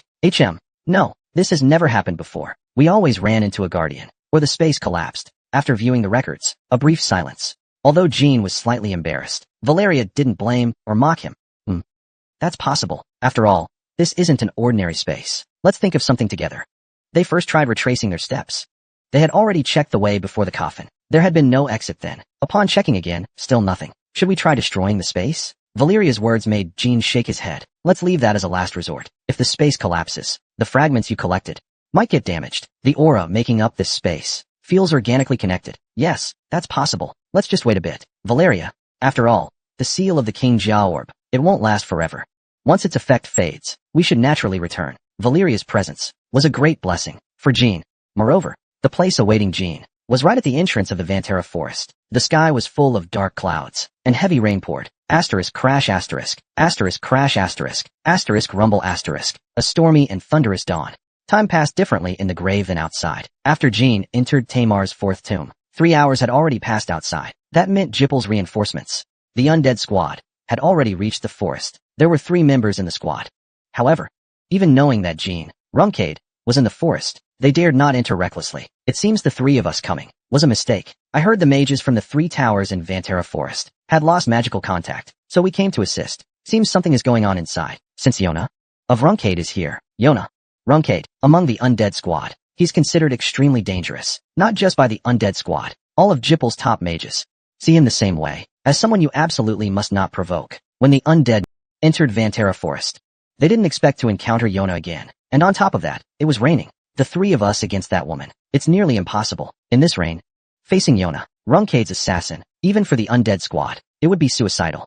Even our captain trembles at the mention of Yona Runkade. Now I understand why. After meeting him in person, even when he's not moving, it feels like his blade is already at your throat. Yona still sat in the same spot where she killed the mage from the 3 towers, humming a little tune. He stood ahead, an assassin, yet made no attempt to hide himself, like a gatekeeper pretending otherwise. Even so, the undead squad instinctively felt, unless they burned Yona and the Vantarum forest together, they would never win. The odds were slim. Even burning the forest down might not be enough to kill Yona. Destroying a shared forest for nothing, Jibber would be held responsible. They'd suffer a huge loss. Maybe the forest held nothing important. Yona. Maybe Lunkade was just wandering the forest, out of curiosity. Mira called for help, and the mages of the 3 towers might have been wiped out because of it. If it was Yona Lunkade, then it was possible. Every report on him said he was a madman. Should we go back? The undead squad didn't know what to do. Their eyes stayed fixed on Yona. Originally, they should have known that inside the forest were Jean, Lunkade, and a record mage. If so, those dispatched would have been the entire standby force. Every member of the undead squad, even if only 3, They would have come ready to die, to fight Yona. However, the 3 tower mages who were supposed to report back had become cold corpses 3 hours ago, killed by Yona. And so, the undead squad had no idea what had happened inside the forest, or who was in there. Damn it. We can't decide. As the undead squad hesitated, Yona was thinking to himself, these guys, did they come to kill the 4th? No. Those who just died. Their letters never made it out. Probably not. They were just passing by, and ran into me. What a pain. To kill, or not to kill or not. Yes, Yona cracked a slight grin, and looked toward the tree where the undead hid. At that moment, the undead squad made their decision. It's better to retreat. Chapter 376. Chapter 376. Chapter 114. Descendants of the Elves. It looks like this space is collapsing, Jean said, sensing the spatial distortion. Yeah, you're right. We didn't damage anything. He made a wise choice. Valeria stood up and gently dusted off his robe, then added, that was quite an interesting conversation. Jean Luncade spent 3 hours in this space. They talked about many things, mostly Jean doing the talking, while Valeria listened. As a disciple in his previous life, he shared his life with a companion in this one. Of course, it wasn't meaningless chatter about his past life, but a way to understand each other as comrades, led to that conversation, since their youth. Actually, after returning from the moment of birth, becoming a shadow contractor, plans for the future, and throughout it all, they met. Valeria wasn't being polite. She was genuinely fascinated by Jean's story. She believed that Jean Runcade had lived an immensely dense life. At just 19, he had already experienced so much. Of course, Jean also knew what had happened in Valeria's just turned 17 life. He knew better than anyone. After the end of her brief, happy childhood, Valeria had endured solitude ever since. And so, before the dimension completely collapsed, Valeria said something that deeply warmed him. Just now you saw what I was mourning, right? Yes. That was mourning for the Huishao mercenary corps and my lost family. After they were slaughtered by Jipple, I decided never to let anyone near me again. Valeria looked at Jean. She seemed like she wanted to say something, but stopped herself. Why? It's nothing. Anyway, after hearing what you said, I feel like our shared goal has become clearer. Jean brought up the Huishao corps on his own. He seemed to know what Valeria had held back from saying. Asterisk whoosh whoosh asterisk. The space collapse was accelerating. Black aura particles drifted like pollen, scattering in all directions. Though they had only been in the dimension for about 3 hours, it was already nearing noon outside. They're here. The children have returned. Lady Shira, Lulu and Miru of the Meow Hawk clan were the first to greet them, wearing aura armor cloaks Jean gave them. They looked like giant furballs. The heavy rain had stopped, the clouds dispersed, and bright sunlight shone down on them. You're back. Shira flew up to them and said. She looked exhausted. Though her whole body radiated elven light, she seemed worn out. After all, in a single day, she was betrayed by her kin and killed her only sister with her own hands. It was understandable. I didn't expect so much time to pass while I was gone. Did any more trackers come? Yes. Someone in the forest stopped anyone who approached. Who? He called himself Green Longbrow. Yes, Green Longbrow. That's what he said. You should know who that is. It was the first time we were found so easily. Even we didn't know. Green Longbrow had already approached. Lulu and Miru, worried about the trackers, had stayed hidden near the forest entrance all night. Suddenly, they turned around and saw Yuna smiling. Frightened, they tried to flee, but Yuna told them her newly chosen name and expressed how much she liked the Meow people. Big Sister Yuna helped me. While feeling grateful, goosebumps rose on the back of her neck. When did Big Sister start following me? There was no way to tell. That meant, if Yuna wanted to, she could have killed her any time. Of course, Yuna wouldn't do that. What's your relationship with Green Longbrow? Are you allies? You're not just pretending to be enemies, right? It's a very close relationship. She's an ally. Lulu and Miru let out a sigh of relief. They figured, if Yuna were an enemy, Jean wouldn't stand a chance. I don't know when Big Sister started following me, but in Vantarum Forest, the fact that I appeared with the jealous mage won't reach Gibber. There's no need to rush out of the forest either. While in this space, I worried things might have gone bad outside. Unable to communicate with Shirla, Jean met Shirla's gaze. Descendants of the Elves is just a title. Lady Shirla, you all are not just elves cursed by witches who have lost their honor.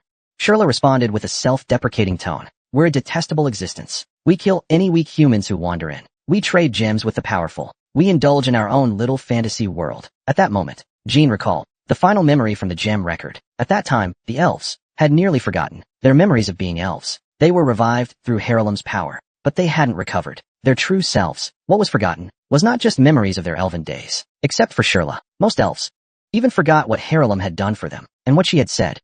Out of boredom, with no purpose, meaning, or hope, life became endlessly dull, so they sought pleasure by killing humans who wandered into the forest, and that was enough. Only Shirla, as their king, thought about the future. Even so, You still followed Serdrit's final words. It wasn't me who followed them. It's because you found this place. I followed them for you. You are the contracted one foretold 1,000 years ago. That's why I honored Serdrit's promise. I didn't need to give anything in return. There's a saying among humans. To rid yourself of guilt, the best way is to hate yourself. But Lady Shirla is not human. Jean paused briefly and continued, so please face the truth. Lady Shirla made a mistake. She paid a painful price. She was even cursed. But when other elves lost themselves, she still remembered Serdrit's will. That's enough. After Jean finished speaking, Shirla's wings trembled slightly. Thank you. That might have been presumptuous, but thank you for listening. Shirla turned her gaze to Valeria. Come closer. Valeria stepped in front of Shirla. His expression seemed to expect something. From what he saw through the gem records, he had felt something. Valeria slowly closed her eyes, then opened them again. When she entered the Forest of Origins, she felt something strange, a pain almost unbearable. That's because your soul comes from there. My family has existed since the 14th century. Now it's the year 1799. The records in the gem span a large gap in time. Yes, the records I left behind were from 1,000 years ago. Even so, your soul remains rooted in the Forest of Origins. How can you be so certain? There was once someone named Hister who came to see me. Valeria's pupils widened. That person's name was Minka. Hister. He had the same unique red hair as the kin who betrayed me. And as you once seen, you'll never forget it. Minka. Hister. Valeria also knew that name. He was the ancestor of the Hister family, the first to leave behind the legacy scroll, and also the first person to use record magic. The unique record magic of the Hister family all began with Minka. Why did the ancestor come looking for Lady Shira? To tell the truth. What? The elves who fought Jipple to the end. They were all forgotten. But they were alive, our brothers. Before they were completely forgotten. Before they disappeared from existence. They left behind a spark. Shira's body turned crimson. Regret. Sorrow. Anger. A torrent of emotions surged in her chest. That spark was never extinguished. It eventually grew and blossomed. It became her. 1,000 years ago, when Jipple rewrote history, the elves vanished from the world. But they left behind one final record, and that was a soul.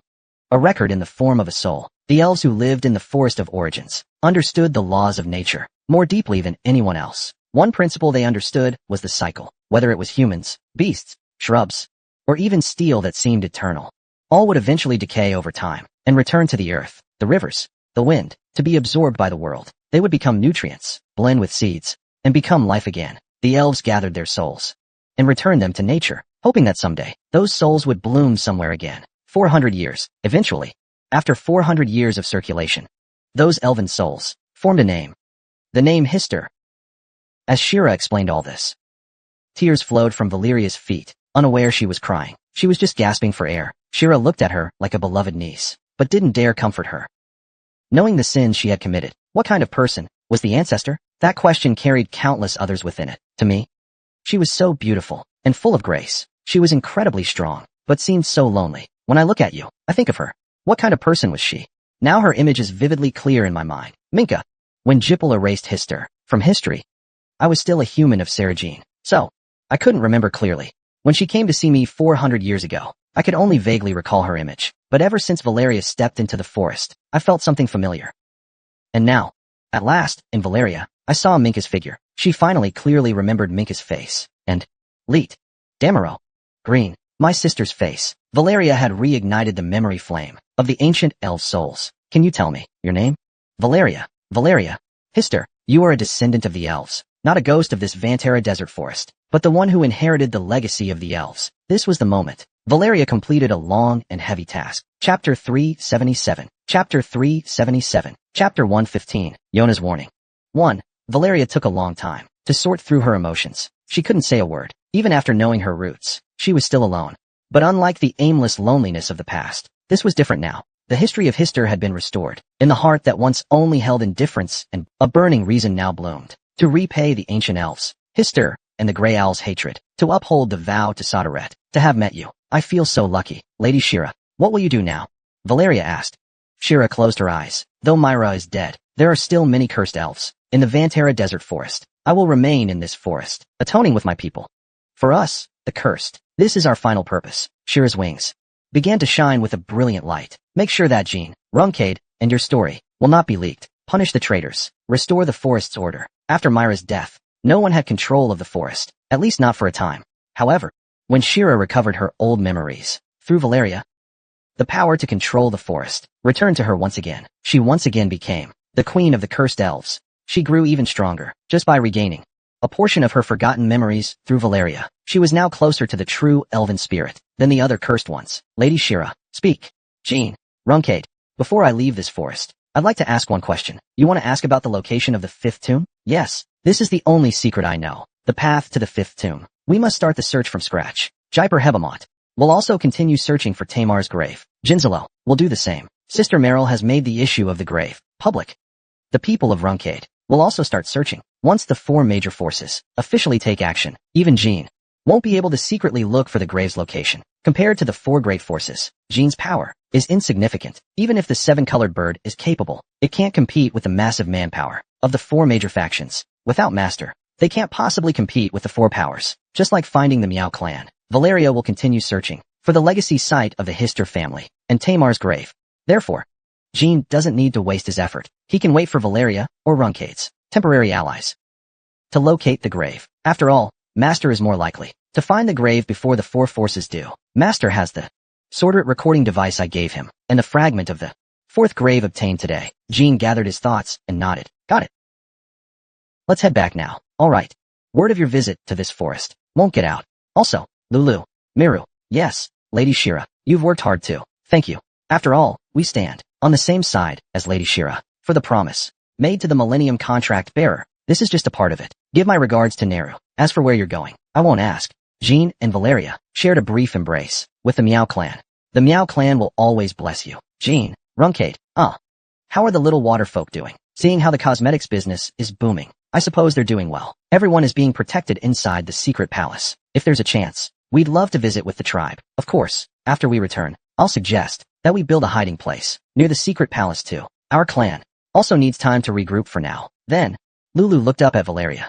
I'm sorry, at first, I thought you might have nothing to do with Jean, but don't worry about it. Besides, I won't forget it. Even if we don't know when we'll meet again, this bond you gave me, I'll use it in the future to contribute to this world, just like you and Jean and Runkade. You were all born destined to serve this world. Lulu expressed herself this way because she hoped that Jean and Valeria, along with Sordrit, and the faint embers left behind by the ancient elves, could one day ignite Jaipur and restore the true course of world history. The moment of farewell had come. They embraced firmly. They waved goodbye to each other. Jean, Valeria, and the Meowhawk clan each went their separate ways, leaving the Vantara desert forest before completely disappearing from view. Valeria quietly bowed toward Shira. From your records, I caught a glimpse of a connection between the elves and the Hister family. I didn't expect to find the answers so soon. I just want to say thank you. Valeria continued speaking. Jean smiled and handed her a handkerchief. Congratulations, Valeria Hister. Handkerchief, you've got tear powder on your face. Seeing Valeria's flustered expression, now that's something rare. Of course, she quickly returned to her usual calm demeanor and wiped her face. We're about to meet Green Longbrow soon. It would be awkward to show up like this. The one who stopped Jipple's reinforcements. You said she was a close friend? Who is she? If it weren't for her, things could have been a disaster. Sister. Yona, dear sister, seeing her again is always delightful, but also a little worrying. She wouldn't actually kill her mentor, would she? I mean, our master did save Samir. Hey, what are you thinking about? Our big sister, reflexively, gritted her teeth, surprised. She almost fired an arrow toward the direction of Yona's voice. Valeria, too, quickly shifted her gaze to the left. Yona was standing behind them, smiling at the corner of her lips. My heart almost jumped out of my chest. Sister. Jean's heart. Even though he expected to see Yona, he didn't notice her approach at all. As a dancer, this was shocking. Jean's power was nearing 9-star level, which meant, even at full awareness, he shouldn't be so easily caught off guard by a top assassin from Samir. And yet, in this forest, Big Sis Yona was like the Grim Reaper. No, only because she is Yona could she approach like that. While Jean had grown stronger, Yona too had ascended, reached a new level. She had become an even more formidable assassin than Jean imagined. Big Sis, is it because of that guy next to you? I've been tailing you for the past 30 seconds. You didn't notice at all. What if I had stabbed suddenly? What would you have done? You shouldn't joke like that. That's terrifying. It's not a joke. Big Sis may not know, but that girl next to you, she would have gotten stabbed. Striding forward, as Yona squinted and walked toward Valeria, Jean quickly stepped in front of her. Sister. Move aside. She's my comrade. Step aside. She is my comrade. Are you sure about this? So, before Jean could finish, Yona suddenly pulled something from her chest and threw it at Valeria's forehead. So, if Valeria had been a bit less skilled, Jean wouldn't have been able to block Yona's throw. Luckily, she barely managed to stop it. Jean hadn't seen clearly what exactly Yona had thrown, What are you doing? Jean glared at her furiously, ready to shove her aside, but then saw something, slowly falling onto Valeria's head. Wait, what? It was the projectile Yona had thrown, now identified as 2 foxtail grasses. Foxtails. Snip foxtails, as if that had been her intention all along. Yona had calculated it perfectly, letting them gently land on Valeria's head, like rabbit ears. Long time no see. Bailing. Hazard. Yona cheerfully called out, one of Valeria's aliases, and waved at her. You're still the same as ever. Lady Yona. Long time no see. The 2 women had known each other for ages, and Jean felt a twinge of envy. I wish to. That big sis would protect me like that. When I'm in danger, you've been doing well. Why would I be in danger? Sounds like you're doing fine. Whenever I'm with big sis, things are always chaotic, no matter what. Bailing. You're smart. So tell me what to do. Yona didn't listen to anything Valeria said. Valeria, in turn, just shrugged it off with ease. She was used to Yona's way of speaking. Sigh. This prank of yours was truly scary, sis. I wouldn't kill your family. That'd only make you hate me. Bailing is Samir's benefactor, after all. But honestly, I could have killed her. You'd just be mad. Valeria faintly heard those words, but decided to pretend she didn't. When you say things like that, it really touches me. Sis. Right. I did great, didn't I? Yes. Then praise me already. How? Like a signed autograph or something. That suddenly reminded her of Enya, and she couldn't help but laugh. She's someone you just can't hate, even when she's annoying. I heard, sister. You stopped Jipple's reinforcements. That was pretty impressive too, wasn't it? If it weren't for you, we probably would have died. Yeah. Maybe so. Those guys were tough, considering Mr. Or might get caught up in it. I let them go. Thinking back on it now, I probably should have just killed them. For your sake. Should have just killed them outright. For you. It might lead to trouble later. No, it won't. Considering Mr. Orhack's position, that was truly moving. Sis. You're one step closer to that flower shop owner. That kind of social skill. Very impressive. Well then, I'm improving too. Seeing Jean and Yona chatting so cheerfully, Valeria couldn't help but think they were great siblings, just like Yona. After meeting Jean, she too had gradually lowered her guard toward the world. So then, sister, how did you protect me? Are you asking when I started tailing you? Something like that. At that moment, Yona's eyes sparkled brightly. She was clearly eager to explain. I recently crippled a big shot, so I got some time off. Then I went to visit you. But something fell off in the family. Hey, big sis, did you set off a bomb? You mean about Sister Meryl? Yeah. Because of the story you told Sister Meryl, the whole sword bond is in chaos. And also, Sister Meryl couldn't find the culprit during the meeting. Super awkward. She said she's going to teach you a lesson. Yeah. Be sure to comfort her well. Speaking of which, Jean, got anything interesting to share? Hey, just to tell you all this, before I knew it, I became your guardian. Interesting, huh? Yona gave a faint smile as she replied, a smile filled with a sharp killing aura. In the Council of Elders, someone wants to eliminate you, kid. Chapter 378. Chapter 378. Chapter 115. Yona's warning, 2. Someone in the Council of Elders wants to kill me? Don't tell me, sis. You came to me as their assassin? See you later.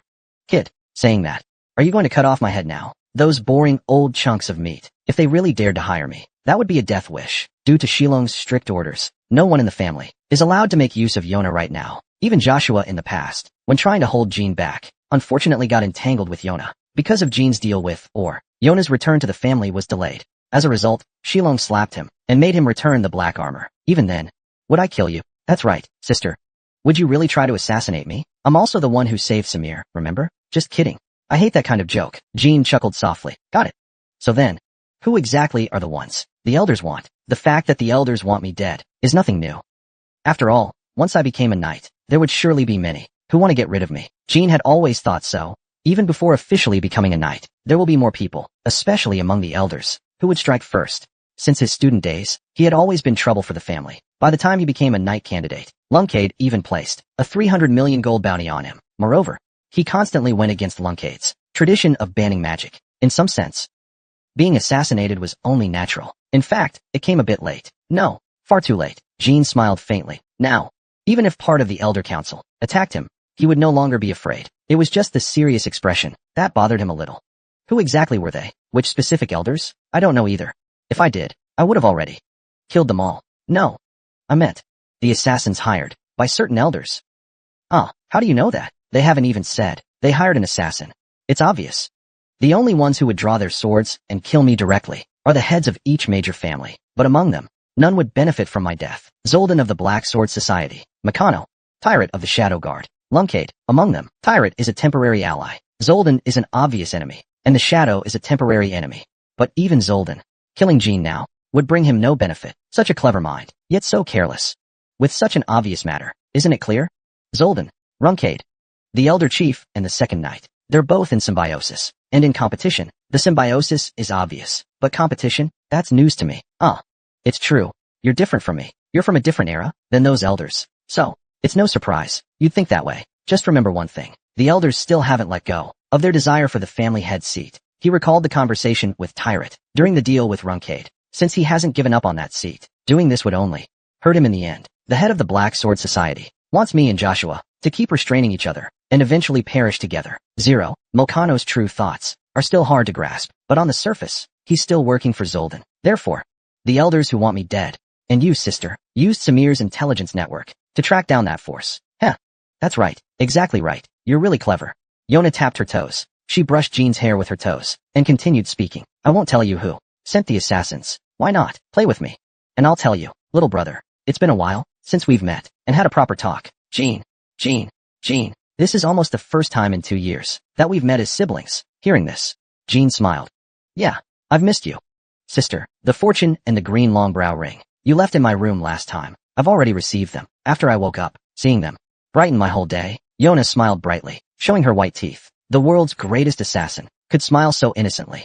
It always felt unbelievable. I'm proud. I regret not being able to tell you about Sarah before becoming your mentor. I'm sorry too. The situation back then was rough. There was no helping it. I understand. So, how are we going to play now? Let's fill our stomachs first. I haven't eaten anything. In the forest. How about hide and seek? Or the dagger game? What's the dagger game? Stand 100 paces apart and throw daggers at each other once per turn. Each successful dodge or block brings you one step forward. Whoever gets stabbed first loses. I refuse. Fine. Then let's play the whisper game. And what's that? We whisper to each other through the ears of advisors. No thanks. I get it. Sis, didn't we have so much fun back then? Why not go shopping, watch a play, drink and chat? Jean. Valeria calmly called Jean's name. At the same time, Yona sharply turned to look at Valeria. Right, you're here too. That expression.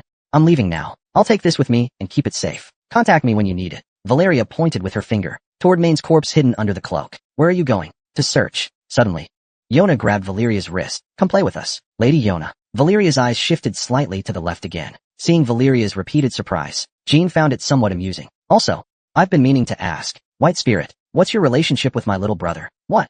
Relationship? Could it be your lovers? What exactly did you two do? In the forest? No. Something did happen. You look completely exhausted. Were you enjoying a sweet moment, and then had a fight? Little brother, don't ever make your lover cry, especially when it's getting serious. You really can't let my little brother cry, or you'll die a horrible death. Lady Yona, you misunderstood. Did you know? I really will kill you, even if you're Samir's lover. Looks like no amount of explanation would make a difference. Exactly. Yona spread her arms and hugged them both tightly around the waist. Let's go. When Jean and Valeria came to, they had already left the Duchy of Gaiken and were enjoying gourmet cuisine in another city, shopping, even renting out a tavern to drink. Valeria, meanwhile, kept her position. As expected, playing with Big Sis is way more fun than killing. Even the wine tastes better, right? Valeria was clearly dazed by Yona's nonstop chatter and sudden antics, but at some point, she seemed to stop resisting. She occasionally forced a smile, though at times, she would let out a laugh that carried genuine warmth. In other words, she spent a day like any normal girl her age. It was the first time this had happened since the fall of the Grey Owl mercenaries. In her previous life, before meeting Jean, she had never experienced such a day. To be exact, she used to reject such time. So the moment that big brute turned around, I chopped off her arm. She didn't scream, but her eyes almost popped out. White Spirit. See you next time. When the morning light appeared, Yona was still talking about how she crippled a giant during her recent mission, but this time, she quietly packed her bags, looking at Valeria, exhausted and staggering. After being dragged around by Yona all night, Jean asked, every now and then, this isn't so bad, right? Valeria turned to face him and met his eyes. That's right. Let's go. After Valeria left, Yona's eyes lit up again. Big sis, let's go too. Where to? All of a sudden, to play with. You said we drank and played all night. Was that a lie? I have no idea. Yona smirked. Jean felt something strange in her expression. What's going on? Afterward, Jean spent 2 whole days playing various games with Yona. Games, including the dagger game, the whisper game, and other bizarre and terrifying games. I forgot what kind of person Big Sis really is. I should have known better. When she said she wanted to play, back during my squire days, she found me and sent assassins after me, one after another. To her, that was just a game too, let alone now that she's a full knight. In these 2 days of playing with Yona, Jean had almost lost his life countless times. He didn't even get a single minute of sleep. How fun. Big sis, let's hang out again when I'm on leave. Hee. Compared to Jean, who had no rest at all, Yona returned to Cyril looking completely refreshed, as if she'd had a good sleep. Ugh. His body felt as heavy as a 1,000-pound weight, and his face looked haggard. Utter fatigue made his limbs twitch uncontrollably, though a bit nasty. It had been a long time since he trained this hard. For 2 days straight, he endured the unique killing intent of the boss lady. His back was still tingling. Before he realized it, a faint smile formed on his lips. If it weren't for Yona, no one else could have made Jean still radiate killing aura even after she left. Welcome to the central portal of Peria. Please state your destination. Shupist. Kalen. First class cabin. Identity verified successfully. Have a pleasant journey. The forged identification used by knights works anywhere in the world. There's never a problem. He sat down in the first class seat. He closed his eyes. Before the portal activated, she thought she should try to sleep a bit more. Once back at Jinji Garden, there would be no time to rest. Unfortunately, Jean couldn't fall asleep. He didn't expect that the killing intent left by the boss lady would actually be of help. When he first entered the cabin, he didn't feel it. But after sitting down, he could sense Yona's lingering killing aura, and another, more ordinary one, circulating through his whole body. Normally, he might not notice it, but in his exhausted state, it was even more obvious. Though it was called ordinary killing intent, this killing aura was exceptionally sharp. Teleportation will begin shortly. Due to side effects from teleportation, you may experience headaches and dizziness. Dear passengers, attendant. Yes, sir. Guest, get out. Excuse me. If I've offended you, please let me know. If you're in cahoots with those passengers, then leave. Those guys, they're all from Goetsu City. Goetsu City, headquarters of the Ghost Shadow Squad. They're acting on orders from the elders. It's them. Chapter 379. Chapter 379. Chapter 116. Luncade's method of dealing with assassins. 1. He didn't expect the Ghost Shadow assassins to show up so quickly. He thought his whereabouts hadn't been exposed. He was just with Yona earlier. And during their time in the Mantara forest, he and Valeria had been in disguise, especially with Yona nearby. No assassin could have gotten close. Did they find me right after she left? It's only been 2 hours. In such a short time, how did they track me down? It makes no sense. If it were just coincidence, the Ghost Shadow Squad's preparations would be too sloppy. All the passengers in first class were now suspects, possibly disguised assassins. No matter how they tracked me, I'll deal with it later. Besides, I'm in a bad mood. I just finished training in the Disguise City game. Though I'm not in top condition physically, the killing aura left by the boss lady will be a great asset in this fight. It'll help a lot. She felt something strange from ordinary killing intent, a sense of anomaly. If Yona's killing intent was like, then ordinary killing intent was like colorful paint. It was like a kind of filter. No matter which direction the attack came from, she could respond through the killing intent on the blade with almost predictive reflexes. As long as her eyes were open, she could easily distinguish the colors on the white paper. Therefore, even though she was exhausted, she remained full of confidence, because she had an advantage enough to offset the martyr. Huh. The waiter looked troubled. He glanced around and sighed. Sir, sorry to bother you. May I ask if you're carrying any drugs or similar substances? Please allow me to check. Thank you for your cooperation. The waiter reached toward Jean. At that moment, Jean struck while seated. Crack. The waiter's finger bones fractured one by one. Before he could scream, Jean slashed his throat with his palm, not with metal, but with bone and flesh. Yet it cut through cleanly. Jean had long reached the level of turning his entire body into a blade. Dead. His aura-coated palm left a streak of light along that arc. Blood should have spurted. However, the waiter collapsed like a puppet with cut strings. Yet no blood gushed out. Inside, it was nearly empty. Though shaped like a human body, it was merely a mask made from parts of humans and beasts. The familiar sensation when breaking fingers. That was why. Oh my. Quite tough. If that mask was truly a guide, what then? The one wearing the mask was a young woman. She had already created some distance, standing at the cabin entrance, a short sword in each hand. At the same time, the icy sound of blades being drawn echoed from all sides. The assassins disguised as passengers. Only the top gatekeeper is allowed to ask first-class passengers if they are carrying drugs. You still have much to learn. He seemed to know who the woman was. Faye. Procky. The Procky family. They were originally just a farming family. But over 100 years ago, because of a man, Somalian, Procky, they quickly gained infamy. Though Somalian had farming blood, he showed a talent for killing since childhood. His first victims were his own parents. Then he committed countless murders. The Seeger family made the name Procky notorious worldwide. Before his death, Somalian left behind 2 children. Ada Procky, the current leader of the Ghost Unit, and his sister Faye Procky, just like Somalian.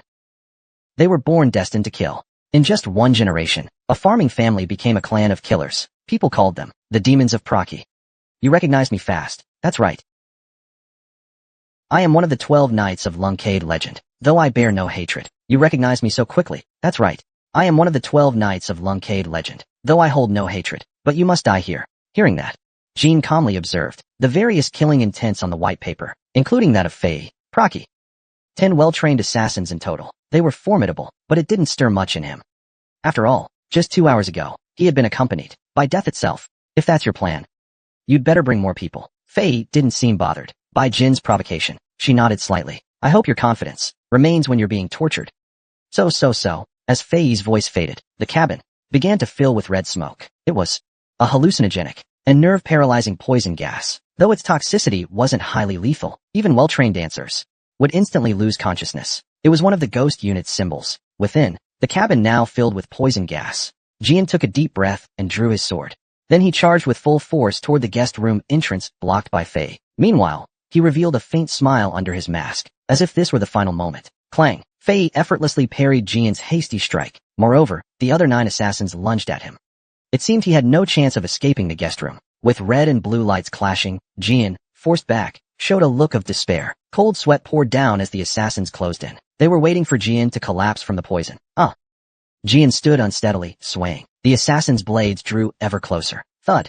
Hiss. Whimper. I demand to negotiate. Finally kneeling on one knee, Jian struggled to speak. Fei's gaze turned icy. Where's that bold spirit of yours now? His expression revealed disappointment. Or perhaps he had anticipated this all along. Fei, Puroki, had seen many strong warriors, ultimately reduced to humility. Negotiate. Retrieve the body. End the fight. Fei turned and gave the order. The assassins lunged at Jian simultaneously. At that moment, Jian completely collapsed to the ground, having lost Bradamate. To strike at an unarmed man, merely lying on the ground required little caution. From the moment the poisonous smoke spread, he had been waiting for this moment, waiting for the instant the Ghost Squad assassins let their guard down. These men might have taken antidotes beforehand, but they surely wanted to leave this place quickly. The 10,000 Poison Pearl, a mysterious elixir that renders one nearly immune to all poisons. The Ghost Squad had no such thing. Thus, using deadly poison came at a cost to themselves. In other words, the Ghost Squad used poison smoke to ensure Jian's death, even if it harmed themselves. Because of this, they went to great lengths to kill Jian.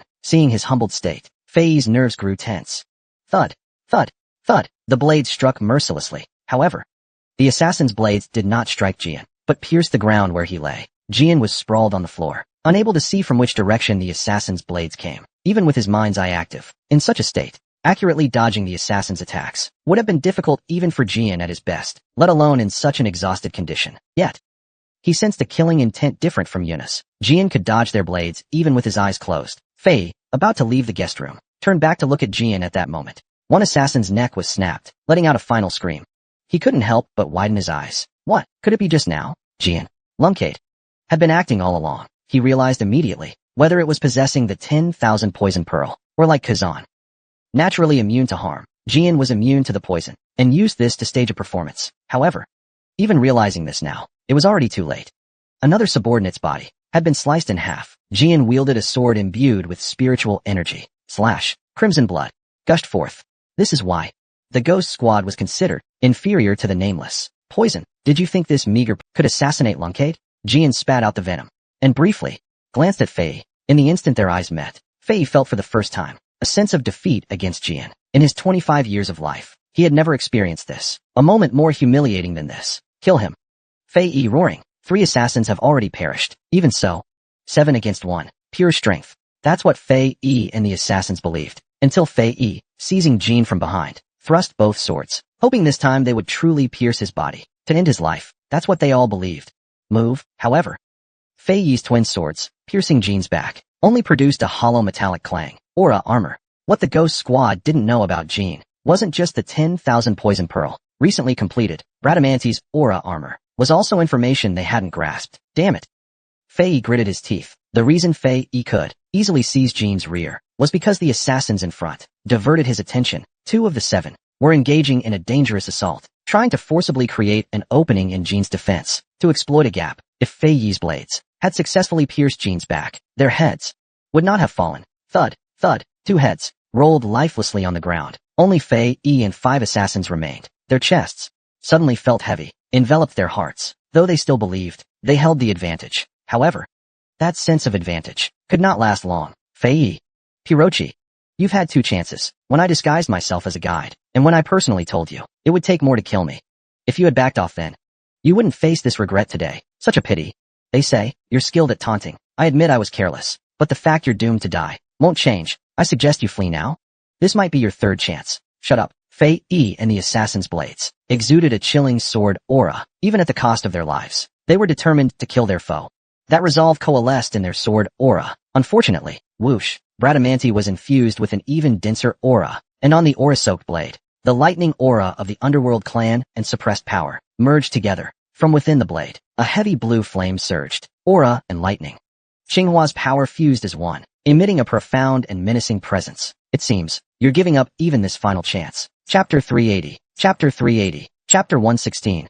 Renkade's method of dealing with assassins too. No more words needed. Jean and the assassin's blades began to clash, colliding swords, sparks flying endlessly. Their emitted aura shook the entire room. Boom, crash, crash. The stone tomb chair in the rear, interior decorations, pillars, and more, under the shockwave, shattered like paper. The Ghost Squad's assassins no longer underestimated their foe. The killing intent on their swords grew fiercer than before. Their movements became sharper, especially the Grand Captain at Jean's center, and the assassin's attacks. Each strike sent chills down the spine. Though Fei Yi held the highest status as Pirochi, that was only because he was the Ghost Squad Captain Lada, Pirochi's serum. In terms of pure strength, the Grand Captain and assassins far surpassed him. Fei Yi's twin swords were equally agile. His potential was truly awe-inspiring. No matter where he went, he'd be called a genius. But he was only 25 years old. No matter how great his talent, by Jean's standards, he was merely adequate. The key was to deal with the Grand Captain and assassins quickly. He had already lost 5 subordinates. His heart burned with rage. Like a seasoned serpent, he fluidly shifted between offense and defense, while unleashing the most troublesome and powerful attacks. Utterly vexing. Jean, from the start, was in a state of exhaustion. Up to this point, he had used various techniques to successfully bait the Ghost Squad's grand team. But the Ghost Squad was no ordinary mercenary group. They had real strength. That guy's sword has a magic-like power, creating pressure. Everyone calculate and act against this force. As expected, the Grand Captain and his immediately sensed the suppressing force of the underworld sword. Hearing this, Fei Yi and the assassins adjusted their distance again. There's actually someone here, worth valuing. What's your name? The Grand Captain and his didn't answer the question. If you won't say, so be it. Whoosh. Jean, wielding Bradamanti, formed a vortex of aura. Along the vortex's patterns, black sword energy extended in all directions. Jean used this force to keep disrupting the Ghost Squad's vision, relentlessly shifting his steps. His breathing grew rapid, his focus pushed to the limit. The killing intent left by Yona became even clearer. Like Jean, the enemy's killing intent was also easily perceived. Jean, among the 7 swords, deftly wove through, brandishing Bradamanti. On the surface, it looked perilous, but to Jean, when blades grazed his aura armor, it felt distant and safe. They say, if you can read killing intent, you can fully control offense and defense. So this is that feeling, the pinnacle of the mind's eye. Jean was experiencing a similar state, though in grave danger. His lips curled upward involuntarily. Jean always loved battles like this, though dangerous, but he would never lose. Due to Muerta's runes obstructing, the Ghost Squad could not see his appearance, but the general class assassin had clearly sensed he was enjoying the fight. Even when facing us, the general class assassin felt that Jean seemed to be toying with them. This was simply unbelievable. In terms of objective strength, we clearly had the advantage. At the very least, we should see a sense of urgency in Jean. Yet, he was like a beast facing delicious prey, truly arrogant to the extreme. However, as someone who had wielded a sword their entire life, couldn't help but feel a sense of awe. Could it be Jean? Lunkade, is your bloodline different from ours? Crack. The general class assassin let out a furious roar, thrusting his sword forward. The mask covered his eyes, but they clearly brimmed with urgency. Sizzle. Jean raised his sword, blocking the strike, retreating a few steps, his stance somewhat unsteady. The Ghost Squad seized this chance. Fei Yi's twin swords and 4 other blades assailed Jean's entire body, but they didn't feel. This time, only a hollow sound gradually echoed. Jean was not unscathed. He had expended too much spiritual energy. Releasing nearly 80% of his spiritual energy was still not enough, with an exhausted body, to overwhelm the assassins. Forming spiritual armor, the spiritual energy's strength was insufficient. The spiritual armor's strength had weakened. Normally, he could block 6 swords without injury, but now his bones and muscles showed cracks. Snap. The sensation of ribs and thigh muscles breaking made Jean draw a sharp breath. While losing something, he would also gain something. It was the wrist gripping the sword. Before the sword could fall, Jean thrust Bradamate into his chest. Now only 5 remain. The rest, only Fei Yi and 4 assassins. Jean and the ghost face captain's breathing both grew heavy. Though the clash was brief, both sides had given their all. Until a sharp ringing filled their eardrums. The side that lost focus first would fall. Jean endured the ringing, gripping his sword tighter. In a fleeting moment, Jian and the ghost face captain's gazes locked together. Regretting not seizing the 3 chances Jian mentioned earlier, for the ghost face captain, this was undoubtedly a great blow to his pride. But he and Jian stood on different sides. Fei. Piroki. He had the duty to protect the main army, the sole bloodline. Young lady. Please let me buy you time. Escape quickly. From this moment, the ghost face captain's sword, wrapped in fighting spirit, emitted a somber glow. This was not Luncade's decisive swordsmanship, nor Halen's secret technique, nor even the essence of other renowned martial clans. This was merely the result of an individual's relentless training, achieving the art of nameless swordsmanship. Jian sensed instinctively this would be the opponent's final strike. We were ordered to kill Jian. Luncade. I've already given the order to kill him. We will do it. But we cannot risk the young lady's life. For honor. If you fight with your life, I will match you with mine, young lady.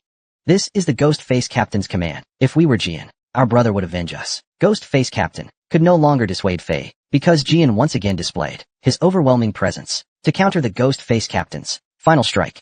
Jian was also giving his all. If he couldn't block this strike, he would have no further chance. Victory or defeat would be decided in this strike. If he could unleash the Demon King's spirit swordsmanship, or the secret demon sword technique, or even the Demon Emperor's strike, that would be ideal. But he lacked such power. What Jian could unleash was the essence of the cold sword's power, to sever everything, no matter what came flying. The sword was infused with the dancer's will, like chanting a mantra. When the will was poured into the sword, the surroundings fell silent. The world turned pitch black, his vision blurred. Only the faint outlines of the assassins were visible. Even the spiritual energy protecting his body transformed into the will to sever, merging into Bradamate. They faced off like this for over 10 seconds. Between Jian and the ghost face captain, Fei and the assassins dared not attack rashly. Jian stood motionless, because between Jian and the ghost face captain, an intangible barrier had formed that they could not touch. Only those who reached the same realm could freely cross this barrier.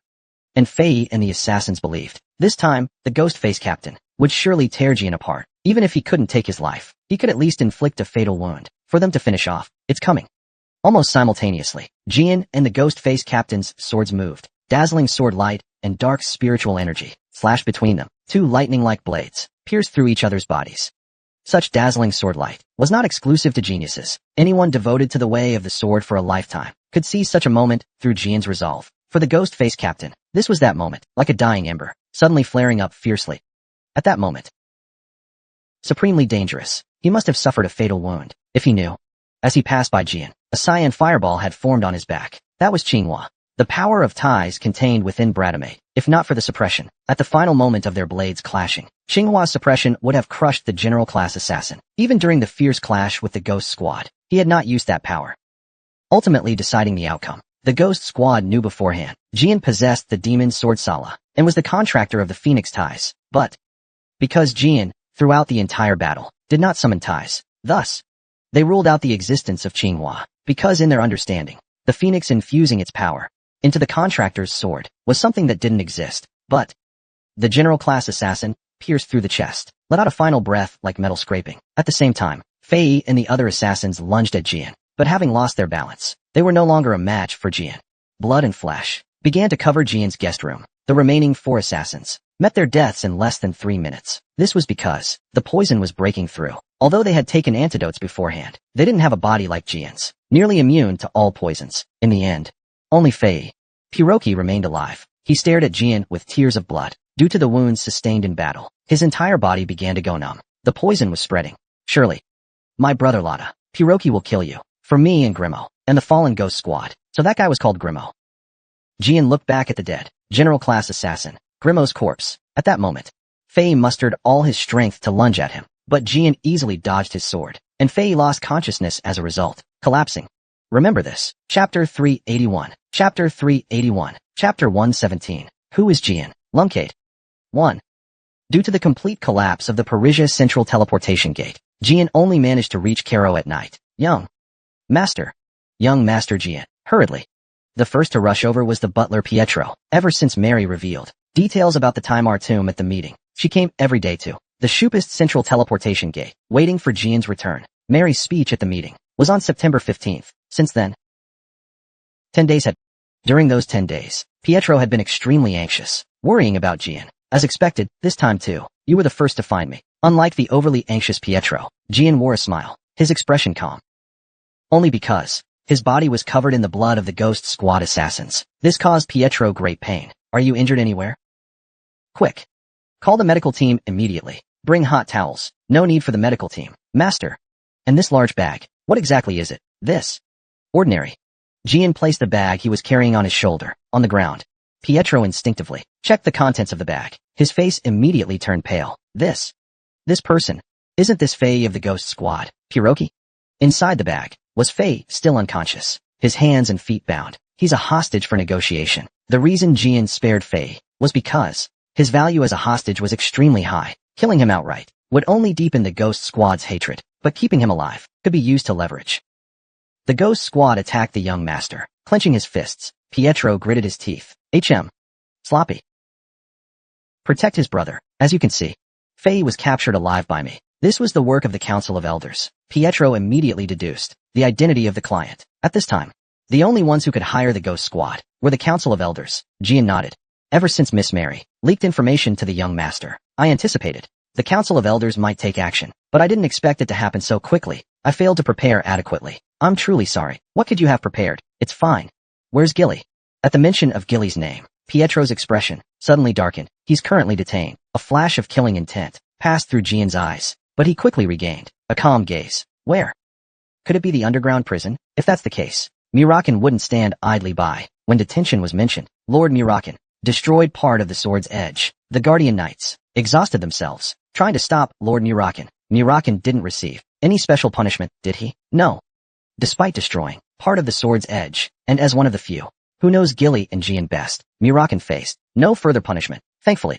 As the family's guardian deity, he hasn't crossed the line. If he had crossed that line, even Murakin wouldn't have escaped unscathed. A fortunate turn in misfortune. Also, I heard Gilly isn't being held in a prison, but in one of the Council of Elders. The council leader promised to provide humane treatment, so you don't need to worry too much. Gilly was for working with the Council of Elders to uncover the purpose of Timar. As Gian's caretaker, he knows more about Gian than anyone else. Thus, the Council of Elders naturally wants to interrogate him. The purpose of Timar. This information is extremely sensitive for Lunkade. When exploring the Taramore forest, I'm glad I left Murakin with the family. With him there, no one dares mistreat Gilly, though it's somewhat risky. It's worth it. Also, Council Leader Tarot has taken good care of Gilly this time, though he couldn't prevent the detention, despite being unable to stop the imprisonment. But he did his best to provide care. Upon returning, there are many things to do. Gian used the towel handed by a servant to wipe the blood from his face. It's time to be stained with new blood again. Let's go.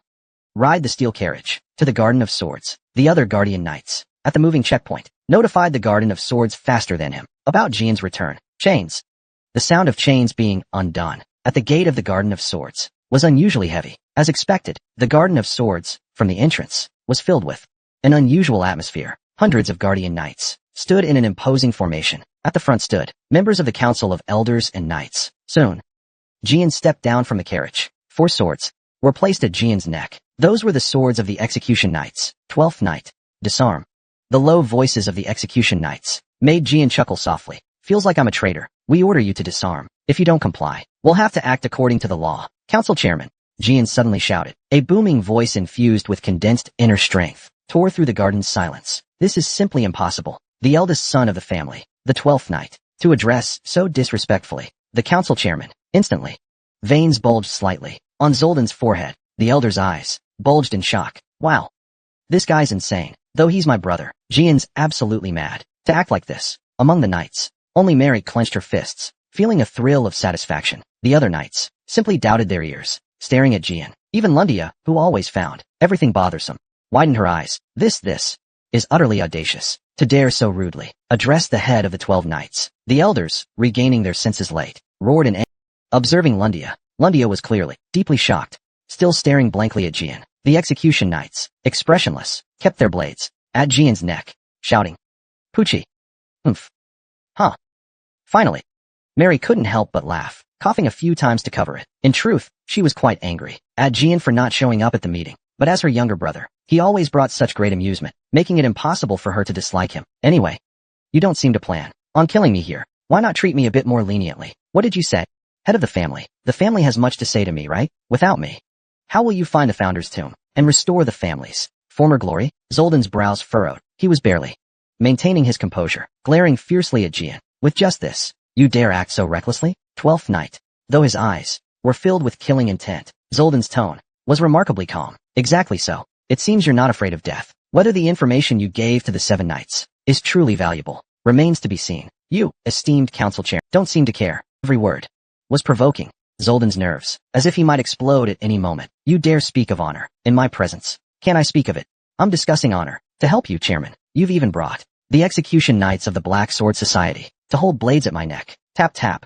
Jian tapped the execution knight's blades with his fingers and continued, if you don't strike me down and let me go like this, wouldn't that be humiliating? There's more than 1 or 2 people watching here. You can't stop rumors from spreading. Pietro, standing nearby, felt his lifespan shorten. With every word Jian spoke, pale-faced Pietro kept breaking out in cold sweat. However, Jian was certain the chairman wouldn't kill him, not because he couldn't. Zoldan was fully capable of ordering the execution knights to take Jian's head for his provocation, but doing so would bring him no benefit. Instead, it would cause tremendous loss, not only losing the means to control Asia. If the time Artum were used by other forces in the future, it would invite criticism. Even if the chairman lost his temper and ordered the execution knights to kill me, Mother would likely intervene, unless Rosa knows more about the time Artum than Jian. For her, Jian cannot die. Zoldan loses his reason. Rosa stops him, though not a certainty. Jian was full of confidence. Jian slightly raised his eyes, looking into the Garden of Swords, focusing on Rosa's study, a faint smile on his lips. Silence fell.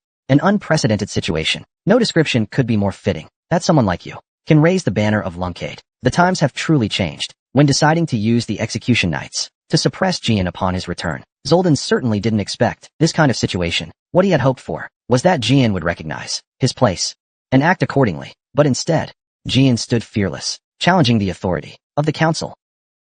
With every word, he pushed further, forcing Zoldan to reconsider the severity of this incident and to resolve the situation. Seek help from others. If Jian proposed dealing with other knights or trading with Tarot, how would he handle this incident? How would he handle this incident? How would he handle this incident? How would he handle? And to resolve the situation, seek help from others. If Jian proposed dealing with other knights or trading with Tarot, shifting the pressure of the Council of Elders onto them, Zoldan would seize the opportunity to uncover Jian's temporary allies and who they are. Unexpectedly, Jian was so unpredictably defiant all along. Those who clashed with Jian felt the same surprise as he did. Thus, Zoldan had to make a choice. If he truly backed down here, Jian's words would utterly humiliate him. Adapt to the change. You still haven't disarmed. Zoldan shook his head, continuing in a low voice. Cut off his arms. Slash. The execution knights, upon Zoldan's command, without hesitation, severed Jian's arms. Thud. Thud. The severed arms fell to the ground, making a dull sound. Yet Jian didn't even glance at his fallen arms. One step. Jian took a step toward Zoldan. All done. Chapter 382. Chapter 382. Chapter 117. Who is Jian Lunkade? 2. Gush. From the wounds, blood sprayed out. On the floor, a pool of blood quickly formed. The execution knights sheathed their swords. Stepping back, Jian remained expressionless, his gaze never leaving Zoldan. Zoldan couldn't bear Jian's calm stare, though Jian was unarmed, and even had both arms severed. For some reason, he felt a chill down his spine. Leap. Zoldan, gritting his teeth, had a sudden thought. Leap. What he saw now in this arrogant Jian was the shadow of a young Shilong Lunkade. That's what leap meant. Back then, when competing as the second knight with Shilong, Zoldan had felt a silent warning from Shilong. A look that if he continued to challenge, he would be eliminated. The young Zoldan, faced with Shilong's cold warning, realized deeply the vast gap between him and Shilong. Living in different worlds, beings of different dimensions, he was merely an ant Shilong could crush at any moment with ease. Back then, Shilong was already at the pinnacle of the world, a supreme existence. Why? Why does this 12th knight, with both arms severed, exude the same presence, a terrifying aura, not felt since Shilong? Gulp. Closing and reopening his eyes, thoughts flashed like lightning. All the shock, condensed in that blink of an eye.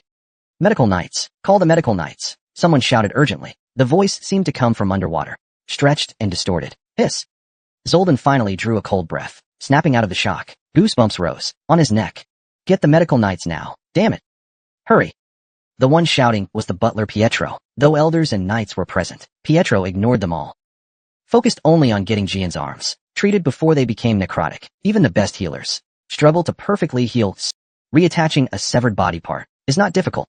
But a knight's arms are different from an ordinary person's. If full function isn't restored, a knight is like a bird with broken wings. Even the most skilled healers, if there's the slightest delay after amputation, cannot restore them perfectly. Medical knights. Mary, biting her lip, called for medical knights. Her knights rushed frantically to the medical ward. In less than 20 seconds, knights returned with medical knights. During this time, Deepoos and Mary worked to stop Jian's bleeding. Elder Zoldan, you'll pay for this. In the chaos, Jian secretly smiled, a victorious grin. Though Jian hid the smile, those witnessing the scene knew clearly.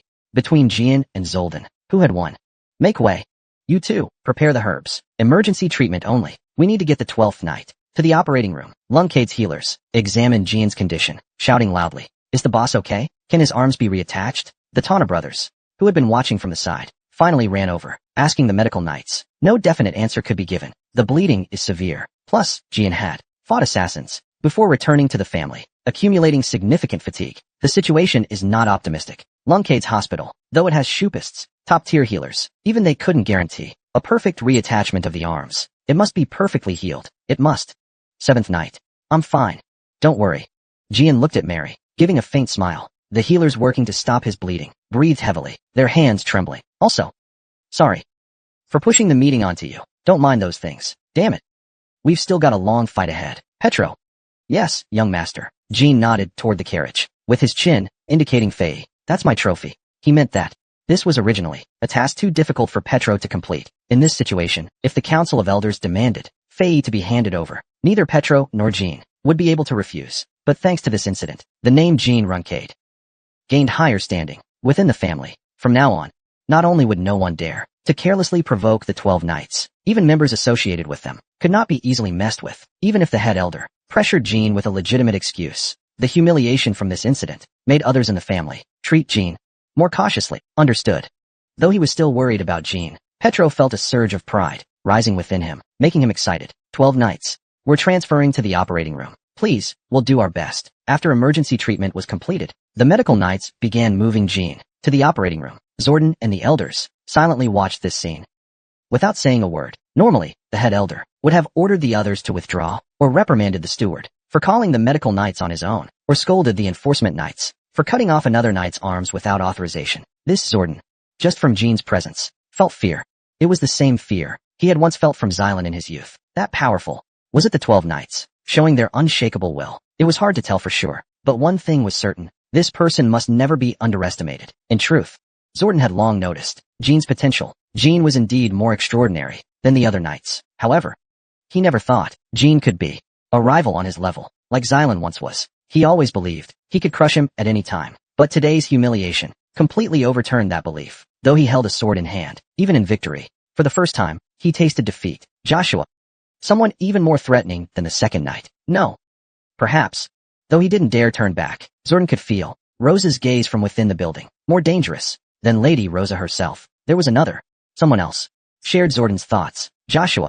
Runcade's second knight felt an ominous premonition. The second knight of the family looked down at Jian with a sense of foreboding. The traces of blood left behind were all part of the plan. Everything had been calculated. From the moment Meryl revealed the grave of the first patriarch to the public, he had already prepared to shake the foundations of the family. The battle earlier against Elder Zordon was just the prelude. Joshua was firmly convinced of that. He knew this wouldn't be the end. Jian must have something to rely on to act this way. Ever since the last meeting, when Meryl revealed information about Jian, Joshua had been thinking about Jian's inheritance. Meryl had clearly stated that inside the first patriarch's grave was hidden the sword of Serdrit. Not just that. When did it become clear that finding these legacies alone became impossible? There must be another reason. What is it exactly? Jian.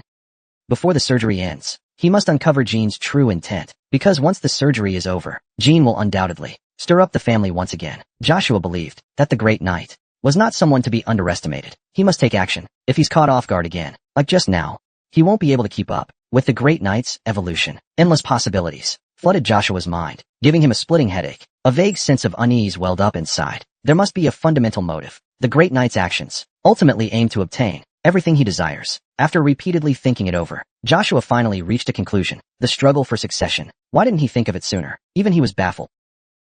The Great Knight revealed the information about the first patriarch to Meryl to gain the upper hand in the succession race. Through Meryl, he guided the other Runcades to join the search by sending only Meryl to the meeting and not going himself. then returning and losing his arms. He weakened Zordan's authority. All of this was to gain an edge in the family's internal struggle. These were all carefully calculated moves. By letting Meryl leak the invitation about the family succession, he gained a legitimate reason. By having Meryl attend alone, he was able to claim the final inheritance without relying on the family's strength, and he weakened the elder chief's authority while making himself more prominent. After reaching that conclusion, Joshua looked around.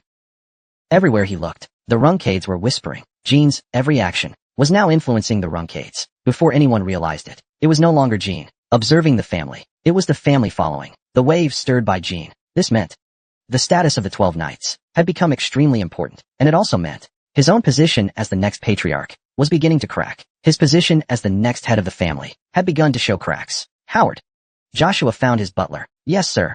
From today on, people will start placing their hopes on the eldest son. Howard remained silent. He exchanged a glance with Joshua. Don't be surprised. He was always the one father favored. This outcome was inevitable. Although there aren't many people now, once the snowball effect begins, it will grow rapidly. What do you plan to do? Summon my knights to the Garden of Swords. Before the surgery on the eldest son is done, everyone who can come must be there without exception. Understood. Joshua's reason for summoning the knights was simple. When Jean awakens after the surgery, no matter what news he reveals, they must show the authority of the family's second knight and future patriarch. Chapter 383. Chapter 383. Chapter 117. Who is Jin's run candle? 3. Murakan, who received the news late, once again wanted to stir up trouble, but was desperately stopped by Petro. Those lunatics actually severed the arm of the last contractor of Sodaret, and I'm the guardian dragon. Arg. Strawberry Pie being imprisoned was already enough to anger me, and now they're going after Jean too? Lord Murakan, please calm down. Young master must have a plan. Those damn bastards. I'll tear them apart and feed them to the dogs. You can't go out, Lord Murakan. Please, I beg you. Otherwise, it'll only make things harder for the young master. Petro desperately held Murakan back. Just words alone weren't enough to stop Murakan, but Petro repeatedly emphasized that if Murakan took action, Jean would be in even more trouble. That's an arm, and it belonged to an innocent person. If it's not reattached properly, he may never be able to wield a sword like before. Murakan's rage shook the entire room. Everyone in the Garden of Swords could feel his presence. Because of that, hundreds of knights outside were anxiously on stand. I know that too.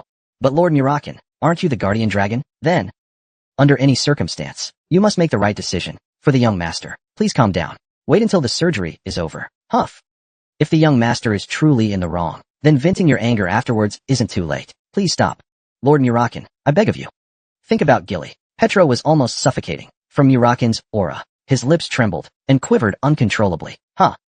Murakan roared in fury, but Petro barely clung to his pant leg. Fortunately, Petro's determination wasn't completely crushed by Murakan's aura, wasn't completely overwhelmed by Murakan's aura, and suffocated. His lips pricked slightly, trembling nonstop. Huh.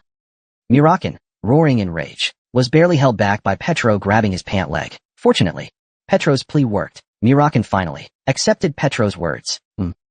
You're right. Butler. Thanks for the reminder. It's not just that kid. Strawberry Pie might also be in danger. You've thought it through. I'll go prepare a drink to cool my head. As Murakan passed Petro, where are you going? Lord Murakan? Even so, I am still the guardian dragon. I can't just stand by. At the very least, I must issue a warning. There are still places that require my presence. Huff. When Murakan stepped into the hallway and returned to his true form, Petro once again turned, pale as a sheet. Crack, crack. With Murakan's massive body appearing, the corridor's walls and ceiling shattered. Debris fell all around. Servants fled in panic, and Murakan smashed through the ceiling and soared into the sky. The Garden of Swords was damaged again. Not just Petro, but everyone in the family. The night sky grew even darker. The knights were using sword techniques. If Sodaret's contractor, Jean, the run candle's arm, cannot be fully restored. Murakan's eyes shone brightly. He continued.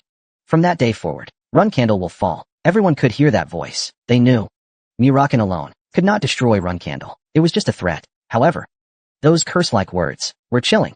Perhaps it was because the Run Candle family had always worshipped, on occasion, flying off somewhere. The surgery continued all morning. Stitching the wound required immense concentration. The family's healers all looked utterly exhausted. Doctor, the reattached arm keeps twitching intermittently. We can't control it. I have eyes and a brain too. Shut it.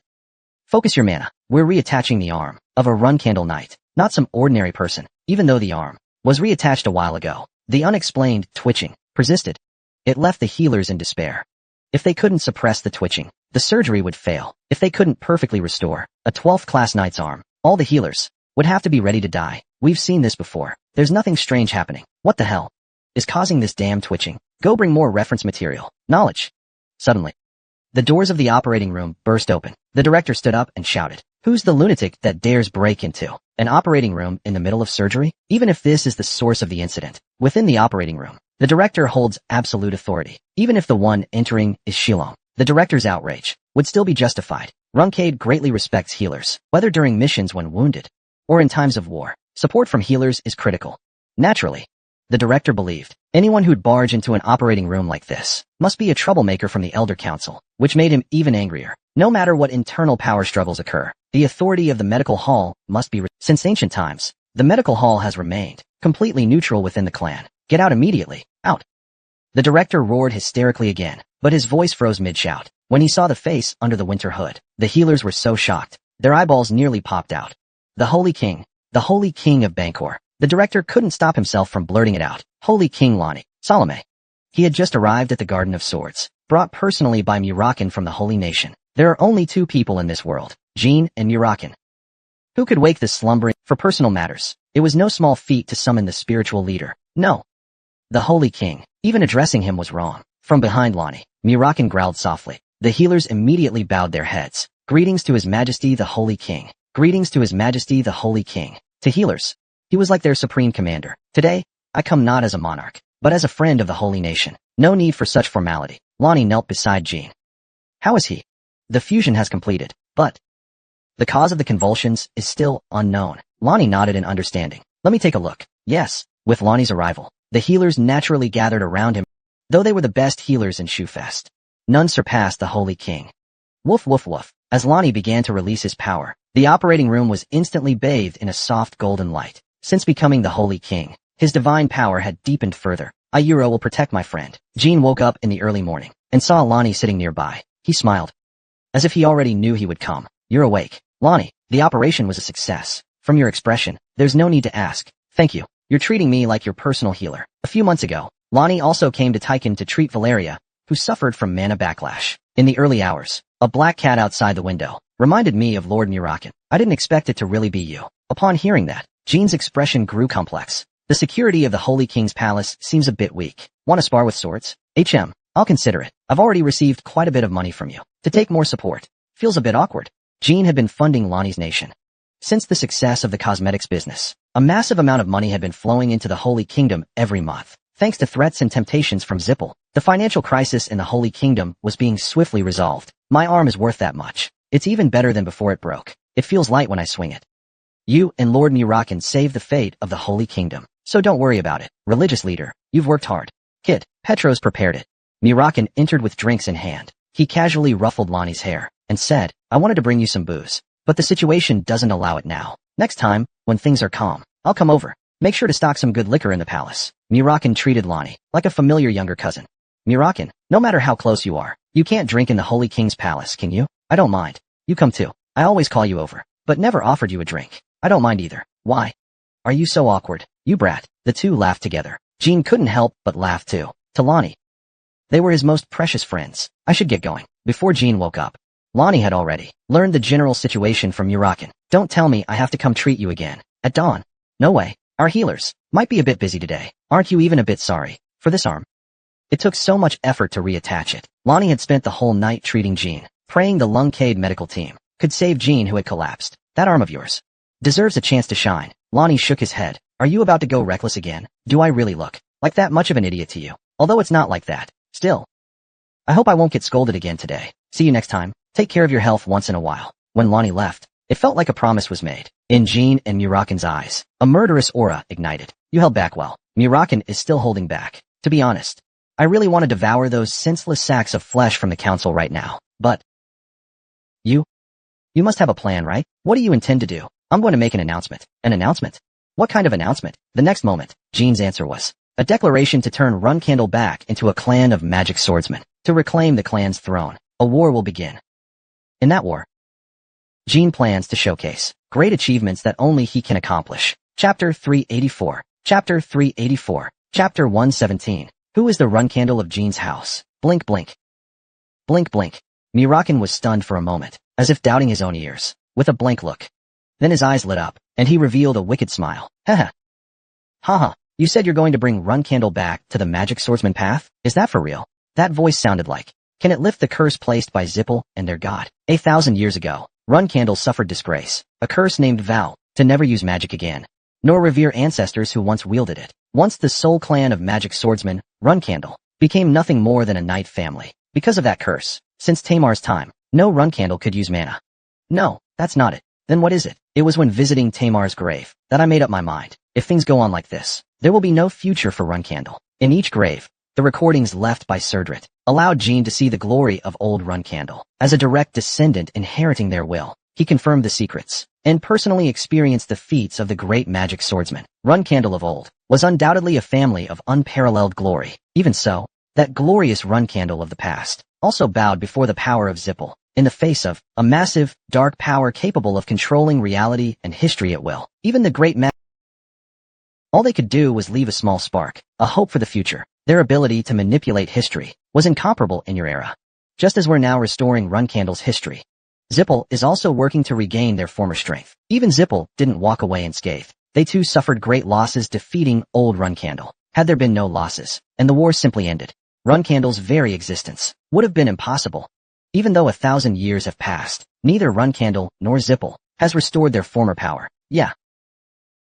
I think Zipple is more likely to regain their old strength sooner. That's why I must take official action now. Until now, I wasn't able to. After returning, Jean spent most of his time hiding the family's power. It wasn't until the end of his time as a provisional knight that he revealed the truth to the world. Even after donning his knight's uniform, he rarely displayed his full strength before his family members. He didn't hide his power for fun. Of course, it wasn't without frustration. It was simply a necessity until he was sure he could bear the burden of the family. Jean believed now was the time. Eldest son, yes, father, appointing you as a knight was a great loss for Luncade. I will observe you to see if you are worth that loss. Understood. My time is short. In an hour, the appointment ceremony will begin. Stay here until then. On the day he became a knight, his conversation with the Dragon Rider flashed through his mind. The Dragon Rider's time was running out. That meant one thing. The world's strongest knight wouldn't be guarding Luncade for much longer. As long as father remained, Zipple wouldn't attack Luncade. Jean had recently come to that conclusion. Although Zipple clearly held the advantage, they still avoided an all-out war with Luncade. Because of the Dragon Rider, it was common knowledge. However, once either side had an irreconcilable reason, a massive conflict between the two forces would erupt. That was the general consensus. However, Jean concluded, even if both sides had enough reason and excuses, a full-scale war would not happen, as long as the Dragon Rider lived. Absolutely not. I've long broken the oath between Luncade and Zipple. Not only that, I even killed top undead squad members including Andre of Zipple Pure Snow and Yahello, and twice, I severely damaged Zipple's symbolic worship. Check. Especially during the Holy Kingdom incident. Jean, still a provisional knight, single-handedly brought Zipple's prestige to rock bottom. And recently, he's continually provoked Zipple through the cosmetics business. Each time, he left no trace, or created excuses to avoid escalation. Yet any of these could have triggered full-blown war. However, Zipple still didn't attack Luncade, even though I caused all of it. Father is still in the Black Sea. It's not only because of Shilong's power, but also because Zipple knows Shilong doesn't have much time left. That's what Jean believed. They probably think they just need to wait to win. My time is short. Now Jean understood why Shilong left those words. Now I declare I will turn Luncade back into a family of magic swordsmen. No one in the Sword Garden can punish me recklessly, because I've become too important. Oh dear. Our little guy. Jean, did you really say something so embarrassing? You must be feeling pretty confident. No appetite. Jean and Murakan laughed together. Not only would they not punish me, they'd split into two factions. The Jean faction seeking to return to the magic swordsman legacy, and the conservative faction preserving traditional orthodoxy. You and Joshua will each lead a side. That's how it'll be. Won't your mother try to stop you? Mother likely won't be much of a problem. Eliminating me now is too risky. More importantly, since I already mentioned Time 2's grave, there's a lot to uncover there, and plenty there. In any case, what a troublesome guy. Speaking of which, what did you learn in the fourth grave? Tell me about it. I was about to lose my mind waiting for you. At the fourth grave, Jean told Murakan in detail about his experiences in Vantram Forest. Murakan widened her eyes and listened carefully. What? That kid HYSD is actually a descendant of the elves? And the elves of Vantram Forest were cursed by Hirurim? Yes, damn it. At that time, memories of the elves were almost gone too. Was it because I slept for too long? I can't tell anymore. Murakan pressed her forehead irritably. Every time she faced her incomplete memories and the helplessness of being the only one left alive, she felt dizzy. Take it easy, Murakin. Don't blame yourself. Hearing Jean's words, Murakin showed a faint smile. Yeah. Kid. As long as you're here, we can reclaim everything. And that Valeria. Maybe she's also part of Cerbert's arrangements. That's possible. In fact, HYSD is the only one capable of confronting Zippel's historical tampering. Where is she now? I want to talk to her too. Just like how you access my records. I want to view hers. Maybe it'll help me regain my memory. Valeria might be out there now, searching for the 5th grave. I have a few addresses I can contact. I'll arrange a meeting soon. Indeed. She can use record mimicry, and she's better at finding things than either us or the enemy. That's great. Hopefully, when HYSD reads my records, she'll gain something too. Now that things are more or less sorted, it's time for us to leave as well. When Jean was in the operating room, Garden of Swords remained on high alert. They were worried Murakin would cause trouble, but everyone knew. Once the 12 knights awoke, they wouldn't let things slide. Garden of Swords was heading into turbulence. As soon as Jean left the room, a new meeting would begin. Alright then. Let's go. I want to see what kind of faces those run candle brats will make when they hear your declaration. No. Bringing you would be too much trouble. What? I'll make the announcement myself and face the storm alone to deal with run candle. Do I really need a guardian dragon with me? The world is unpredictable. Kid. What if after hearing your declaration, the second knight or some other follower, even your mother, tries to kill you? Jean shrugged. That won't happen. Even if it did, would I die? Even in the worst-case scenario, Jean was confident he could escape, with help from Meryl and others, who cared about him. That would be enough to get him out. The help from those who care about him would be enough to get him out. Sigh. Just a few days ago, we were joking that you were the champion of the Child Prodigy tournament. You've really grown up, kid, and you have other things to take care of. What things? Strawberry pie. No. Jilly. Hearing Jilly's name, Murakin frowned deeply. Let me make it clear. If there's even a scratch on strawberry pie, no matter what you say, I won't forgive anyone involved. Of course, go find Elder Tyrant first. Ask him where Jilly is being held. Only if you personally bring her back will I feel at ease. After Murakin left the room, Jean took a deep breath. Oh, although he wasn't nervous, there was a bit of anticipation mixed in with the tension. Asterisk click asterisk. After confirming Murakin's flying figure outside the window, Jean opened the door. The sunlight felt unusually bright. Young master. Petro bowed to Jean. Thanks to you. My arm healed very well. Thank you. I'm quite touched. You're too kind. Your mother and the knights, along with the elders, are in the central meeting hall. Petro shook his head gravely. They're in the dueling grounds. The dueling grounds? Yes. After young master woke up, they were summoned immediately. That doesn't feel right. The reason for calling you to the dueling grounds is too obvious. It means they're preparing to use force. Unlike the worried Petro, Jean instead smiled. I was worried about damaging the meeting hall. This is better. What?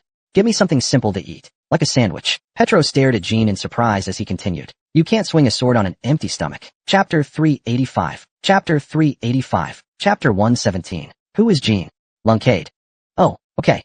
Young master. Asterisk knock knock knock asterisk. After a while, Petro came back panting, carrying a sandwich stuffed with meat. Although Petro thought getting a sandwich in a situation like this was a bit strange, Jean looked completely relaxed. Oh, just right. Thanks for the effort. Young master, what is it? Are you sure you're okay? When Jilly and Murakin return, let's all enjoy a nice meal together. Good luck. Young master. Petro's voice carried a hint of solemnity. Jean, however, calmly chewed his sandwich and stepped forward. Asterisk crunch asterisk. Asterisk crunch asterisk. Asterisk crunch asterisk. The sword garden was so silent that Jean's chewing sounded unusually loud. There were also several sharp gazes fixed on him, watching his every move. How many guardian knights are waiting within the clan? Rosa and the elders had the knights on standby. Joshua also summoned every available force. As a result, every intersection was guarded by knights. The looks they gave Jean were far from friendly, even though they tried to hide it. Most of the knights harbored hostility toward Jean. The chaos Jean had brought upon the clan made the knights uneasy. Jean ignored their gazes, focusing solely on eating his sandwich. To an outsider, it might seem like Lunkade was preparing for war, and that was, in fact, true. Not only the Sword Garden, but the roads in Karen City had been sealed off as well. Guardian knights were deployed at every corner. Information was spreading across the globe. The gathering of knights in Karen was unsettling. Special attention was required. Zippel, Vermont, Jean Zello, and other forces were all closely watching, in case Lunkade was truly preparing for war. All of this was because of one of the 12 knights, Jean. Lunkade. He walked casually, still chewing on his sandwich. As he reached the gate of the dueling grounds, Jean conjured a small fireball in his hand and burned the wrapper. The sight almost sent the gatekeepers into a panic. Though it was no secret that the 12 knights used magic swords in the Sword Garden, to use magic so casually was still shocking. Open the gate. Jean wiped the corner of his mouth and said. The gatekeepers were also guardian knights, trained to their limits. and they could sense the force in Jean's voice, so they couldn't help but feel uneasy. Even though his use of magic didn't startle them, Jean's voice carried an unfamiliar, deep power. The 12th night has arrived. Asterisk creak asterisk. As the massive iron gate opened, the first to come into view was Rosa seated atop the hall. Knights and elders stood below her, all turning toward Jean. Even the guardian knights, standing behind, had changed their gaze. They were ready at any moment to strike Jean upon receiving an order. Mother. Sorry to keep you waiting. My apologies. This kind of greeting. Aren't there a few too many people here just to scare me? I didn't expect Manhwa would be so tense. Just because of me.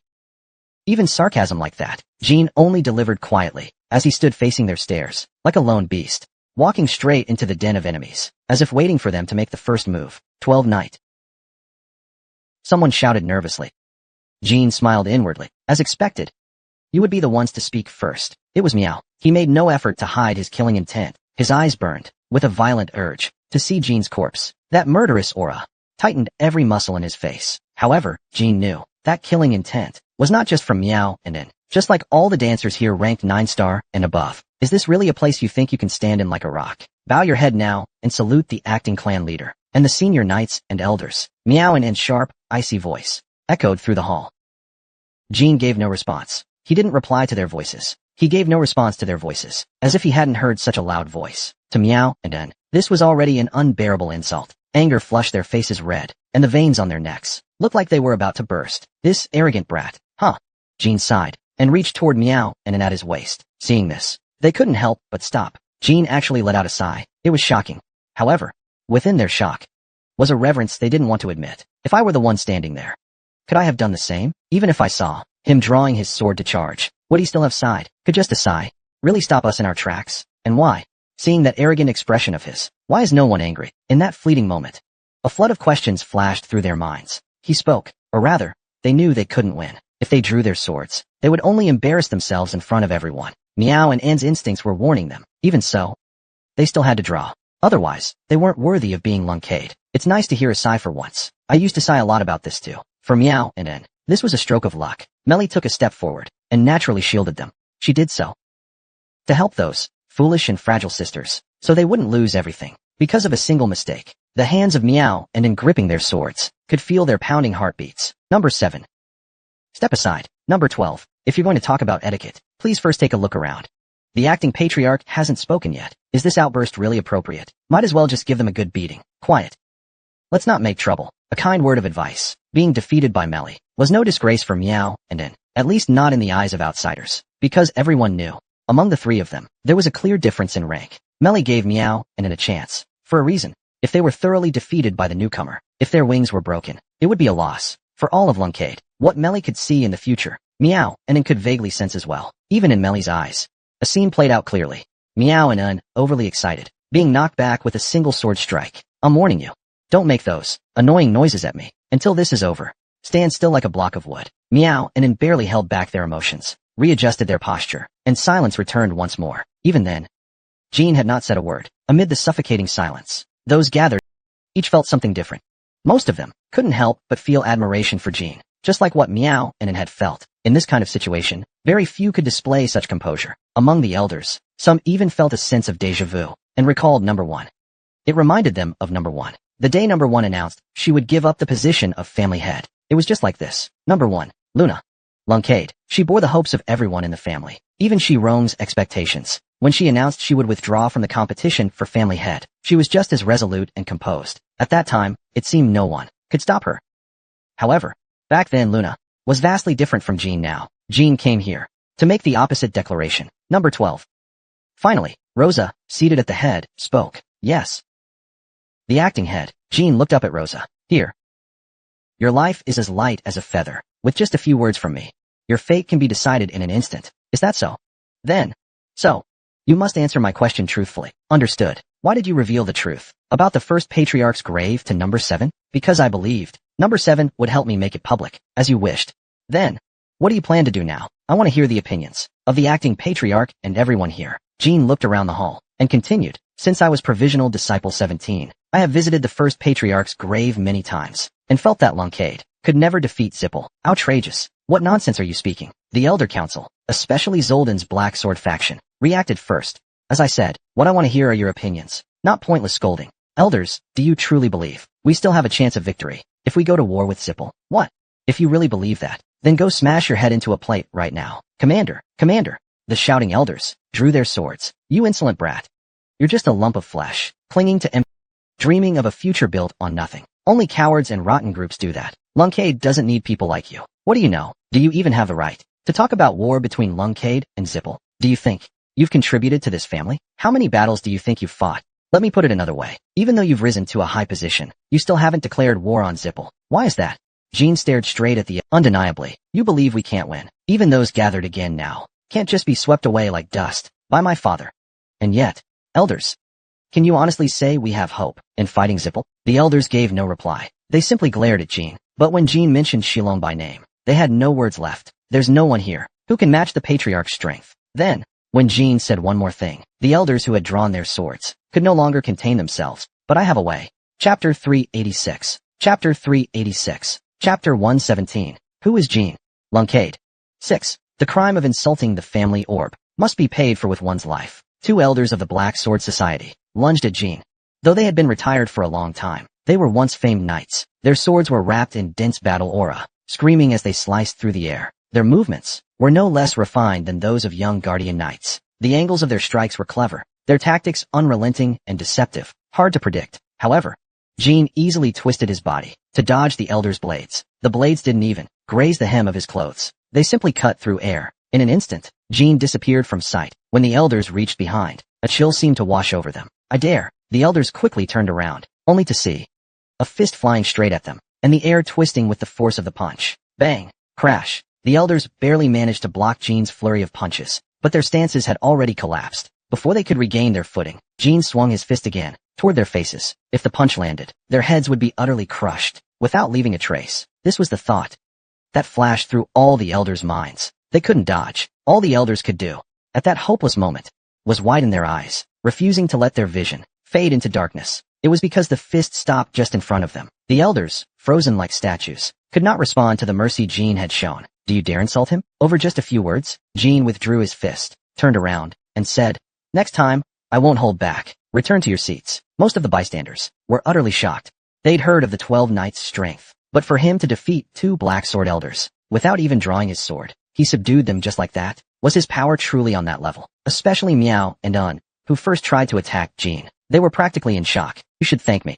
Otherwise, they might not have spared you. Melly whispered softly. The Tana brothers couldn't help but let out a sigh, and quickly covered their mouths. Normally, someone would scold the Tana brothers, asking what they were doing. But this time, no one did. Everyone had been struck speechless by the impact of what had just happened. Of course, not everyone present was flustered.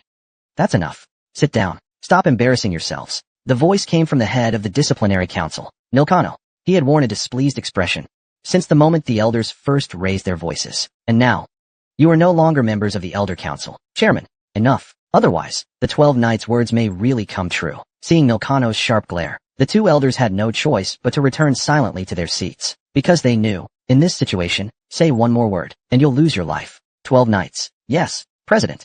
Jean and Ling exchanged glances. A knight showing off his power before elders. It's truly unbecoming. If I were really showing off, this training ground would no longer exist. You're always too aggressive. My performance was too restrained to be considered showy. As Jean replied, he adjusted in his mind his assessment of Ling. Ling, Neokano, was both the chairman of the disciplinary council and had considerable influence over the Black Sword Society elders. All along, he was someone far more worth watching than Uncle Zordon. Ling's expression had already returned to calm. His thoughts were unreadable. If possible, it would be best to make the chairman of the disciplinary council an ally of mine. If I'm to become a Kaju family head, the support of the elders' council is absolutely essential. Of course, if I could achieve far greater accomplishments and eliminate the opposing elders, that wouldn't be a problem either. But in reality, that's difficult to do, unless Joshua reaches the creation realm before becoming Kaju. For now, the disciplinary chairman and Uncle Zord are my temporary allies. But that's not enough. Ling, Neokano, what kind of person is he really? What does he want? In that brief moment of doubt, Ling spoke again. Interesting. Then let me see for myself. That wouldn't be bad either. So, Ling gently drew his sword. The method you said could defeat Jipple. You're probably referring to your talent as a magic swordsman, right? Am I right? Yes. Then show me. Show it off a little. That depends on what you want to see. All right, I will. Jean drew Bradamanti as he spoke, and continued. I'll make the name Lunkade, once again known as that of a magic swordsman. A heavy silence fell over the training ground. However, because of the previous humiliation by the elders, though they didn't shout aloud, everyone wanted to tear apart that arrogant 12 knight. Even though no one spoke, the noise I heard was deafening. What you just said was a direct denial of the legitimacy of the great sword master. Legitimacy, the blade of Bradamante. Is there anyone here who dares speak of legitimacy in front of me?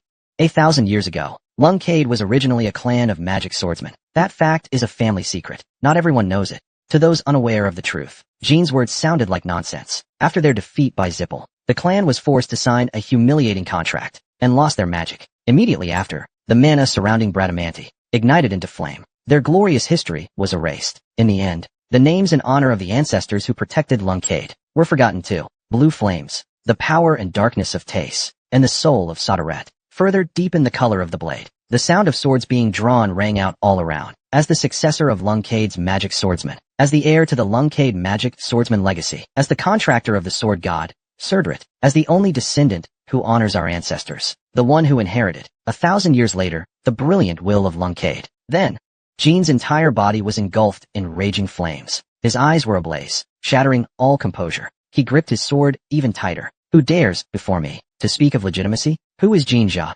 These flames belong to the knight of the era, Sarah, of Lunkade. Lunkade magic sword's secret technique. Nightfire. Sarah.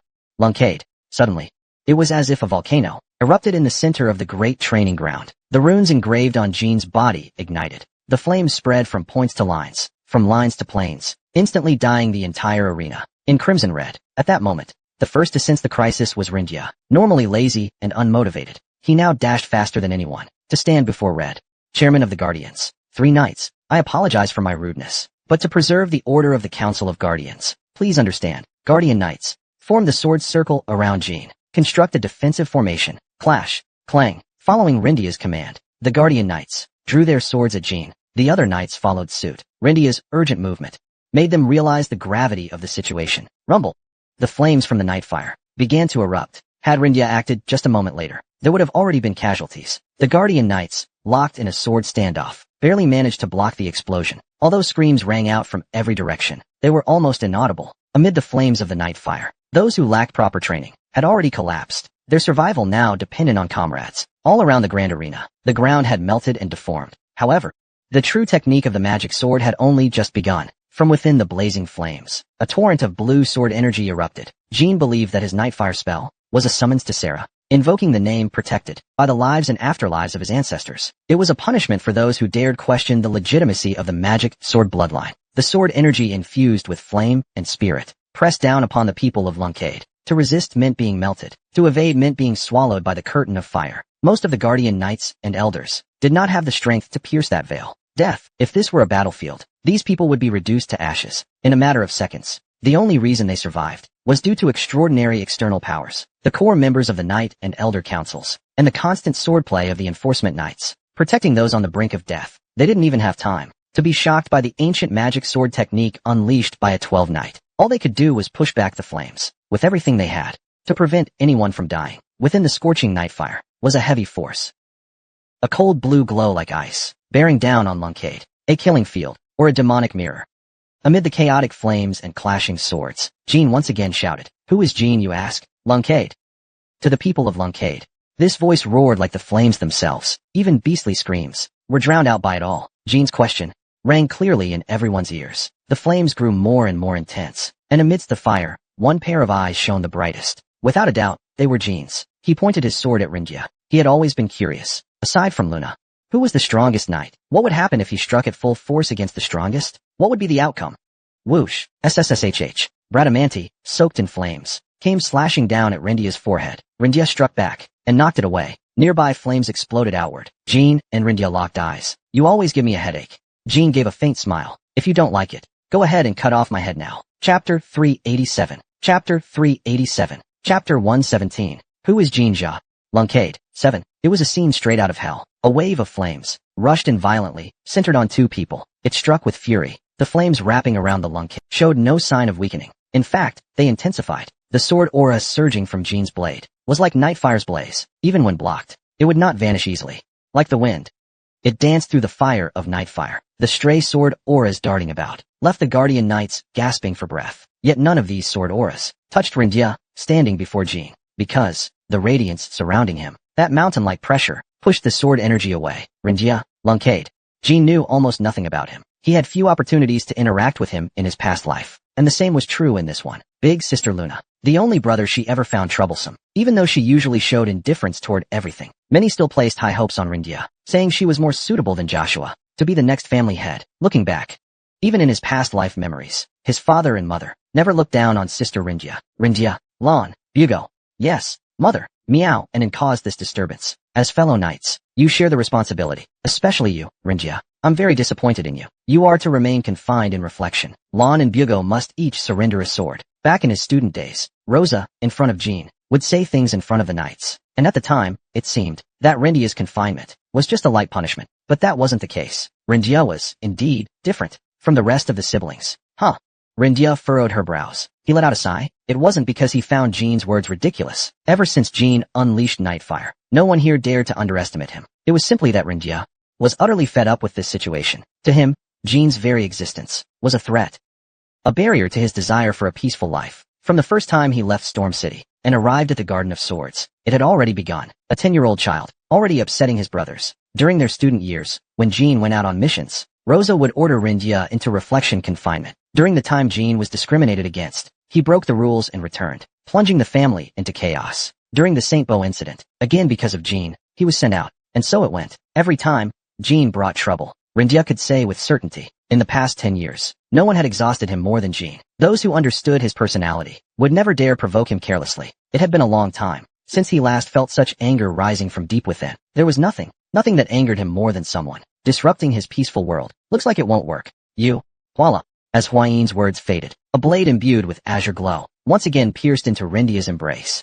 A massive flaming sword against Jean, Bradamanti, and Rindia's rapier, Shar, stood opposed. At first glance, that sword looked so thin and long, as if it could snap at any moment. Yet in the next instant, Rindia's thrust seemed to draw out a phenomenon that didn't belong to this world. Perhaps it was more like a solid beam of light streaking forward. No.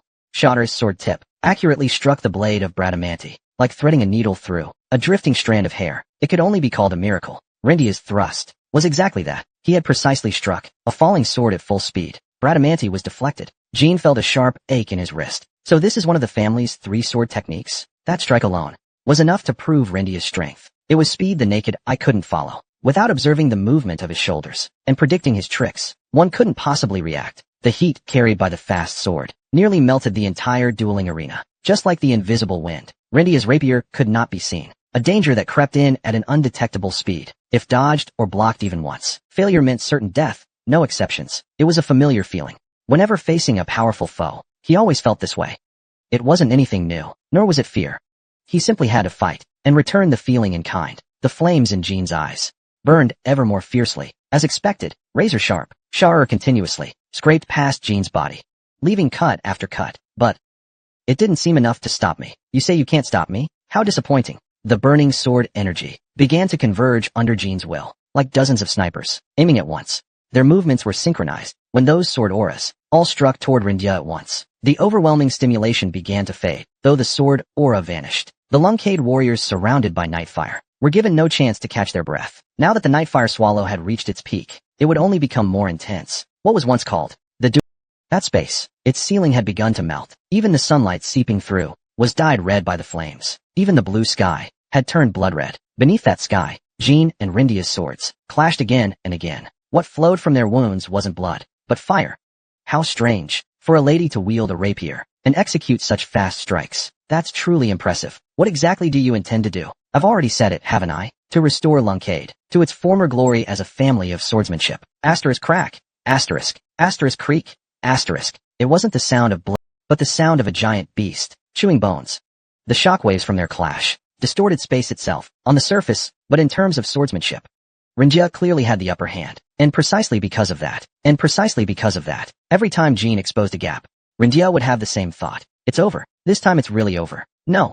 Is it really over? Indeed, during their blade exchanges, there were several times he thought it was done. Once he thought he had pierced the throat, but it merely grazed the ear. Once he thought he had struck the heart, but it was only the tip brushing a flame. Why? He clearly saw the opening. Yet Sharer could only deliver hollow results. It was strange. Even though he completely read the opponent's moves, he still couldn't decide the match. It was an odd phenomenon. His rapier couldn't reach the other side. Then, a familiar feeling surged up. He'd felt this before. Against Big Sister, when fighting Luna. The same thing had happened. Back then, Renjia quickly found the answer. The reason his sword always missed was himself, not the opponent.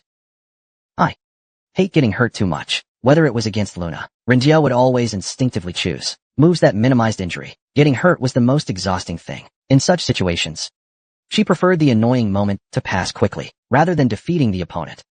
As a result, her sword shortened, her steps shrank, rather than suffer from injury. Losing just a little was far more comfortable. She didn't expect to feel the same, even toward Big Sister. In one's lifetime, it was rare. Though she didn't underestimate Jean's strength, she had judged that this fight wouldn't be life-threatening. That was a judgment she needed to revise. I'll go all out too. Life or death. The former was more likely. Even so, in battle, there is a world of difference between a warrior who gives it their all and one who doesn't. Just like a predator on the plains, their attitude toward prey determines the outcome. She instinctively avoided injury when facing a strong foe. That too was a form of proof. Renjia, this person of Lunkade, or rather, she had almost never been wounded in her life. That alone proved just how powerful she was. Aside from a few rare instances, every battle Renjia fought was as natural and effortless as breathing, eating, or sleeping. However, the battle with Jean was different. Renjia realized this fight would mean total loss for one side. Therefore, every second was a struggle for survival and victory. Looks like Big Sis is finally getting serious. Jean quickly sensed the shift in Renjia. That suffocating pressure she exuded suddenly disappeared. Her battle aura calmed, like still water. So strong. You've really grown. Renjia adjusted her stance and continued. But you shouldn't have provoked me today. His aura no longer acts as a barrier. Jean's flames took the opportunity to invade. Lundia was instantly engulfed in fire. Only a dark silhouette remained. He faced the night fire with bare hands. In that moment, it was as if Lundia recalled Luna. Seeing Lundia, Jean too couldn't help but recall his eldest sister, the blessed body of the Run Candle clan, the strongest among them, even tougher than Luna's transcendent body, even cloaked in night fire. Lundia steadily walked toward Jean, even in the raging flames. His body didn't have a single blister. Truly, the flames spread everywhere. Jean gathered them back. The terrifying heat that had spread outside the arena was absorbed by Bradamanti. Among all the siblings, I never imagined someone could be stronger than Luna. Not just Jean. All the other siblings felt the same. Aside from Luna, no one expected a brother like this, because the others had never made Lundia feel threatened. I didn't expect you would fight me with full strength. There's no need for us to hurt each other. Chapter 388. Chapter 388. Chapter 117. Who's the scum, Jean? Must be Run Candle. Jean and Lundia. The distance between them gradually closed. Then, from the arena floor, came belated screams. Ea! About 100 Guardian Knights collapsed, groaning in pain. The warriors guarding them finally sighed in relief, but they sensed a new threat was imminent. The 3 knights were enraged. Earlier, to save the knights, they couldn't stop the 12 knights, and now they can't intervene, especially those with some understanding of Lundia. Mainly core members of the Council of Elders believed this renewed battle would be hard to stop. They knew how dangerous a drained and weary Lundia could be. Moreover, there was no need to stop it. The family's guardian knights were almost burned to death. If that's not rebellion, what is? The entire family. The central arena was destroyed. More than dozens of guardian knights were almost reduced to ash. Thankfully, thanks to the knights and other warriors, no lives were lost. Still, this is enough to be considered treason. Some even saw Jean, the one who attacked Run Candle, openly speak against the legitimacy of the clan. Of course, Jean had judged that the and other warriors could protect the guardian knights before taking action. As for the spirit power Carnot's sword, it despises provoking such deadly chaos. However, this cannot be used as an excuse for forgiveness. Everything has its limits. From now on, Jean must show something else. Value. To prove his declaration to restore the Run Candle clan as a clan of magic swordsmen was not mere rhetoric. For that, without a doubt, he had to win. If he lost in this battle with Lundia, no matter how shocking his words, no matter how great the challenge, no matter how stern the warning, no matter how dazzling Jean's light, everything he said would lose its meaning. Originally, as one of the 12 knights, to battle the 3 knights on equal footing was already a remarkable feat, but that was no longer enough. Now he had to bear the weight of words passed down for 1,000 years. As a Run Candle, a sword that devours night fire, clashed with a sword imbued with aura. Bradamanti and Shul were crossing blades. The swords howled like beasts, emitting sharp resonances. No signal. Even so, the two swung their swords at each other, without hesitation. No techniques, no form, as if they weren't using swords, but clubs. The first clash between the two had begun like this. Boom! The auras bound to their swords erupted, with a thunderous roar and shockwave. Before the shockwave even left the arena, their swords clashed again. It was like giant glass shattering on their blades. Flames and aura surged continuously. TCH. It felt like an iron spike pierced his bones and organs. Jean's face twisted in pain. Lundia clenched her lips tightly, though engulfed in flames. Lundia looked calm and composed. She endured both Bradamanti's Nightfire essence and Jean's killing intent, though she never spoke a word. It was as if they heard Lundia say, "I'm going to kill you." Her murderous aura pierced the mind like a needle. Lundia's flames alone were enough to suppress every run candle in the arena. This couldn't go on. Sister, aside from father, no one in the world could do this. Even with a cold demeanor, she wasn't truly unaffected. The Nightfire within Bradamanti was constantly corroding Lundia's body, but Jean's body was breaking down too, and even faster than Lundia's. Nightfire alone.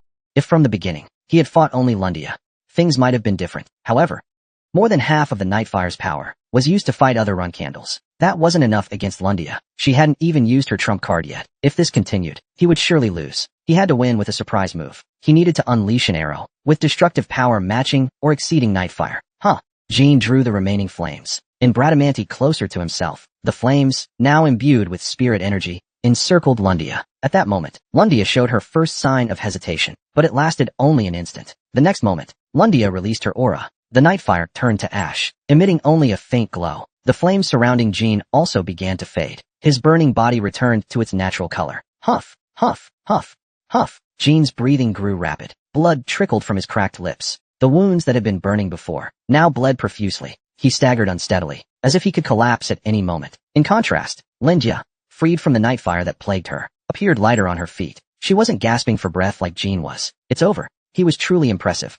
But this is a victory for the 3 knights. Judging by the 12th knight's condition, the outcome will be decided in under 3 minutes. The 3 knights leave no survivors. Even if they leave him barely alive, he'll be left crippled. Observers came to such a conclusion. As expected, as a magic swordsman, Jean had demonstrated astonishing power beyond comprehension. That was a fact. But after all, besides Luna, the 3 knights were the strongest, and the gap between them and the 19-year-old 12th knight was simply too great. Still, it was shocking nonetheless. Some among the Lunkades felt deep regret seeing Jean about to lose. Just minutes earlier, they had been eager to kill the 12th knight themselves, but they had been overwhelmed by the power of his magic sword. They felt his power had the potential to defeat Jital.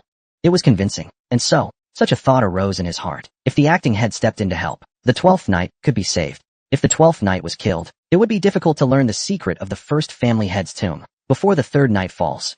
If only the acting head would act. These conflicting thoughts swirled in the minds of the Lunkades, whether they wanted Jean dead or wished for him to survive. They all shared one idea. Jean's fate was in Rosa's hands. Rosa, a Lunkade. She sat in the top seat of the great arena. Just like before the Nightfire erupted, she sat motionless, facing the surging Nightfire, with a calm expression. Everyone remembered how the knights and top dancers had protected the Guardian Knight from beginning to end. Rosa had been watching the battle between Jean and Lundia. The 3rd knight stopped upon hearing Rosa's call. Lundia halted. If Rosa hadn't called out, she only needed 2 more steps, and she could have slit Jean's throat. So, do you want him dead? Yes. Rosa said nothing more about Lundia's reply. In that silence, Jean's heavy breathing echoed loudly. Even those unfamiliar with swordplay could tell that his stamina had reached its limit. More than 10 seconds passed. Lundia finally couldn't hold it in and asked, "Is there something wrong with killing the 12th knight? I just want to know, why have you remained silent?" Rosa slowly shook her head. "Because there are some doubts. So I'm thinking." "What doubts? Why is it that everyone believes the battle is already over?" Rosa's words made the Lunkades turn their eyes toward Jean in unison. Although he was still breathing heavily, he was putting away Bradamanti. Then he drew a new sword. Its blade was pale like the sky at dawn. The Wind and Thunder Sword, Sigmund. A royal holy sword inherited from the divine clan of the head gods. Bzzz. The thunder-charged blade emitted a deep, gloomy hum. Seeing this, the Lunkades were filled with terror. Could he still have strength to fight? He had just unleashed that insane sword of flames, and yet he still had energy left? No, the acting head merely noticed that the 12th knight still had willpower. In reality, his stamina was already at its limit. Jean no longer had the strength to fight. Even if he did, it wouldn't change the battle's outcome. That's what the Lunkades believed. "No, I thought it was all over. Didn't expect one fish to slip through the net." When Jean opened his mouth to speak, Lundia felt a chill run down her spine. She had also thought that Rosa's words were referring only to Jean's remaining will. But that wasn't the truth. "Even the top seat built by my mother must be destroyed. Only then will my declaration today have meaning." Upon hearing this, the Lunkades once again felt as if they had been struck hard and fell into confusion. Sword of the Underworld, 10th Blade of Divine Throwing Art, Nether King's Spirit Blade, Unleash. In Jean's eyes, lightning flickered, the earth distorted, the scorched land split open, releasing lightning energy. Unlike the sinister heat wave of Nightfire, this was lightning, spreading instantly in all directions. Everyone widened their eyes. Look closely at what a gene-forged Luncade is, what it means to protect the Luncades, and what the Luncades today have forgotten. With bright eyes, Jean looked around at the Luncades and continued. The lightning energy of the Spirit Blade violently swept across the land. Chapter 389. Chapter 389. Chapter 117. Who is the gene-forged Luncade? 9. On the melting battlefield, the power of the Nether King. 5 millennia ago, those who challenged the divine weapons, the strongest beings on earth, within their kindred souls, Jean shimmered with the same fire, those eyes fixed on him, the eyes of the Luncades. In the eyes of the protected, there was only fear. In the eyes of the protectors, there was confusion. They all clenched their teeth. Who would have thought that the 12th knight of the family, the one who sat at the lowest seat, would display such martial power before all of Luncade, especially after the Nightfire? Now I shall issue an order to all family members. A voice as if dozens of Nether Kings were speaking at once. The family members felt a sense of awe from it, even though they had never seen the divine throw of the Nether King clan. They instinctively sensed the oppressive might radiating from Jean. To ensure that not a single guardian knight, they died by my sword. I gave everything to protect them. Woof, woof, woof. Covering Jean's entire body, a storm of thunder swirled. Even his fingernails were dyed red by the lightning. In his hand, the holy sword of the underworld clan, Sigmund, glowed even more prominently. It was as if that pale glow was the color of death itself. The lingering heat of the Nightfire, combined with the power of the Underworld Legion's blade, turned the air searing enough to melt stone. It pressed heavily against the lungs. Yet the run candles felt as if they were touching a long dead corpse, cold all over. Get out of the way. Get out of the way now. The first to scream, when the sword began its arc, was Lundia. He had let his guard down. He thought everything could end now, that with a firm decision, he could kill his opponent anytime. However, his opponent before him had long surpassed his expectations and turned into a monster. He should have realized it earlier. He should have understood sooner. He had to go all out. There could be no room for arrogance. He blinked. Before his eyes was a sword charged with thunder energy, coming at lightning speed. That strike was no weaker than any blow Lundia had ever taken. His body didn't react in time. In that moment, he instinctively worried about the knight behind him and raised his life force. That became his downfall. Splat. Lundia's chest burst with a spray of blood. One more step back, and he would have been cleaved in two. Luckily, his internal organs were intact. However, this was no light injury. Lundia's vision blurred once again. Before he could stabilize his stance, Sigmund's thunder energy swept through him. His entire body burned with pain, as if engulfed in flames. Even stronger than Luna's physical strength to forge this body. How much pain had he endured? Since Luna announced she would give up the position of head, Lundia, as one of the candidates, carried the hopes of many. Luna found Lundia oddly difficult to deal with, because she had no resistance to him. The reason being, Luna had witnessed firsthand how Lundia, in order to possess such a powerful body, had continually killed his former selves. That was how he attained such a physique, in a life without any small joys, filled only with exhaustion and pain. The unfortunate conclusion he reached was that in such a life, only by doing nothing could one gain physical strength. And yet, that body of strength was now shattering. His flesh tore apart, his bones were chopped through, blood spurted everywhere. The horrifying pain left him nearly breathless. Damn it! Clenching his teeth, Lundia swung downward. But with lightning thick as fog filling the space, it became extremely difficult to locate his target accurately. Blinding flashes of lightning, each moment felt like it might be plunged into eternal darkness. That dread weighed on his heart. However, in that moment, what surfaced in Lundia's mind was not escaping from here. The knights would die if this continued. Mother. The knights, the core members of the Council of and the Executive Knight, they were all there. Even though Jean had shown overwhelming power, surpassing everyone was still impossible. And yet, battle and protection were clearly different realms. In this storm of thunder, could the other powerful ones truly protect the knights on the brink of death? He couldn't be sure. More importantly, those knights who were the first to rush into the Nightfire had no one to protect them, because their master was fighting Jean. Even more importantly, Mother wouldn't protect the knights. Lundia claimed. Rosa still sat on the throne, making no move at all. Lundia believed this firmly, not because she hated Rosa. It was simply because Rosa, a run candle, their mother, the wielder of the 12 Knights' sword, saw the Guardian Knights being swept away so easily. She believed there was no need to save them. Perhaps she believed these people were useless to run candle. Or she wanted to use this opportunity to keep only the stronger knights within the Garden of Swords. Lundia believed this is the kind of person Rosa was, and others viewed Rosa the same way. She had enough authority to do all of this. Just like when Nightfire erupted, no screams were heard. However, not only Lundia, but everyone knew, the Guardian Knights, were screaming in agony, amid the fire and lightning. A new arcane glow was infused into Shoal. She had made her decision. How this battle would end was now clear to her. Elder sister, since you have drawn the sword of glory, I must respond with a sword of honor. Her eyes were filled with murderous intent and shock, but within them was a newfound resolve, a long-lost sense of duty, a knight's responsibility. Runcandle's third secret technique, Golden Ring Stone. When Lundia swung Shoal, within the thunder-filled void, a small circular shape appeared, about the size of an egg. That circle, it seemed to allow no intrusion, radiating a strange glow on its own. Thud. Sigmund, swung by Jean in a circular arc, was repelled, even after being enhanced by the Nether King's spirit blade. The fact that Sigmund was deflected was unexpected. Moreover, the Golden Ring Stone circle continued to expand. Its expansion was fierce and sharp. Though it possessed strength enough to deflect Sigmund, Jean didn't sense any threatening aura from the Golden Ring Stone, a finishing move, or a secret technique, whichever it was. This sword gave off a strange feeling, a sword completely devoid of killing intent. Soon after, Jean realized that this sword wasn't meant to kill, just as he had suspected. The third secret technique, Golden Ring Stone. Among all the Luncades, it was the only sword used to protect others. A firmly constructed sword, aura, served a role similar to a shield. He quickly reached a conclusion. He just needed to break it. Amidst the raging stars, thunder, and the blood of the war god boiled. If one strike couldn't destroy it, then just gather even greater, deeper power again. Today, he had no intention of holding back, nor did he intend to use only non-lethal strength. No matter what, he would end this battle. This was a sword even the great knight Hysteridra of ages past could withstand. No matter how sturdy Lundia's Golden Ring Stone was, it couldn't indefinitely block the Underworld Legion sword. Crack. Clang. Sigmund discharged lightning once more, but the result was the same. The blade was deflected again. The circle of Golden Ring Stone grew even larger. However, amidst the flickering arcane light and lightning, Jean clearly saw Lundia, who blocked the second sword strike, spit out a mouthful of blood. Even before using Golden Ring Stone, he was already seriously injured. Even if he had used it unscathed, it was uncertain whether he could block using it while heavily injured. Of course it would take a toll. He was gambling with his life, but it was a different resolve than the one he had the first time facing Jean. This time, it was for the sake of a thunderous crash from sword against circle. In that instant, no words could be exchanged between them, but Jean could understand his feelings. He had seen that expression many times, the face of someone trying to save others. Second sister, you're not someone to be underestimated. Instead, you gave him peace of mind. If she used all her strength to stop the Underworld Legion sword, the Guardian Knights wouldn't die in vain. But even so, he would not hold back.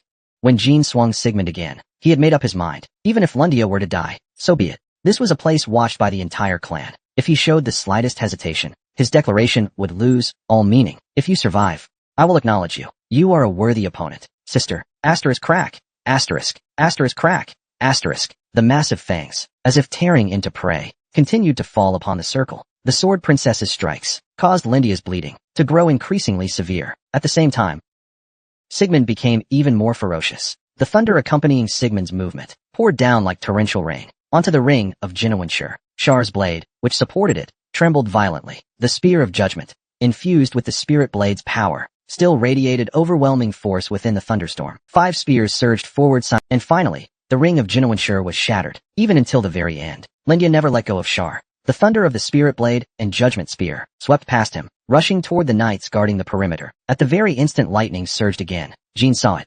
Lundia's figure still frozen in the Jinawinshire stance, whether he had lost consciousness or was already dead. There was no need to confirm it. Jean strode forward, Jean's gaze locked on Rosa, seated above like a priestess. It was now his turn to break that throne. Just as he was about to release another surge of fury, suddenly, thud, out of nowhere, something hard and sharp lightly pierced Jean's back. Lundia's sword. Shar. Even so, Jean didn't turn to check on his second sister either. He knew. The strength pressing Shal against his back was her final strike. Jean believed what touched his back was not Shal itself, but the will behind the blade. A will without options as a person, but worthy of respect as a sibling. A will to be honored. Thud. And then, Lundia collapsed. Jean and Rose's eyes met. Can you still sit there like that? Chapter 390. Chapter 390. Chapter 117. Who's the Jean trash now? When it comes to Runcandle, the aura of the Underworld Legion weapon grew stronger and stronger, as if all the thunder in the world had poured into the sword's core. As the lightning struck the earth, the mother and son's golden ring technique fluttered like flower petals. A few seconds later, Rosa gave no answer. She simply looked down quietly at her eldest son, as the duel arena was utterly destroyed. Only Rosa remained seated at the throne, like a solitary towering tree. The flames of Nightfire and the thunder of the Underworld Legion blade could not penetrate her aura. Just enduring Rosa's gaze made Jean feel as if Mount Tai were pressing down on him. Even though Rosa hadn't made a full move yet, the sharpness of her aura cutting through thunder was enough to nearly suffocate him. Incredible. Stronger than I imagined, he could say with certainty. His own mother, Rosa Runcandle, was stronger than any enemy Jean had faced so far. She possessed power beyond even what he had imagined. Of course, it should be that way. The one sitting on the throne, looking down from above. She was the number 2 figure of the great Longcade. She had long led the Sword Apes in place of Shilong, and was truly recognized by everyone in the family. She was the one whom all sword demons revered and praised as the second ruler of Longcade. In the face of some, if you didn't feel at least this much pressure, it would be disappointing. Slowly, Rosa stood up from her seat, with just a slightly elevated gaze. The pressure was now several times heavier than when seated. His body felt as heavy as if submerged in water, letting his guard down a little. He hadn't expected that you would actually defeat Lindia and come before me. In her calm voice, there was no trace of emotion. In Jean's mind, flashes of memory surged. Memories of Rosa. Those memories were not of an enemy from a past life, but rather, memories of a mother. After she was exiled, his mother went 2 days without food or drink. Before the exile, she even violated family rules, and secretly gave him information to prepare him as an heir, even knowing that Joshua had placed a curse on him when he was just a baby. Why? Why is there such intense loathing when dealing with him? As a mother, was that your last bit of conscience, Rosa? A Longcade would never waver over something as trivial as conscience. I don't know, and I no longer want to know, nor will I ever understand that reason. What matters is breaking that chair. What Rosa now displayed was one of the symbols of Longcade, and its authority as the second figure was dealt a massive blow. Sigmund's aura grew even thicker. I've come this far. And still, mother, you remain so calm. You continue to speak. If it were father, he'd be even more professional. Rosa smiled faintly. Your is truly remarkable. Perhaps I can offer you a chance. A chance. Everyone in the family has now seen my strength, which means Longcade may be able to regain power. As Rosa drew her sword from its sheath, it let out a sharp, ringing sound. In this situation, do you really believe the second in command can become the family head? So, you hope that I'm no longer the second in command, but instead give you power? No, I'll ascend to the throne without my mother's help. Jean continued. Leave at the right moment. When I become the head of the family, there will be no place for mother in the sword. Even in the face of such a bold provocation, Rosa showed no anger. On the contrary, she seemed quite pleased. She gave a faint smile. Indeed. Do you know what Runcandle means? That look in her eyes. It meant she acknowledged Jean. On the other hand, it also implied Jean was still not her equal. I will crush your arrogance. Between clenched teeth came the taste of blood. After using the Nightfire, he had then used the Underworld Legion sword. The backlash was already approaching. Rosa knew it too. That's why she remained calm. At the same time, she believed that in this matter, Jean had already won, just by making it this far, as she had said, displaying such overwhelming power in front of everyone. The structure of clan succession would undergo a major shift. The family might fall into uncontrollable chaos. Rosa had already foreseen this day. From the moment Jean returned, from the moment Xylan forgave her, she had already gained enough. She should have stopped. How greedy. Rosa raised her sword and spoke. Come. My son, her beloved sword, Huanglan, was cloaked in dazzling light. In the storm of blue lightning, it shone like a beacon. Rosa's aura caused debris to float like bubbles and shatter. Soon after, Jean slowly took a step forward. As he stepped out, everyone present felt once again a heavy pressure. Because Jean had appeared, with each step Jean took, the entire sword garden began to tremble slightly. Dong, dong, dong. Amid the thunder's deafening roar, a new heavy sound rose up. That step Jean took was the fire god's declaration of the spirit blade's transformation. Only one who inherited the soul of Sigmund could summon the Nether Kings. Jean's war anthem, Sword of the Underworld, Divine Throw Chronicle, 10th Blade, 2nd Phase, Nether King's Spirit Blade, Unfold, Declare, the roar of one who stands atop the Kings of Light. This was merely a ritual to boost morale before the battle of Divine Throw. Only when the second form of the Divine Throw's secret art unfolds does the Divine Throw sword truly gain will to kill. Rosa's pupils widened once again, even more, as she witnessed the vast thunderstorm Jean unleashed. Even she felt astonished. Such power still existed? Unbelievable. That was the first word Rosa thought of. In all her decades as a dancer, she had never seen a sight like this. Even when facing a headwind, he could still radiate an aura stronger than before. And yet, Jean, her own son, was still a human being. To be human is to defy the laws of this world, and defiance demands a price. Rosa immediately realized what Jean had done. Life. In order to wield this power, Jean had wagered his own life just to destroy my symbolic upper seat. He's risking his life? Even after gaining so much, there was no need to break Rosa's throne. Today, Jean had earned countless, unspeakable gains. Even if he collapsed now, when she awakened, what she would see would be countless sword devoutes swearing loyalty, and yet, he still chose to wager his life. Why? At that thought, Rosa gritted her teeth. Just moments ago, she had looked down on Jean. Yes. You know what it means to be a lunkade. That judgment hidden behind a smile, she realized, was a mistaken one. It was arrogance. This is what it means to be lunkade. Mother, like one eternally yearning for battle, never backing down from the momentum of combat. Even when facing an opponent clearly stronger, they still make the enemy feel fear. Even if the enemy believes the fight is already over, a miracle will be sparked, enough to overturn that belief. That is the lunkade that lives in Jean's heart, and in the hearts of those who still believe in lunkade. Suddenly, as if tens of millions of migratory birds flew by, the sky was blanketed in black clouds. Beneath these ominous clouds, only the Nether Kings, and the one who ruled them, could remain unscathed. Rumble. A violent downpour of lightning struck. Thousands of bolts surged from the sky. Without warning, it struck the ground. A sea of lightning formed by Jean surged forward. It raged across the sword nexus. Knights and elders from all sides unleashed their ultimate techniques. They gave everything they had, faces full of urgency, trying to shield the knights from this catastrophe. However, even 10 or more ultimate techniques used at once were nothing in the face of thousands, tens of thousands, of lightning bolts. Could this still be called a sword? Wasn't this omnipotence itself? The sword ghosts trying to resist the lightning felt like they were trapped in a long, dark nightmare. Even seeing it with their own eyes, this terrifying nightmare, that began with one of the 12 knights. They still couldn't believe it. Even Rosa, who was always so composed, was swinging her radiant blade furiously. Each time her sword carved an arc, a lightning bolt would vanish. But the clouds above replenished the bolts with even greater fury. In this battlefield of carnage, Jean steadily walked toward Rosa, like a king walking across his own domain. Sigmund roared with a powerful resonance. Its blade pointed directly at Rosa's throat. That lofty posture was now gone. Watching his mother swing her glowing sword wildly, a strange panic surged in his heart. It was time to declare the final moment. Screech. When Jean raised Sigmund, as if it were a lie, the thunder stopped. What had moments ago sounded like the end of the world suddenly fell silent, like people waking from a nightmare. The stunned sword ghosts looked around aimlessly, their expressions dazed. However, the thunder hadn't disappeared. It had simply gathered, rushing toward the blade of Sigmund. So many bolts of lightning converged effortlessly onto a single sword. Though it was a sight no one had seen before, they all knew what was about to happen next. That pale blade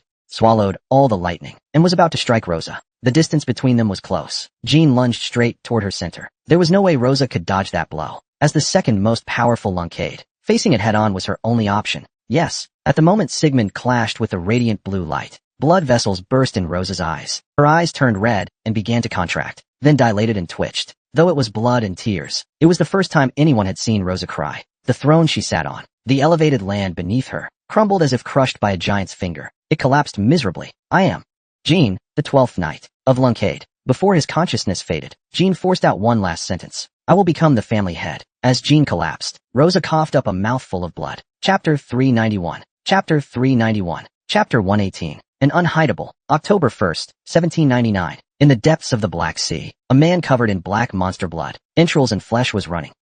He was Guardian Knight Kansas. In his arms was a letter handed to him by an execution knight who arrived at the Black Sea's entrance. A letter about Jean had already been passed to Shillong more than 10 years ago, but Kin had never been this anxious, even though he couldn't read the letter's contents. But he had learned from the execution knights what had happened to the main house. He had to hurry there at once, before the clan leader entered the Black Sea King's domain. The domain of the 5 kings of the Black Sea. Xylan and his knights were planning to cross the deep sea and enter the land directly ruled by the 5 kings. Khan had encountered the execution knights while conducting a final inspection of the Black Sea entrance and nearby areas. Until now, this cursed land had always been the same. But beyond the domain of the 5 kings was a completely unknown world. Perhaps once they entered, they would be completely cut off from the outside world for a time. The monsters today were more aggressive than usual. Each one had the potential to become an inner core monster. Given the right time and conditions, Khan had no choice but to continue fighting. For half a day after entering the deep sea, huff, huff, when Xylan's main force appeared within his line of sight,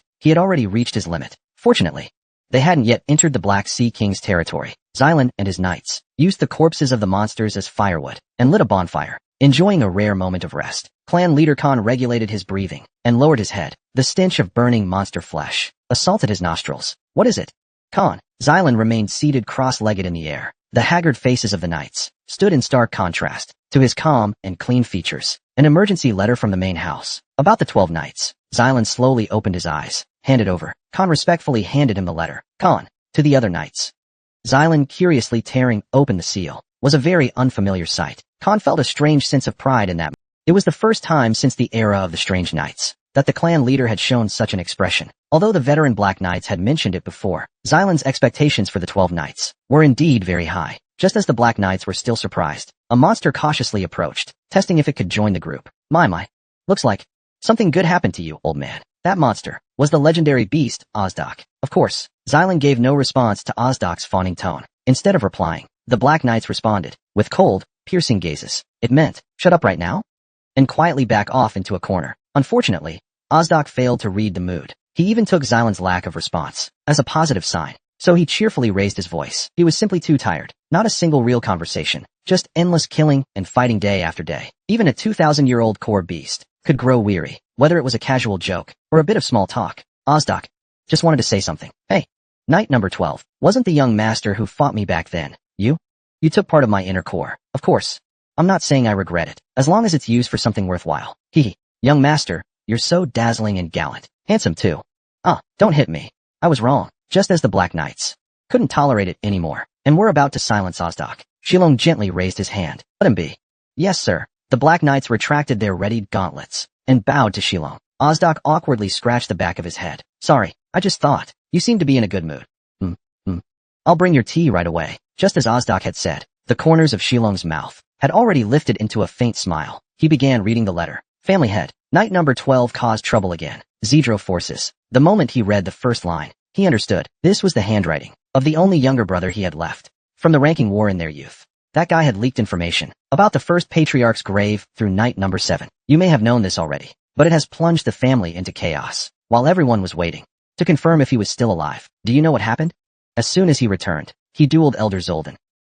As a result, the elders severed both of his arms. Though the Holy King came to heal him, he almost lost the ability to ever pose a threat again. When he read up to this point, Shilong furrowed his brow. Ozdok immediately knelt down, placing a monster head filled with tea on the floor. The fire that brewed the tea was lit with beast corpses. It was truly a terrifying cup of tea. However, this is considered one of the greatest luxuries. No one would believe it. Regardless, after the treatment ended, he declared that he would restore the Lungcade name as a clan of magic sword masters. Then he subdued the elders who opposed him, and openly paid tribute to the third knight. Shilong's eyes widened. Upon seeing this, Ozdok and the Black Knights were all stunned. The third knight, Lundia.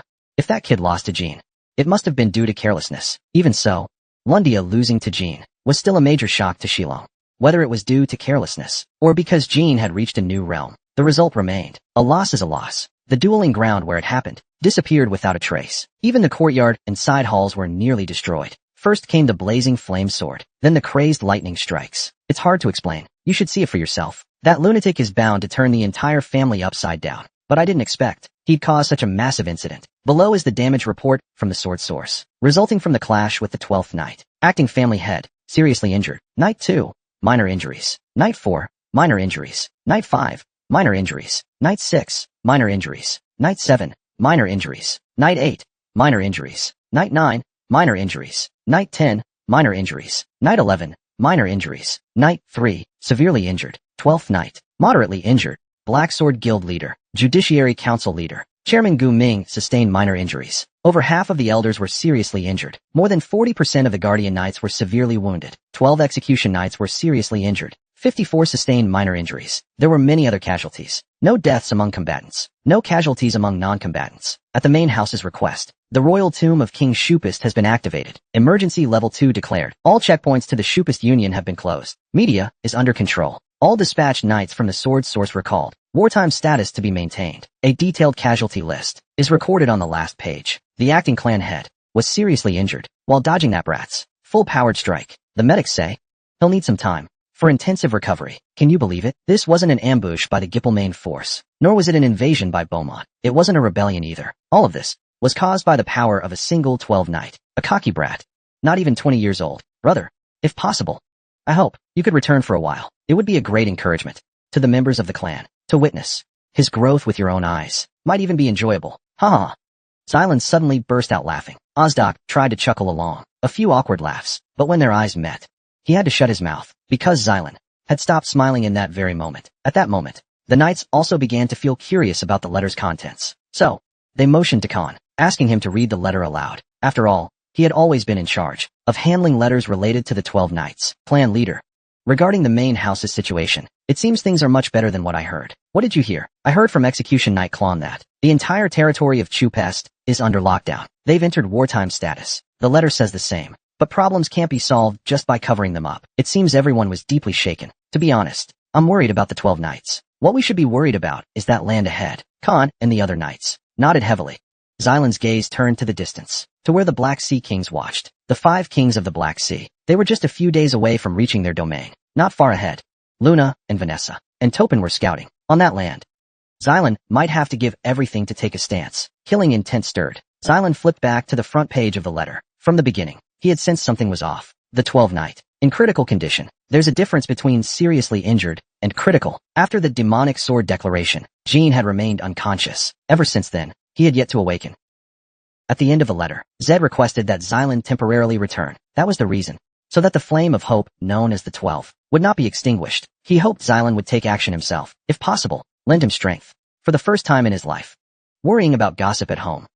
Before a battle with the kings of the Black Sea was unreasonable, though, he accepted Zedro's request. Shilong had no intention of personally going back to check. However, before the timing was missed, appropriate compensation should be given. What Shilong meant by compensation was not about the incident caused by My lord, we will report to the lord that the first person to discover this monster was the 12th knight. If the lord deems this creature valuable, a reward will be granted accordingly. Before Tupin took Ozdak away, he left these words for Jean. Ozdak, since joining Shilong's expedition team, has already proven his sufficient value. Although he's still a bit confused, due to memory loss, he contributed greatly to locating the kings of the Black Sea's domain. Even after entering the king's territory, Jean, he remains a useful beast. Han, yes, family head, contact the main family immediately, and take action, to make sure Jean can utilize it. Chapter 392. Chapter 392. Chapter 118. Even if concealed, it cannot be hidden. 2. Just as Shilong said, this isn't something that can be covered up.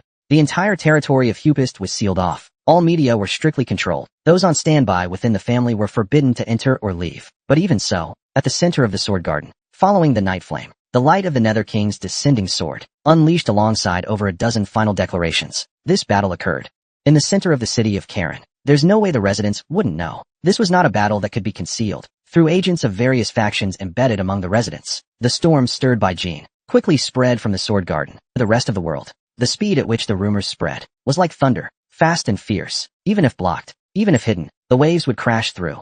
Oh my. Are you asking if I'd rebel? To do something like that? If that's not rebellion, then what is? Holy Kingdom of Bankila, Holy King's office. Upon hearing the news, Lonnie, with a heavy expression, rubbed her forehead. After all, at dawn just recently, she had secretly gone to heal him, only for something so big to occur. From that moment, she should have known that saying things like give Pal a chance. Sigh. What do you all think? Jean Luncade should be safe right now, right? The priests shook their heads. Due to tight security, they couldn't confirm in person, but based on reports from Karen's residence and intel leaks from various factions, the situation didn't seem optimistic. There were not only claims of a critical condition, but even rumors that he had already died. What? Dead? Since the incident, no faction has confirmed seeing Jean Luncade's figure. Huh. One priest stepped forward resolutely. Your Majesty, as priests, as children blessed by Ayura, we must make a decision for the nation's savior. Since the Holy Nation incident, Jean Luncade, this name, has held a status within the Holy Nation, almost equal to that of the Holy King. What's more, those who know the truth are aware. Jean has continued providing the Holy Nation with astronomical support. That's why such bold words are spoken. Lonnie thought for a long time, and finally replied, very well. Though Hupist has issued a level 2 emergency alert, if I submit a formal request to visit, they'll be forced to respond. I will personally go check on his condition and arrange for treatment. However, Lonnie looked at the determined priests and continued, as far as I know, he's someone who always plans ahead. This is never a thoughtless act. If I act rashly, I may give his enemies a pretext later. Besides, Sir Jean and his guardian dragon have not directly requested my help yet. Let's wait for more information first. The priests bowed. In agreement with Lonnie's decision, if Jean's life is in serious danger, the Holy Nation will spare no effort to help him. Grandfather. At the same time, inside Sword Emperor City of Bamonti, they were also discussing topics related to Jean and the others. Like Lonnie, he too rubbed his forehead, not because of Jean, but because he didn't know how to calm his grandson, who was eager to rush to the Garden of Swords. Our grandson, has he arrived? Boy, speak boldly. This might be the last time I get to see grandfather. The last time, Ron Golan, who had been troubled from the start. Our grandson. Why would you say that all of a sudden? Did you eat something bad? Sigh. This boy intends to go to the Garden of Swords right away. Dante, even if you try to stop me, I will still go, even if grandfather and the family blame me. I must go. However, I would like to make one final request. To grandfather. Well then, speak first. Please help me rescue my friend. Also, if, unfortunately, my friend has already died, please respect my decision. If Jean is dead, he'll cause a ruckus alone, in the Garden of Swords. Of course, the outcome will either be death, or crippling injuries, or the entire Golan family being shamed for trying to rescue Dante. He's not a real person, he's a demon. From the first time Ron saw that guy. Or rather, from when his grandson came back from the dueling arena, excitedly saying, he made a friend. He already had a bad feeling. If things go this way, even if he passes on the family head position to his grandson, eventually Sword Emperor City might fall into that demon's hands. Just imagining filled him with rage and fury. If Jean is already dead, that wouldn't be a bad outcome. After all, to pass it on to his grandson, how much effort had the family invested? Dante Golan, my dear grandson. Yes, grandfather, calm down first. That's not what I taught you. I know, but shamefully, I can't value the family or my friend more than the other. I'm not a qualified heir. Dante is someone who, even if he gives up his inheritance and all his rights, will still go alone to the Garden of Swords. That's the grandson Ron knows. Of course he couldn't just stand by and let this happen. That's not what I meant. Don't you trust your friend? Dante's eyes instantly widened in shock, as if struck by lightning. Got him. Ron thought, as far as I know. That damned. No. Your friend Jean. Lunkade. He's not someone who would die easily. He's a dirty schemer who always has a backup plan. He'll definitely reappear safe and sound. But Ron didn't really believe that. Given how serious the incident was, it wouldn't be surprising if he had died. But to reassure his grandson, he had to mix in some lies. Just that one sentence deeply moved Dante. Grandfather, thinking it through, you're right. No, that's exactly it. If it's him, it's possible. Too rash. Heh. Exactly. So, focus on your training and wait. Now is the best time to enter close cultivation. As a friend, you must believe in your friend. If the time comes, where a decision must be made, I will personally step forward. Dante's eyes lit up, and he bowed deeply. Thank you, grandfather. I'll go to the training grounds immediately. Good. Grip your sword, and calm your mind. Hodadak. Dante left with a heart full of joy. His grandfather's personal assurance was more than he ever expected, but the cooperative attitude left him satisfied. And as Dante entered the training grounds, Long immediately gathered the knights and issued this order. Once it's confirmed that Jean Lunkade is crippled or dead, take immediate action. Keep the young master in close training for 10 more. He must not come out. Inside that place, sadness, despair, and anger must all be refined through the sword. Understood. That's the best method for Jean. If something happens to him, for the sake of my beloved grandson, though not seeing him for 10 years is more painful than any torture. Because of Jean, I must not let my grandson die, or go to war with Lunkade. What about our son-in-law?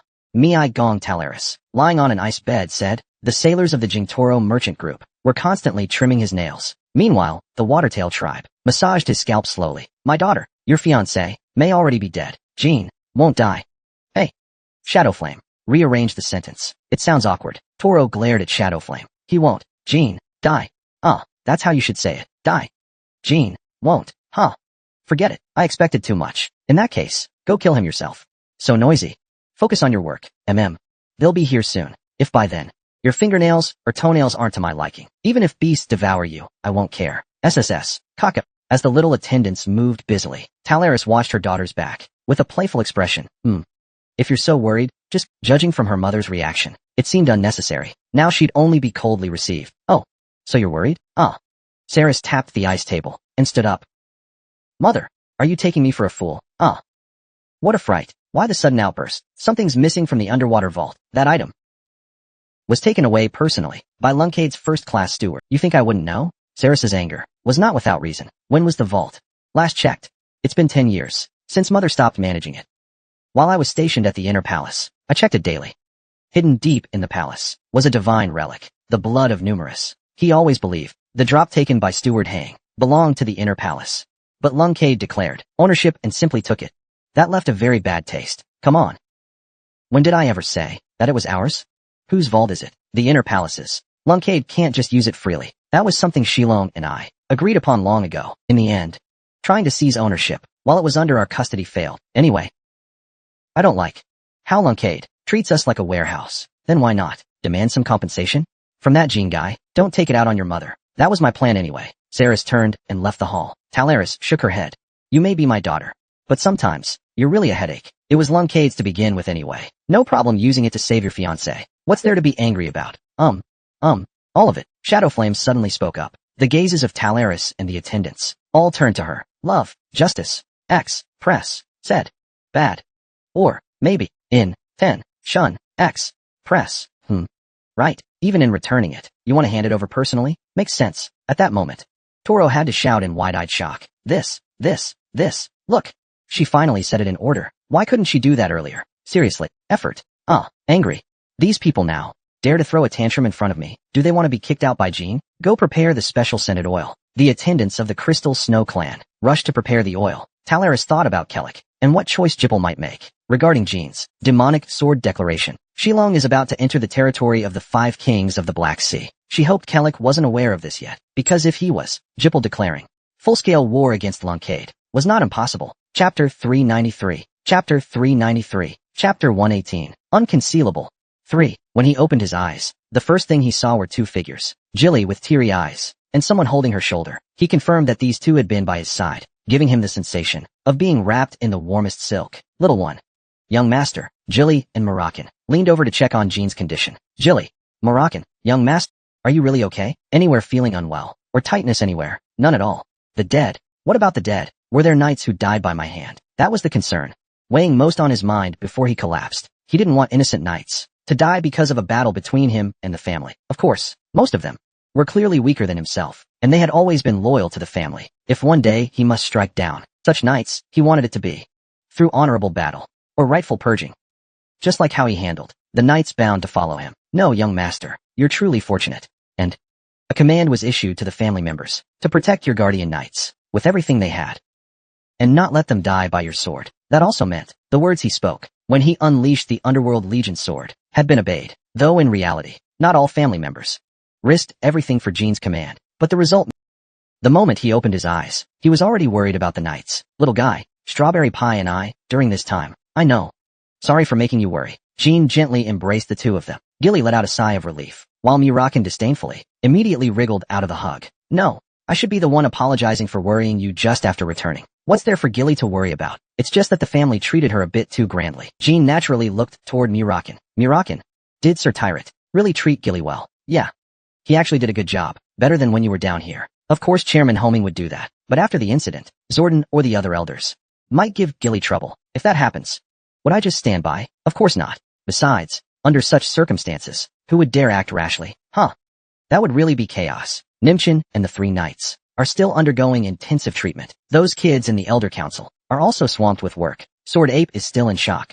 The strength Jean displayed far exceeded everyone's expectations in the Runcandle clan. Of course, Jean immediately lost consciousness. Everyone knew he had used a dangerous sword technique at the cost of his life. Yet he is only 19 years old, just stepping into adulthood. At this age, even if he risked his life, who could possibly shake Lunkade? Everyone who's been through it says the only one who could do it was Jean. Even Luna, at age 19, couldn't do it. Not like Jean. He even severely wounded Rosa in the end. Rosa and Lundia, the 2 of them, are still under intensive care by the medical knights. After this incident, even those who disliked Jean had to admit that he had more potential than Luna. Truly impressive. Damn kid. How many days were you out, Lonnie? I'm pretty amazing, huh? Yeah, you are. In the ordinary days at the Sword Garden, he showed a performance even he didn't feel ashamed of. Because of that, when he first woke up, his arms had been severed, and he was disoriented. Yeah, you're amazing. But if you're amazing like that one more time, you might not be saved. How long was I unconscious? 10 days. You nearly died. Looks like I've been relying on Lonnie too much lately. In your condition at the time, even divine power might not have been enough to heal you. Kid, so who healed me? Just the family's medical knights. Wouldn't have been enough. Suddenly, Jean stopped talking. Was it his body? When he first woke up, his physical condition was surprisingly good. Was it Numerous's blood? Moroccan and Jilly nodded. Just 3 minutes ago, his pulse was weak, breathing irregular, and no consciousness. His heart was like a dying flame, without light. That body, after absorbing a drop of blood from a divine relic, instantly regained vitality, as if the fierce battle before had been just a dream. Who was it? Your father. You're joking. He blurted out the words without thinking. In his entire life, not once. Shilong, Lunkade. How could his father possibly help him like this? It was beyond imagination. Father had always spoken well of him, but this was completely different. He directly gave him power. In the Sequence War, none of the previous brothers had ever received such support from Xylan. Young master, the steward delivered this himself just now. He said it's the family's only heirloom. How absurd. Why are you making such a silly face? It's just that, honestly, I'm a little surprised. At that moment, He didn't know what to say. At the moment, aside from Mr. Murakin and me, and the steward, no one else in the family knows that the blood of Numerous was used. No one knows. That's right. The family members think Hyan only came to visit Jin's room to check on his condition. No one imagined he would personally bestow Numerous's blood. Uft. Jin chuckled. Young master, why are you laughing? Father secretly bestowing Numerous must have his reasons. It seems I misunderstood father before. The reason being, if it must be kept secret, there's no need to tell anyone. We can stay here for another day or two. If I leave right away, it'll raise the steward's suspicions. Ah. Jilly, who understood immediately, clapped her hands. You're planning not to tell the head about using Numerous's blood, right? Yes, at least half of the family wants me dead. I'm really curious. In a few days, will that be okay? After all, your sudden awakening, the fact that you used sacred Numerous blood, will soon be exposed. Just say I got it during my time as a trainee knight. Believe it or not, it's up to them.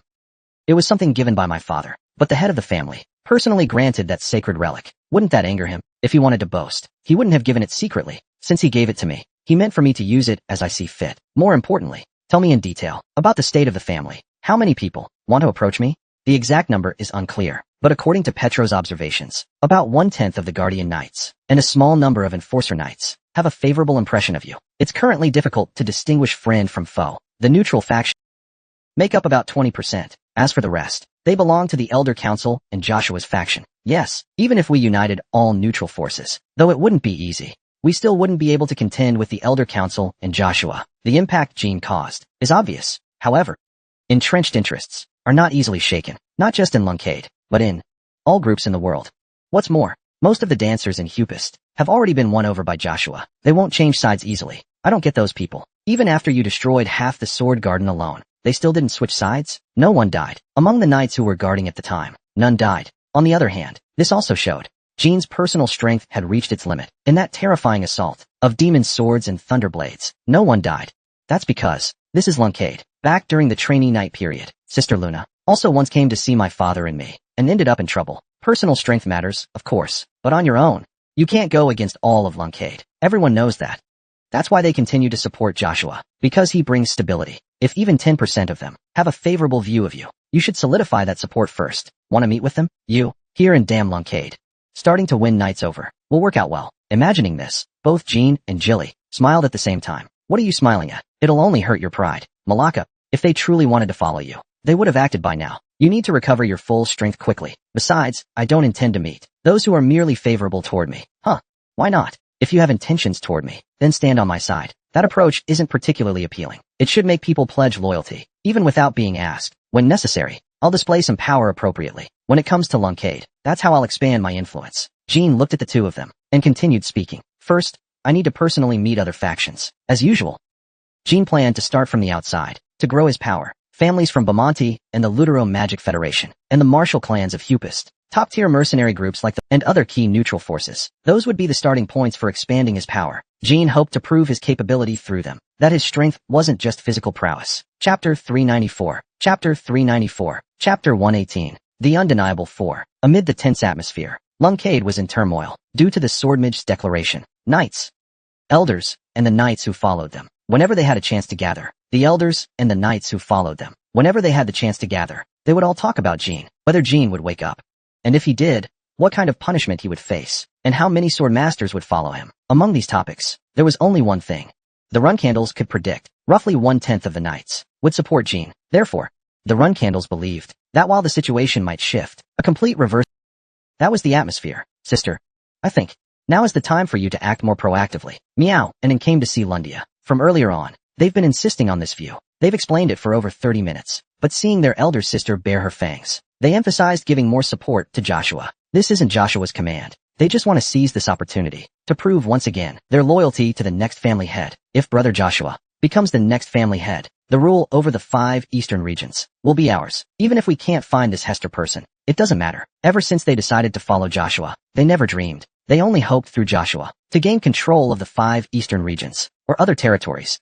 And to survive, they anticipated that once Joshua becomes the family head, he would eliminate most of his siblings. Sister Lundia. Lundia just stared at the ceiling. Due to her body enhancement traits, full recovery would still take time, but the critical treatment had ended a few days ago. Are you listening to us? Throughout the entire conversation, Lundia hadn't responded once. Am I John's possession? After the treatment ended, in her mind, there was only this thought. For the past 12 days, no matter who came to see her, she hadn't spoken a word. She just sat there blankly.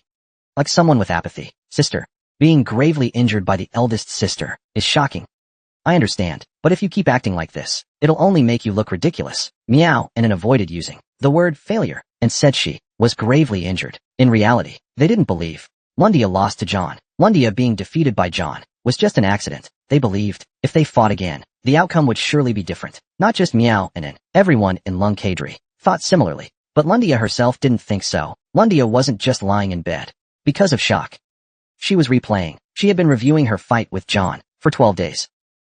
Without a moment's pause, even if they fought again, even if she went all out from the start, she wasn't sure she could change the outcome. As Lundia, she still couldn't be certain if she could alter the fight's result, though she had many abilities yet to show. John also had many unused tactics. In Lundia's vacant eyes, a strange passion surged. Aurel Meow and hadn't reached. Meow and exchanged a glance and shook their heads.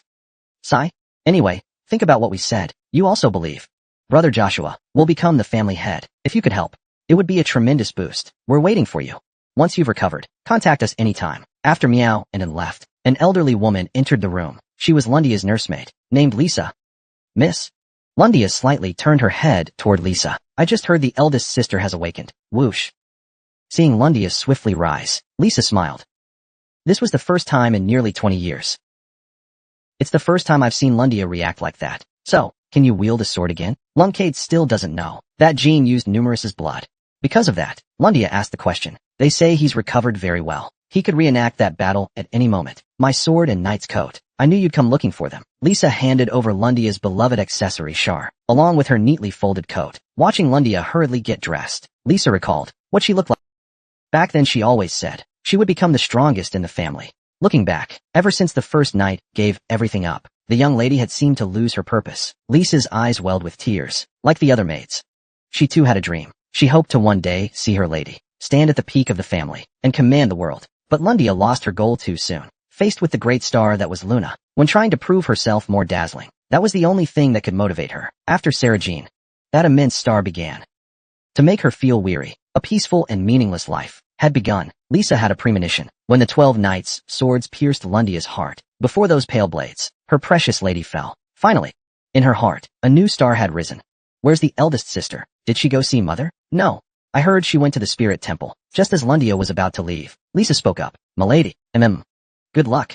You always had it, and always will. Turning around, Lundia gazed at Lisa for a moment. Then, Mahian, the place where hidden yearning that had never been noticed shines brighter, more and more brightly. Many knights and elders, and the knights who follow them, had already gone to the spirit temple to confirm Jean's awakening. So many people going to the spirit temple at once was the first time in years. However, amidst the crowd, Lundia's eyes only saw Jean. Seeing Jean surrounded by others, yet still standing strong, she couldn't help but smile. Just the other day, he was still unconscious, and now he's completely fine. How did he even wake up? Since you're awake, shouldn't you go see the acting head first? Why come to the Shadow Temple first? 12 knights. The elders' voices rang out. Jean didn't answer. He simply looked around. At that moment, he locked eyes with Joshua. Their gazes locked. I heard. You put in a lot of effort, handling the aftermath. Second night, gathering the knights in advance, was a brilliant move. When Jean's arms were cut off, Joshua used the knights he had preemptively summoned, and immediately declared the sword pact. After the swordmage announcement, he showed the dignity of a future family head. Had Joshua failed to foresee the situation, and left the knights unattended, chaos would have lasted for years. In the worst-case scenario, external forces might have invaded. With Rosa and the Lundia squad heavily injured, most of their combatants suffered various degrees of wounds. An enemy attacking Lungcade would have had the perfect opportunity. Even if the 12 knights, while evaluating the second night, no one dared to criticize Jean recklessly. Even Joshua himself did not show any resentment. The Knight Order exists, not to create chaos in the family, but to organize and lead it.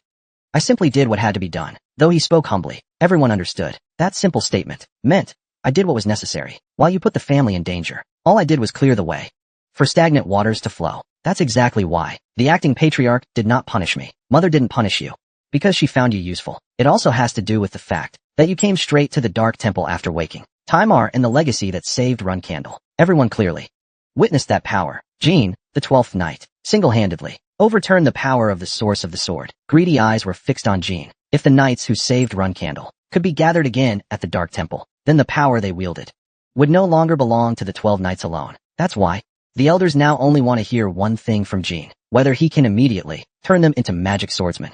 To Jin, this was a turning point. If he said he was willing to share the secret with his followers, many elders would begin to support him. Surely, you already have a plan to bring the ancestors into the Dark Temple. Looks like they're all fools. Suddenly, Jin's expression darkened. If you want to know the answer, then go outside, challenge me, fight me, and take it from me. Don't imitate everything I showed that day, or you'll never, for the rest of your lives, leave your name in history. You'll only become shadows. Don't think you're the only one who can wield that power. 12th night, Sir Second Night. Through everything done by the Prophet, don't think you and I are on the same level. The Prophet, though Jin mentioned him directly, Joshua showed no surprise. A very small number of elders already knew of the Prophet's existence. That too, from their reactions. Jin inferred that Joshua would soon reveal his identity as a prophet. He had to tell them that he too had a countermeasure. As for the Lung-Cade legacy, Gippel's forces were weak. Kinzalo and Bamonti would soon begin mass-producing weaponized puppets. Joshua should also be aware of this intel. In the previous life, when Gippel began mass-producing battle mages, the global balance of power had already tilted, but the famous generals and magic warlords that Kinzalo and Bamonti were now developing were far stronger than the mass-produced mages. Using normal methods, it would be hard to deal with Lung-Cade showing its true nature. Whoa! After igniting magic in the center of the Shadow Temple, Jin stepped past Joshua and walked forward. Just as he was about to leave the Shadow Temple, Lundia blocked his path. Jin and Lundia silently faced each other at the temple. I will also become the family head. The moment Lundia said this, everyone present couldn't believe their ears. Even Joshua couldn't hide his reaction and widened his eyes. Caught off guard, Jin smiled and said, "So there's another clever one, huh? Go for it, sis." Chapter 395. Chapter 395. Chapter 118. We can't keep the sword source in a semi-war state forever. We can't seal off all of Hupist when an actual war hasn't broken out. Even if Lung-Cade is the supreme power in Hupist, they can't, without cause, continue to suppress all civil change. What's more, the cause of this situation, the rumors had already spread secretly through Karen residents and spies. It was said that something happened in Runcandle, and the rumors kept spreading like a buoy that would float up, no matter how hard you tried to suppress it. Stories about Jin circulated among the people of Schubert. It began with news of the 12th Night being in a critical state, rumors of rebellion at the source of the sword, and of the 12th Night defeating all the knights, and even surpassing the acting patriarch, with rumors spreading like a flood. Runcandle was forced to make a decision. Eventually, within 5 days of Jin's awakening, Runcandle lifted all lockdown measures and returned Schubert to normalcy. Unless Jin was executed, managing the rumors about his influence was still better than letting wild speculation spread. The strongest swordsmanship family on the continent, Jin Runcandle, 12th Knight of Runcandle, destroyed the source of the sword. The Sword Clan was originally a clan of magic swordsmen. His shocking declaration of returning to the magic swordsman clan caused an uproar in Schubert. In the past, Jin used lightning weapons during his time as a provisional knight in Runcandle. In fact, those weapons were tied to the ancient Aquarians of the Sarah Jin era. With this revelation, will Runcandle now see Jin as a traitor or as a magic swordsman who could become the next patriarch? It was a single statement that rocked the source of the sword. Third Knight Lundia of Runcandle made the same declaration. With the current succession pattern, the possibility of a three-way standoff was high. Declarations for the patriarch's seat spread like wildfire. Fourth Knight Deeps Runcandle and Seventh Knight Runcandle both reaffirmed they would not give up the throne. Will this become a five-way power struggle? Is the position of Second Knight Joshua still stable within Runcandle? The people of Schubert longed to know about Jin Runcandle. Where is he now? After the lockdown was lifted, reporters rushed in frantically. As always, Dino, along with Gore and others, reporters friendly to Jin, were overwhelmed with work. The arrival of a hero is always thrilling. Ever since the Founding Nation incident, the public's enthusiasm for Jin Runcandle as a person has been sky-high. Since then, his name has already become synonymous with hero. Originally, Runcandle would never have allowed such reporting to go on, but now, suppressing public opinion has become a serious headache. Killing those friendly to Jin would be of no benefit. It would only backfire. Moreover, outside of Schubert, similar articles continued to emerge. Jin's presence could no longer be hidden. Naturally, alongside endless praise, journalists opposing Jin were also hard at work. Runcandle is a clan of magic swordsmen? What nonsense. Runcandle became rulers of the continent with nothing but a single sword. The 12 Knights. How could one tarnish his glorious legacy? To deny the family's legitimacy is an act of treason. Lung-Cade must issue a harsh judgment. The limitations of sword mages have been proven countless times by human history. Do not be fooled by the fabled stories of the 12 Knights. This is far more than a simple act of rebellion. Those who call it radical should have their heads split open with an axe and hung at the entrance of the sword garden. Although a lower-ranked knight order issued a challenge, The position of the second knight remains secure. The second knight stated, healthy competition is always necessary, and encouraged the other knight orders. He truly carries the dignity of a future family head. That lunatic, where is he now? Stripped the 12-knight gene of his Lungcade knighthood. As articles filled with both praise and spite raged on, the media's focus boiled down to just one question.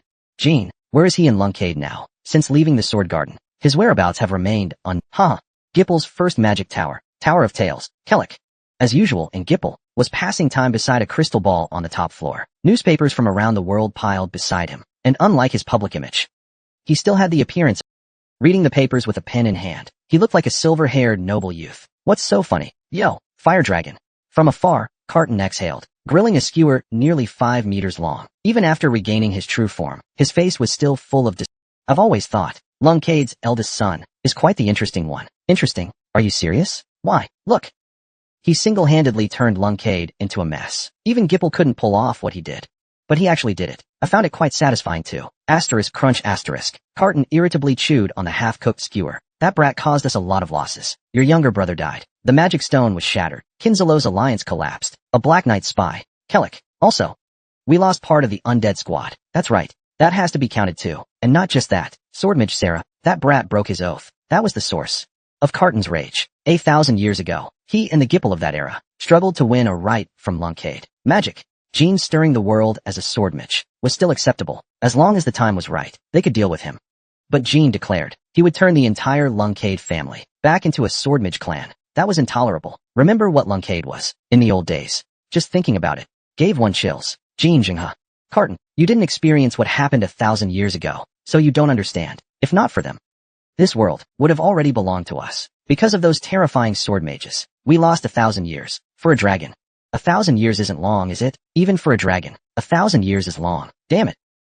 Can't you see why this matters so much to me? I do. I know how important this is. We must meet the acting Lungcade family again and force them to honor the vow. Kellic smiled. That's not really necessary. We need a reasonable explanation. Of course. Think carefully. Carton, observing this whole time, Lungcade's 12 knights are not ones to act recklessly. For him to speak publicly about a swordmage clan must mean he has full backing. You mean Shilong? Lungcade. Exactly. Shilong. Lungcade, the one the 12 knights trust, is likely their father. Although we don't know how much Shilong told his eldest son about the secrets of the Black Sea. What's certain is, Shilong. Lungcade hasn't yet entered the realm of the 5 kings of the Black Sea. As Kellic continued, Carton widened his eyes. No way. He spent decades exploring with the strongest of knights. Logically, he should have already found the territory of the 5 kings. I think so too. If it were Shilong and his knights, they should succeed. But judging by the 12 knights' actions, he likely still hasn't found the Black Sea King's domain, and is still lost. If Shilong had found the Black Sea King's domain, and was trapped there, unable to return, then Gene wouldn't have declared himself a swordmage. That was Kellic's judgment. The Black Sea truly is an unknown realm. Even if Shilong hasn't found the king's territory yet, it wouldn't be surprising. That's true. Maybe he's already given up on finding the territory of the Black Sea King. So then, while he's still alive, take advantage of the 12 knights' broken oath. Either way, it's irritating. Cadden. After all, Xylan is human. He can't possibly get what he wants. Upon hearing that, Cadden nodded silently. A human. And time is running out. As long as Xylan disappears, Runcandle will no longer be a problem. Besides, the oath is only symbolic. What's actually engraved in the Runcandle bloodline is a curse. No need to rush. Let's observe a while longer. This is quite entertaining. Understood. But we should still confirm Gene Runcandle's whereabouts. Something feels off. You're right. Check the crystal ball.